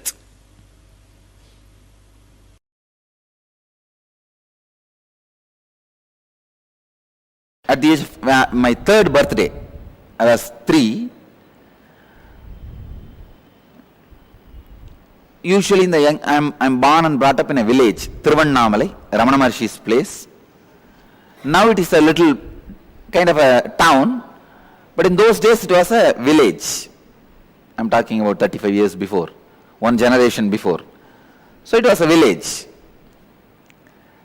Usually in the villages, all the family people will give money for the kids during birthday and all these auspicious days. And I was born in a giant family where 87 people lived together. Just few days before for my biography I calculated, 87 people lived in one house. The house is 80,000 square feet.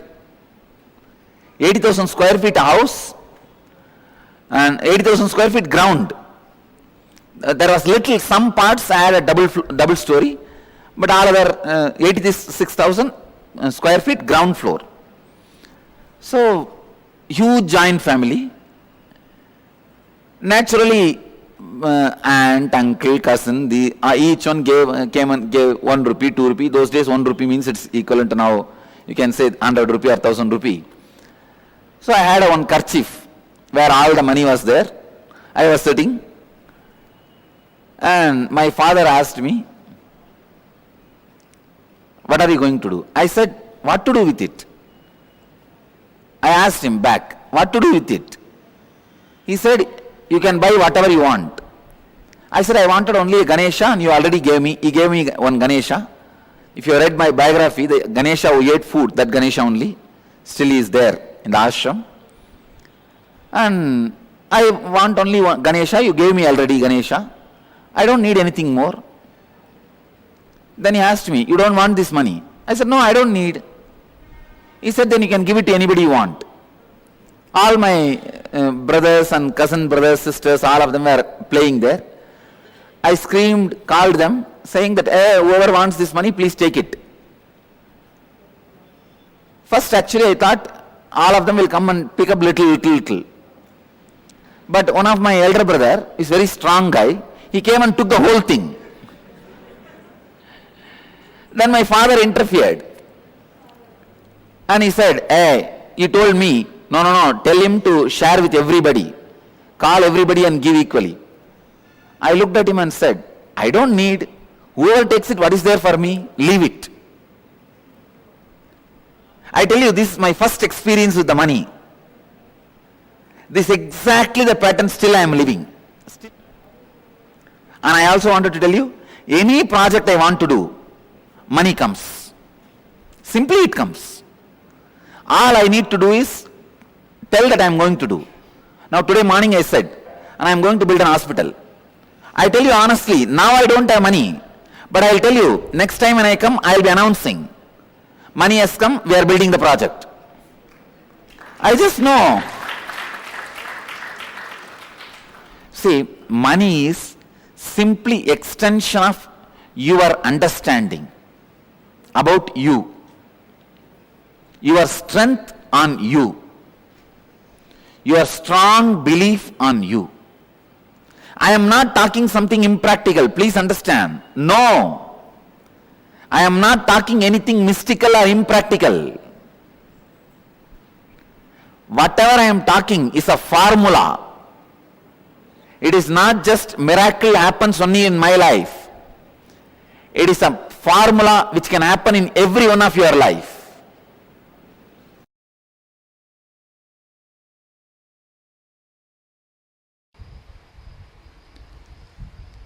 The only solution to have abundance in the life, go deeper into your muscle memory, remove this tiredness, life negative patterns.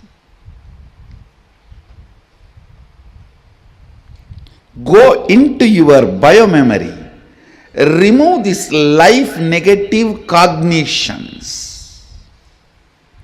That is why I tell you, first step in abundance is yoga and the long breath. Breathing deeply and yoga is the first step in abundance. Because that is when even your muscle memory is ready for abundance. Go deeper into muscle memory, biomemory,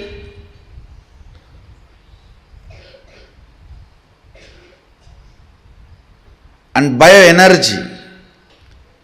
Even if you have billions, but you are all the time tired, bored, you are not going to experience abundance.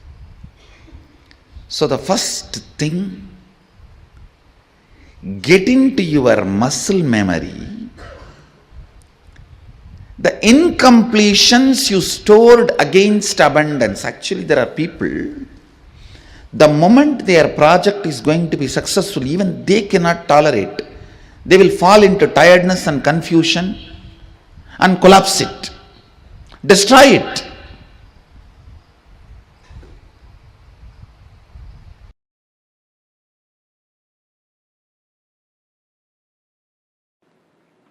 We all have that cute feeling of living with a minimal memory, because somehow we think more number of thoughts means more stress, which is completely wrong. Listen, which is completely wrong. More number of thoughts are not more stress. More number of thoughts from incompletions are more stress. See, it is your internal fight which encourages thoughts and which wants to be thoughtless. That is stressful. Actually, thoughts by themselves are like Lakshmi, wealth. Right way of applying it, you can just manifest wealth without manipulating. There are only two kinds of people who are wealthier in the planet Earth, the humanity. One who manifest wealth, other one who manipulate wealth. That's all. Thoughts are like Lakshmi. If you know how to manifest them, you will manifest wealth. But if you are stupid to manipulate yourself, you will be manipulating wealth.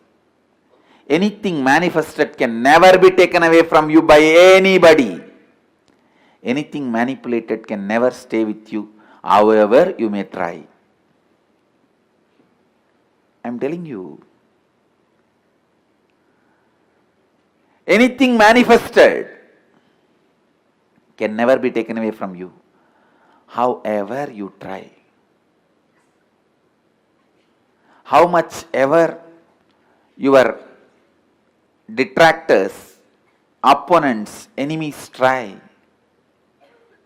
nothing can be taken away from you.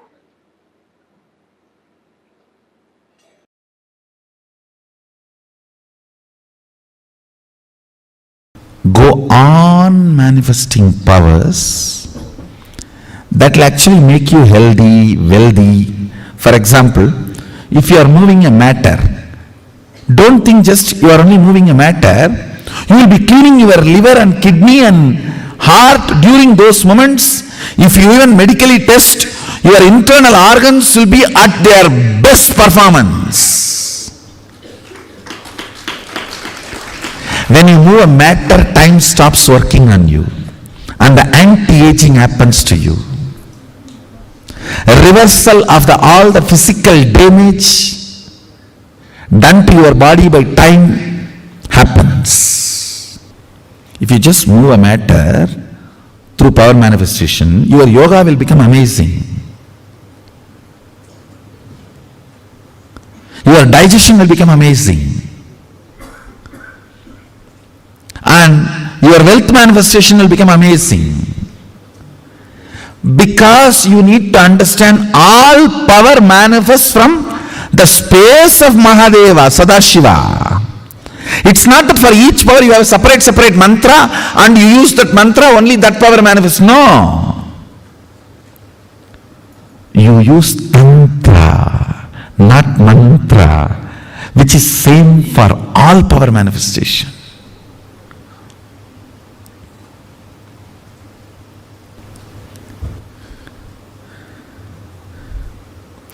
Go on be power manifesting.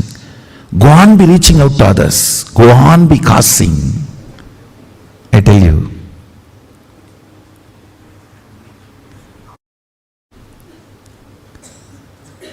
That just makes you a pure channel of Mahadeva, Sadashiva.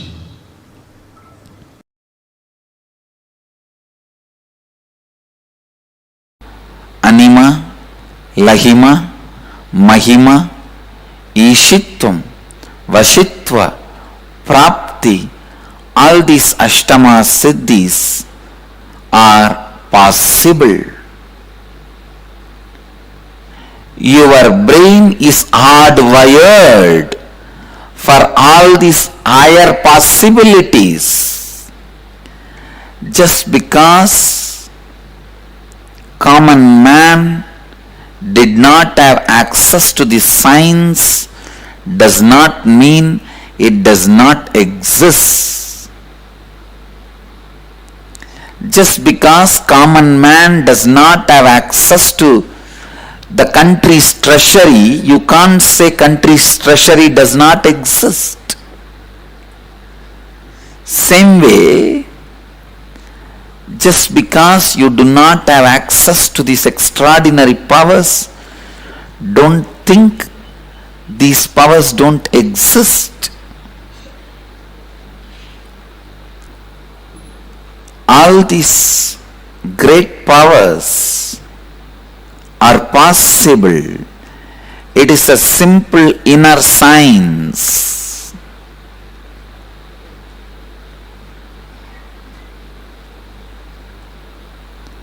Listen.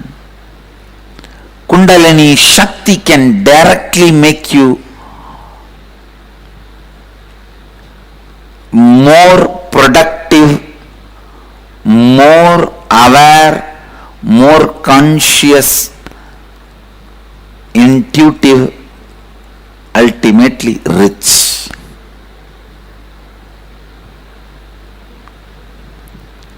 It will take away the low idea you carry about you. It will take away the lower self-image you carry about you. It will show you your possibilities. It will show you the power of your intuition. It will awaken your intuition. It will awaken your intelligence. You will forget tiredness and boredom. You will do smart work, not just hard work, smart work.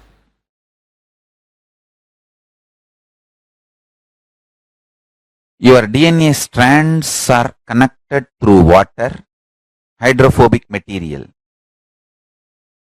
DNA strands and the consciousness is connected through sound, sounds with which they are connected matters. The good news is you can reprogram, replace the old sounds through which your consciousness and DNA strands are tied together, connected together. The great news is you can use these 4 opportunities to do it easily. I'll give you the precise conclusion. Whenever you feel hungry,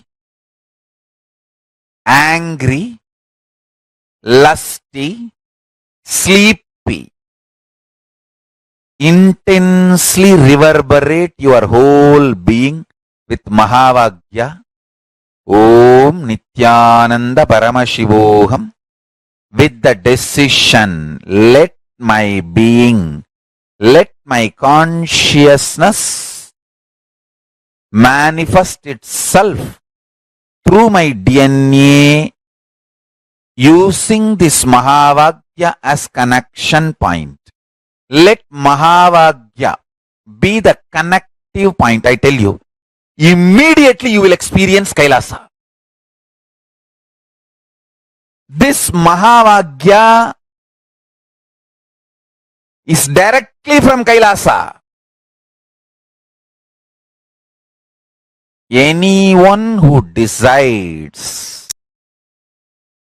to use Mahavagya to connect your consciousness and DNA will have the ultimate superconscious mutation.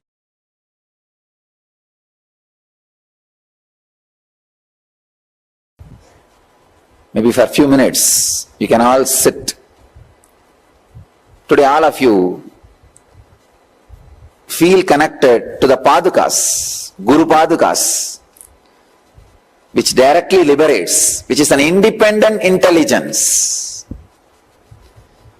Energized by Guru, Master, but after energizing, it is an independent intelligence. So all of you feel connected to the Padukas and sit in Samyama, Samadhi with Padukas. Let all of you experience Kundalini awakening just by the grace of Guru Padukas. Let the Padukas radiate intense presence and awaken all your Kundalini. Come on, you will see now. Many people whose Kundalini is, who has not experienced Kundalini awakening, will experience now. Because the Paduka is independent intelligence.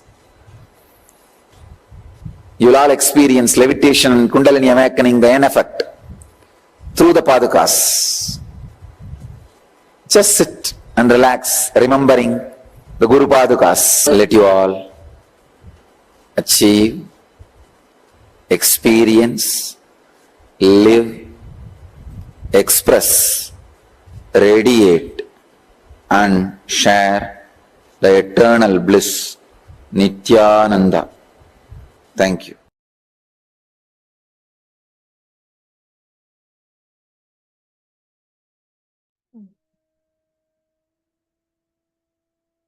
The techniques for manifesting wealth.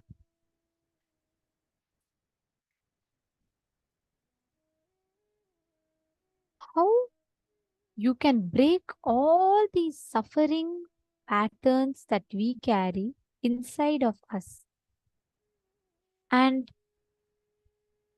just by having that intense Kundalini awakened, active,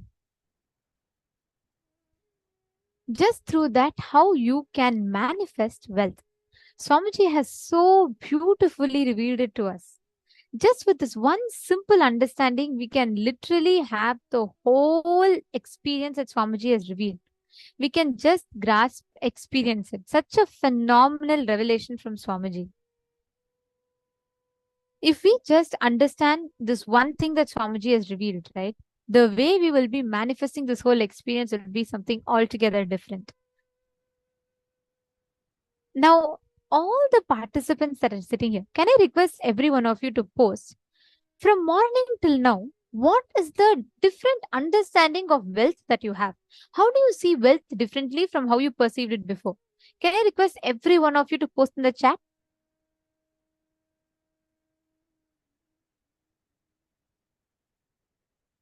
I request all the participants to take a few minutes. You all can post in the chat and let us know. From morning till now, what is it that you see is different from your understandings that you had prior to this? How do you see wealth as different now? What is a cognition that has changed? Come on, you all can share with us. Okay, there's a lot of messages. Okay, Malita is saying, I see wealth as an extension of me. Nice. Not hoarding, okay?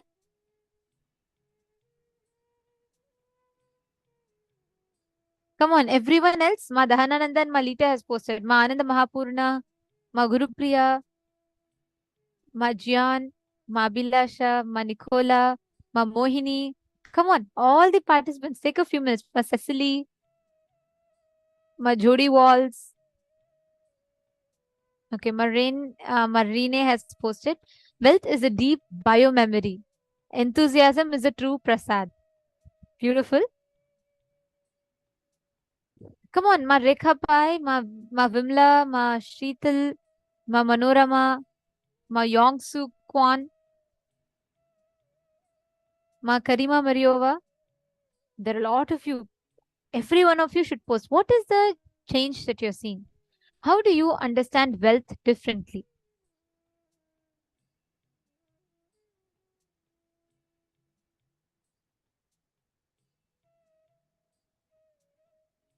Creating wealth with non-violence. Manisha Ben Patel has posted. Okay.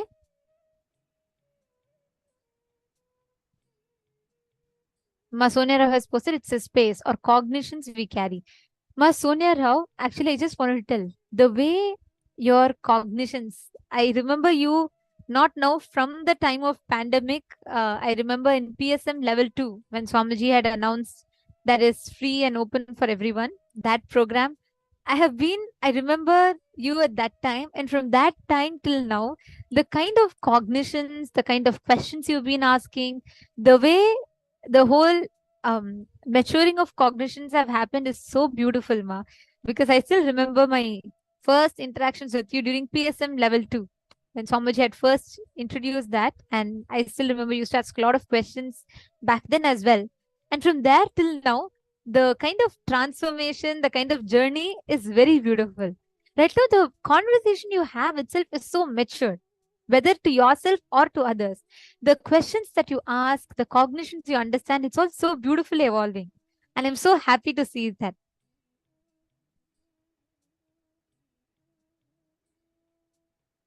Yes, of course. I remember you very well. Okay. And Ma Radhika Parthiban is posting, creating wealth through Sadashiva. Wealth is nothing to be ashamed about. Okay. Ma Maria Kalinina has posted, I see wealth now is my peacefulness, tranquility, balance of inner and outer environment, change of consciousness. It's wealth, my wealth now. That is your wealth now. Kundalini awakened, my wealth, because I can operate from the level of elevated consciousness. Beautiful.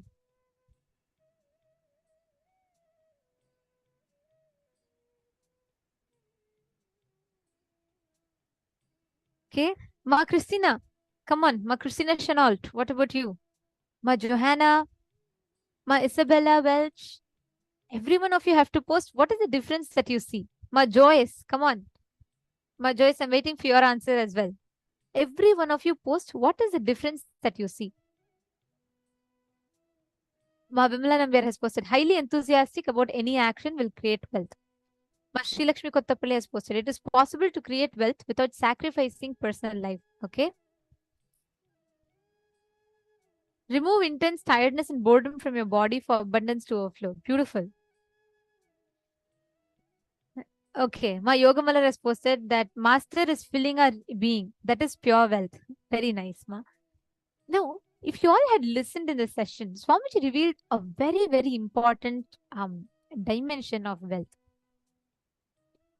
Swamiji said, knowing that the resources is eternally available to you.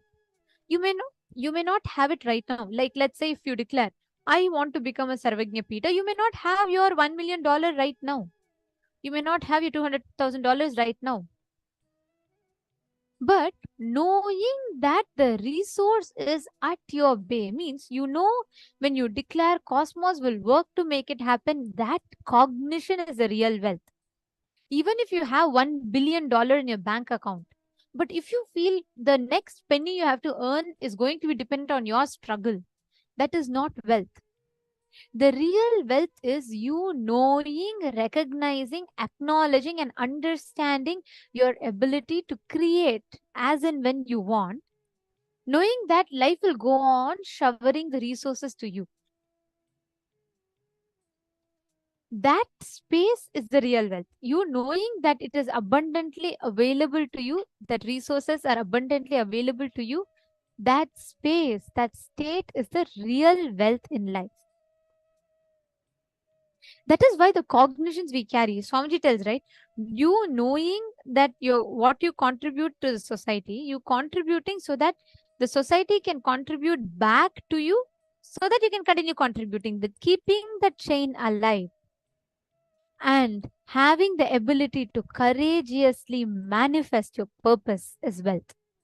Many a times we feel constantly we limit ourselves. We limit ourselves thinking, okay, with this person, if what is about this, what about that? And constantly we limit ourselves to that. We restrict our wealth patterns to that.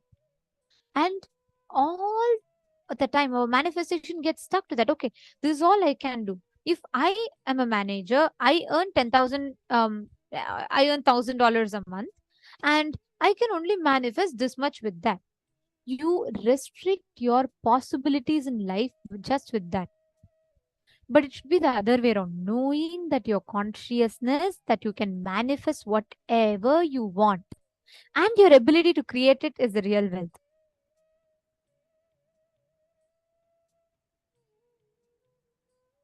Okay, Ma, Lita is asking a question. Ma, if we have money that was obtained as not real wealth, example through struggle or being paid but unhappy in job, is this why we lose it afterwards? It is not the source itself, Ma, but it is the space with which you get it. See, many times if you acquire wealth from poverty consciousness, you will always be stuck with never being able to enjoy the wealth. Whether you are having a single penny or whether you're having like $1 billion, but you will not be able to enjoy that $1 billion wealth with complete completion if you don't have the right space of wealth, the right relationship with wealth. Right now, we all have like a Indian divorce kind of relationship with wealth, as Swamiji tells, because it is not like you're actually divorced, but you're not actually together. That is the way, that is a relationship that we all kind of have with wealth. Constantly, I am not sure. I don't know. And I'm not very sure. I don't think it will come. But I think I need it still. Let me just have some okay relationship with it. That relationship with wealth is what all of us have right now.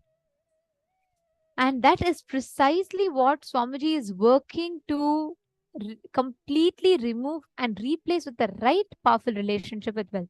Knowing that when you sit and decide, cosmos will shower you. When you take the decision, cosmos will rush to make it happen for you. That is the right relationship with wealth. Knowing that you have the possibility to manifest it. Yes, so that is right. creating wealth depends on the space that you carry. It depends on how you are, how your relationship with wealth is. Um, how are you relating to acquire it? What is the medium that you're using? Are you in incompletion? Are you in completion? How are you planning to acquire that? Based on that is how you manifest wealth.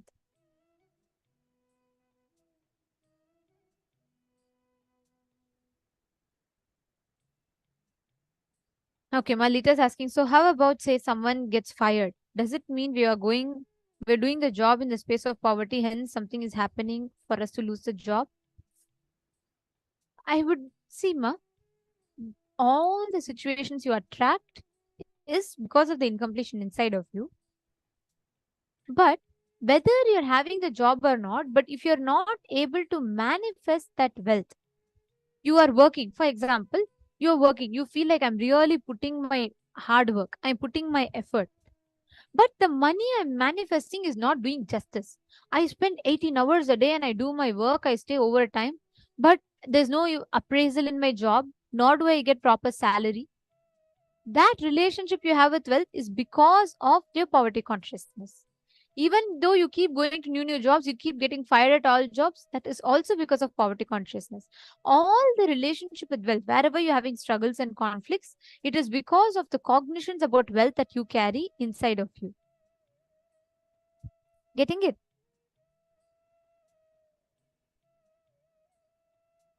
Now, all of you look back into your life, you will start identifying if you are just constantly, intensely enthusiastic in life. You will just see how cosmos will make the resources abundantly available to you. And I'll tell you all how it works with Swamiji. You will see Swamiji is the most, see, Swamiji's dimension as an avatar, as guru, as God is, yes, we all know it. There's no need for me even to explain it. But one dimension that only Swamiji's sannyasis will get to see and taste around Swamiji is Swamiji's dimension as a leader. How Swamiji does that whole Sangha, like how does Swamiji build Kailasa? It's not a joke. He's like building a whole nation. That dimension, and I tell you, only if you are a sannyasi or an adinavasi and you're enjoying it, you get to know it. I have witnessed so many times how Swamiji does this whole thing. We all get stressed, right? Imagine you have a project, you have a timeline, and the whole team is not getting together and you're not able to make it happen. It's not working at all. At that point, we all get stressed, tense. We are like, on the top and we try to get things done and it's not happening. It's like a whole lot of things goes on inside us, right? By the end, we lose our energy. With Swamiji, it's completely different. I'll tell you all just one incident. There was this Kumbh Mela happening. How many of you here were there for Ujjain Kumbh Mela? How many of you were there for the 2016 Ujjain Kumbh Mela? You all can put yes in the chat. Whoever were there, you were all really lucky. Because the way it happened, you all will know. Ma Virupaksha was there. Yes. Ma Gokila was there. I'll tell you all how the whole thing happened, okay? See, Kumbh Mela is, for those of you that are very new to this, Kumbh Mela is a large gathering where a lot of, it's one of the, it's actually not one of the, it is the largest gathering on planet Earth, okay? So it's even once in 6 years, once in 12 years, both times it happens. Ardha Kumbh Mela and Maha Kumbh Mela happens. And we had one such very powerful Kumbh Mela called Simhastha Kumbh Mela, which happened in Ujjain in the year 2016, okay? And these Kumbh Melas are not like, it's not like there's a proper temple, you go, it's a river. And there's a particular time period in which you have to go and take a dip at the river. And all these spiritual leaders all over the world come there, right? So it's a grand event and it's the largest gathering on planet Earth. People say like from satellite, actually, you can see a huge like crowd and lot of events happening in that part of the country, wherever it's happening. So like it's millions and millions of people gather there. And we had this Kumbh Mela in Ujjain. The program was planned. Let's say we planned for around 3,000 people, but almost 7,000 people ended up just participants alone and volunteers and participants alone. I think 5,000 to 7,000, around a huge number of people in thousands were more. All of them had gathered. Population was at least a lakh. Lakh is 100,000 people just in our campus. Whole thing, it was millions. But just in our campus, the floating population, meaning any time you come and see, the minimum number of people will be 100,000 people. It is not like, there's a proper infrastructure, everything. It's an open ground. It's an empty ground in which each of these different groups will establish their tents. And we all know Swamiji. Swamiji does everything large scale, right? He will never compromise on any standard. So we had this, and there were huge tents and everything that was being planned for. And we have the program starting in 2 days. The temple is like, nothing is laid out still. It's in the final, it's in the initial stages still. Nothing is laid out. I still remember this so well. I was just 14 years old. Okay. And the way Swamiji just made the whole thing happen, the way Swamiji set up. Swamiji just came. He came after a long travel and no rest, nothing. The moment Swamiji got on, Swamiji came at night. And the moment Swamiji got on, the first thing Swamiji did, Swamiji took his walking stick. Swamiji did 2 rounds of the campus, every place, kitchen, bathrooms, dorms, and temples, everywhere. Swamiji himself will personally go and check. And you all should know to what extent Swamiji will check. Swamiji will go and he will see whether the idli is an Indian dish that we all eat. Swamiji will see whether the softness of the idli is proper or not, whether the chapati, the Indian breads, is that proper or not? Is it hard? Is it too soft? Is all the food being served hot? And where are the slippers being stacked? Where are the people going to sit? Where are the people going to stand in the queue? So this is like a whole thing, right? And all of this gathering is happening, and the temple is absolutely not ready. I still remember Swamiji went around, finished the whole rounds of the campus. Swamiji came and sat in the temple. Just in less than 24 hours, Swamiji set up a grand temple. Swamiji did, not one stress, not one tension. You can't even know. Nobody will believe that, some 500 people are working there. Nobody will even believe that. There'll be so much of laughing sound, and there'll be so much, no one will have that stress. Swamiji will just come, casual jokes Swamiji will make, and casual conversation. Swamiji will just say, I still remember my first responsibility Swamiji gave us to take tamarind and go wipe all the deities with a team of volunteers. And I think Ma Navamani was in our team that time. I still remember. That was the first time Swamiji started, teaching all of us how all of us sannyasis should start managing the Gurukul kids. The Gurukul kids, the first time we all were learning.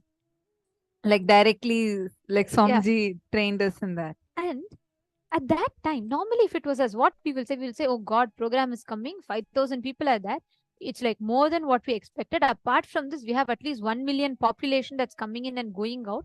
So it is not going to be easy. We would have gotten stressed. We would have gotten tense. We would have gotten everything and collapse. Swamiji immediately, no matter how big the crowd became, in fact, the crowd was so huge than we expected that newspapers and all published how Swamiji's crowd was the largest crowd. They had to block the traffics just for people to come. And everywhere, the whole city, the police, like a huge group of police used to just be, they were put just outside our campus to manage the crowd just on our campus alone. So for Swamiji to come out of the campus to inside, it will take 40 minutes for Swamiji to enter, because Swamiji's car will be... what is supposed to take less than 5 minutes? So it'll take almost 40 minutes just to go from the entrance for Swamiji to enter. See, Swamiji explained a very beautiful thing. Swamiji said, when you know what you want to make it happen, all the resources are available. Whether you know it or not, the moment you want, you have it very easily accessible. That is the real wealth. You knowing, your ability to know and understand that all the resources that you want is just available.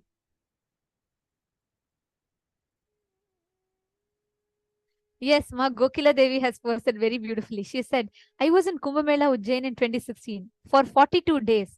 My eyes was like CCTV camera, watching Swamiji continuously. Bhagavan was like having 5 bodies running the camp. He was everywhere, almost at the same time, from AM to PM. It was life-changing for me. I had a powerful cognition.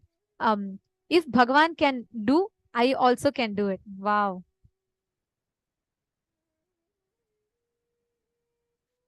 Exactly. That's so beautiful, Ma. That is real wealth. Understand, it is not your struggles. Your struggles don't do, because society teaches us, if you struggle, if you really keep struggling, fight for it. That's how they all show this hero stories, right? That's why rags to riches, we all resonate with it so much. Why that YouTube, every video that says about rags to riches is resonating with us so much?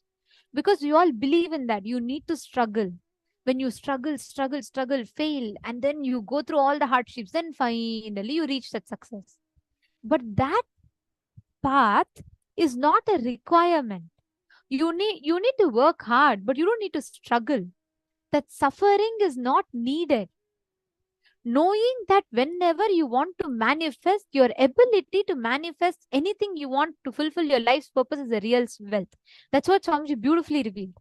How Swamiji overnight he could make from the scratch, he could just make a temple stand, the whole temple, the whole tent with all deities. And San Jose, Los Actually, Angeles, every city's deities were standing, the alankars, the jewelry, and the annadan that had to happen, the programs for people, and the 5,000 people who had come, for them the program has to happen. And managing storm also came in between. There's a big story. If I start talking about it, I'll never stop. But what I want to mainly tell is this: when Swamiji continuously demonstrate this one principle to us, where Swamiji tells beautifully, when you know you have the ability to generate whatever you want to fulfill your life's purpose, that is the real wealth.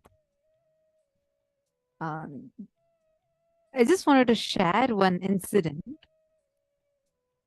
When Swamiji, from a very long time, I think for almost 20 plus years now, Swamiji is using the same car. So once this car has broken down multiple times, and many of the sannyasis and the people, like all the Adinavasis, many times have tried asking Swamiji, why don't we just upgrade this car? Especially like especially if we can upgrade it to something like a branded car. Why not a Benz car or a Rolls Royce or something that will also, show the brand? And Swamiji is like, hey, no, not once, multiple times in multiple situations, they tried asking Swamiji, why don't we just buy a new car for Swamiji? Swamiji said, no, don't waste money in any of these things. If we have money, let's focus only on serving more and more people. And at one point, one team had proposed to Swamiji, the car is almost really not working. Let's buy this new car, and we all want to offer it. We even have one person, one of the devotees want to offer this to Swamiji. Swamiji said again, no, it's okay. Leave it. Let's see it later. So this team, what they did, they went, they researched, they found, okay, this is the best model car. They came with the proposal saying, Swamiji, this devotee wants to offer this to Swamiji, and this is the car model, everything. Swamiji said, no question of spending even a penny in this. There is not. If we have more money, why do you want to spend this money into buying a new car for me? If you have more money, let's do more annadan, let's do more service. I don't want anything unnecessary. This adding a new car is not going to anyways contribute to my vision, what I have happened here for. So not needed. And this is one incident. In Kumbh Mela, Swamiji had, so this is like a huge hall. And that we need to understand a bit about this Kumbh Mela, the place. Whoever came to the Ujjain Kumbh Mela, you all will know. The place. What is out there is not just dimension. At least the method they use, the information, they even try to map it down on the brain of the rats and confirming many of the informations they have. Understand microcosms, telescope, and micros algebraic topology.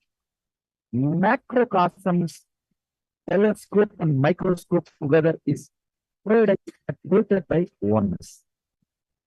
The moment it is